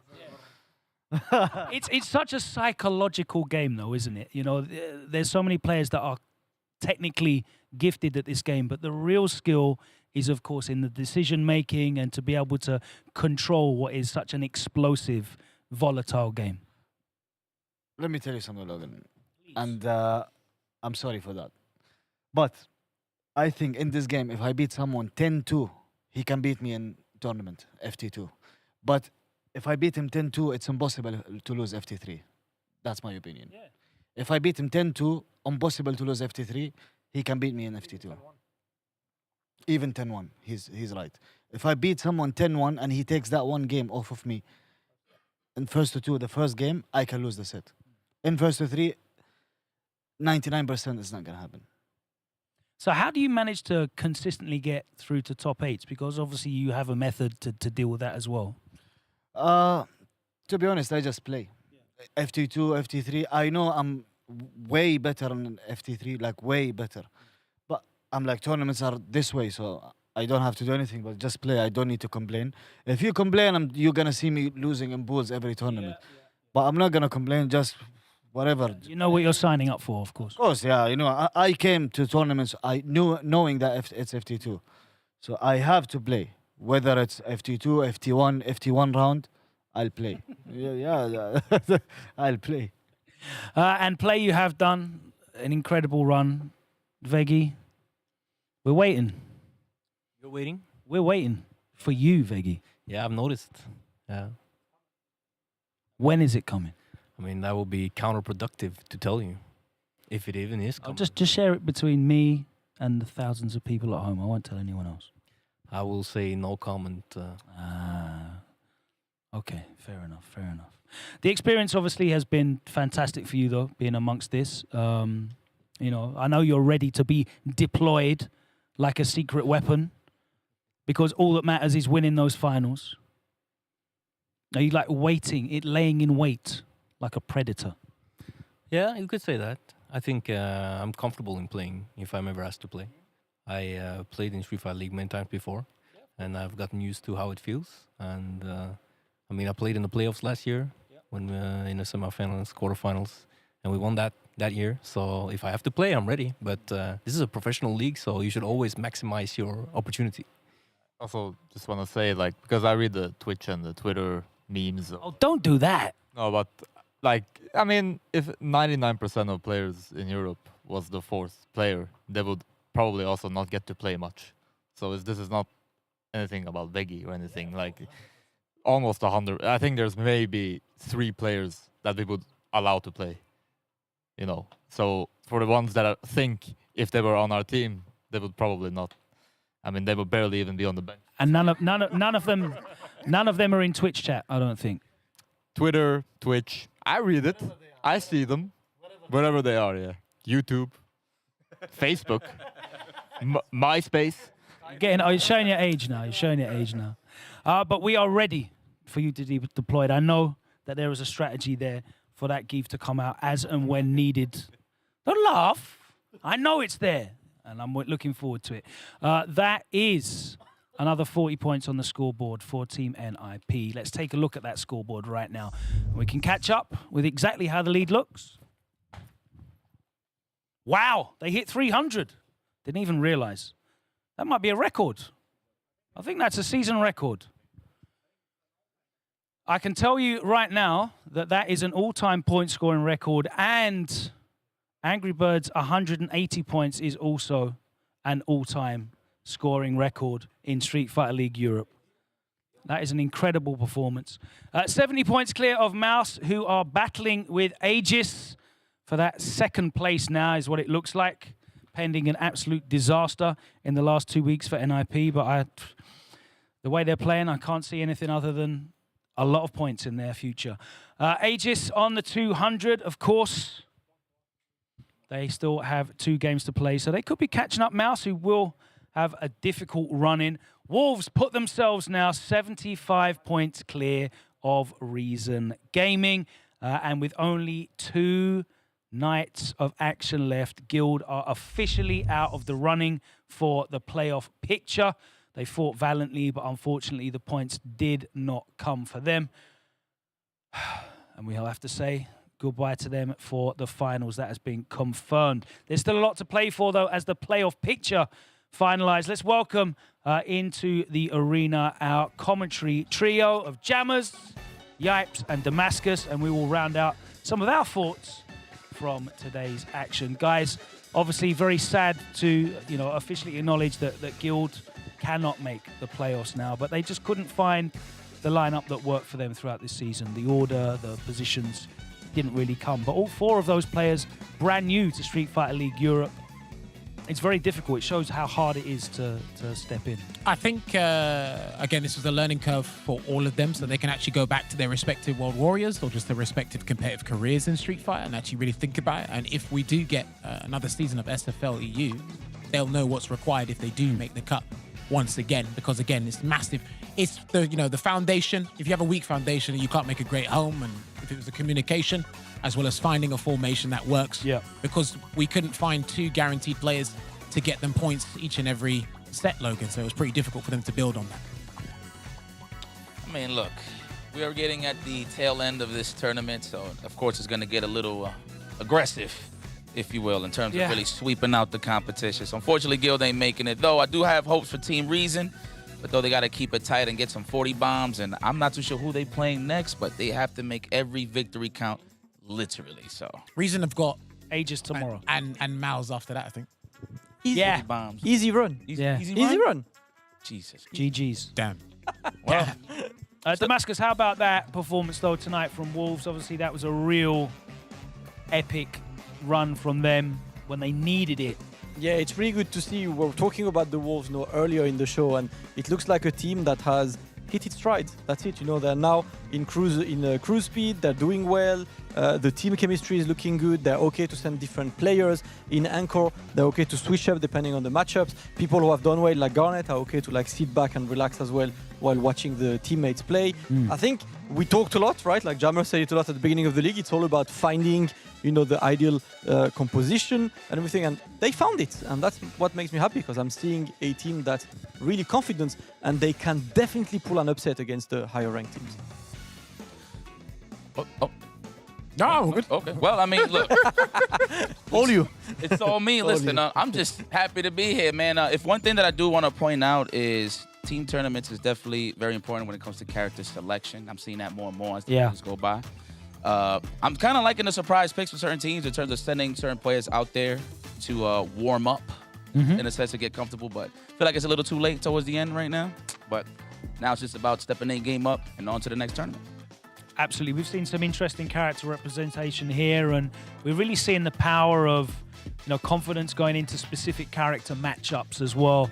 There's some people that have been playing sort of uphill matchups and thriving at it, saying that they love the challenge. Other players that are really finding it very difficult to handle these uphill matches and leverage maybe player experience against their opponents. And and put up some surprise scores. That's certainly something that has to be considered, doesn't it? Yeah, I think it depends on where you are on the table, right? Yeah. Because your emotions and your opinions and everything just fluctuate day by day, and it's not pre-recorded now, it's live. So we get to actually see this in real time and watch the guys have to actually plan, deliberate, and try and execute something that works out. And again, we've seen a lot of players try their main, try their pocket, have a slug it out in a bad matchup, you know, do something just to kind of acquire those 10 points. So it's been unfortunate some people haven't been able to do it, but as Damascus said, we've seen Wolves go from low and it's just gone up from there. Yep. So it can work. All depends on where you end up on the table, I think. And we will find out exactly where these teams end up in the table in only 2 nights' time, because we have 2 more weeks. Oh my God, stop saying that. We have 2 more nights of fixtures here in Street Fighter League. Eventually I'll get used to it. It's because last year we did it exactly the same way. Eventually I'll get used to it, but for now, let's look at tomorrow's schedule. We've got 3 big matches coming up. And there you go, look at that. Aegis will be looking to chase down some Maus. It's their opportunity. Reason Gaming coming off the back of a crushing defeat tonight. They might not be able to pick their morale up for tomorrow, and Aegis will be looking to go on the hunt. Wolves, again, their playoff position's pretty much confirmed now. Guild out of the running, unfortunately. Wolves are going to be looking to put up any type of numbers there as they look for momentum heading into these playoffs. And there you have it, team match number 3, another El Clasico, as NIP are playing the return leg against Maus, who have to play now from the away side. They won't be able to leverage their player matchups there, and they will be picked on by NIP. Is that going to change anything in terms of the matchups we saw last time? We saw Problem X able to go in and play the Cammy matchup with his Blanca there. I think that was certainly relevant in that matchup, and Ending Walker was able to be sent in against Angry Bird. I guess you can guarantee that anyway, because you know what order the home team's going to send their players out regardless. But certainly when it comes to finals, you won't have that information at hand, and it's going to be a different issue having to play NIP from the away side as Maus. Yeah, I'll probably regurgitate this point tomorrow, but I think the first match, the Vanguard match, will probably be a key thing. So very curious to see who Maus actually put up first, because then they have the choice of, do you send Ending Walker to go up against Big Bird and try your hand at Problem X and Angry Bird, or they're going to swap something out here. So I'll be very curious to see how that last fixture goes tomorrow. Absolutely. Guys, which of those are you particularly looking forward to? I'm looking for Team Reasons to score an upset. I mean, I've seen how Joker Jokes kind of beating himself up when he did lose. I mean, you know, rightfully so. I mean, he did get washed. I mean, as a player, he's going to have to respect that double perfect. But at the end of the day, don't let that stop your momentum in terms of going into the next match, because every match counts at this point. And hopefully, you know, he feels better the next day, so he can build up the morale for his squad and just keep continuing. You got to make that double perfect on stream a canon event in your Street Fighter career. You know, that has to be the turning moment. Yes. You can see how much it hurt him inside. I don't think he moved for about 10 minutes on that bench after he held that loss. And, you know, that's the sort of pain that changes you. Yeah. And hopefully that is a catapult and a catalyst for the future of his Street Fighter career. Damascus, tomorrow, what are you looking forward to? I mean, I would lie if I wasn't saying Maus against NIP, you know. Obviously, this is the big match. It's the one. It's the question. So far, I think the best entire player match of the entire league has been Ending Walker versus Angry Bird. And I think for me, the biggest question is, are we going, as you said, for the same lineup? Or are we trying to swap solutions? Because obviously, playoffs are going. These teams are, there's a good chance they meet again in the playoffs. And maybe Maus will want to switch things up. Maybe see what Problem does against Angry Bird. Maybe, who knows, send Juicy Joe and see how well he's doing as well. Just get that data, because regardless, you can either show all of your cards tomorrow or hide some and get some data for the playoffs. That's how I see it. Absolutely. It's going to be a very exciting night of action tomorrow. We'll see you back here on Capcom Fighters, whether that's Twitch or YouTube. We appreciate you tuning in. From all of us here in the studio, the broadcast talent, and of course the 24 players involved here at Street Fighter League Europe 2024. It's good night from us. We'll see you tomorrow, 7 p.m. France, 6 p.m. London, 1 p.m. East Coast, or 10 a.m. West Coast. Wherever you are, make sure you're here tomorrow for more action. That's it from us tonight. Take care. Goodbye.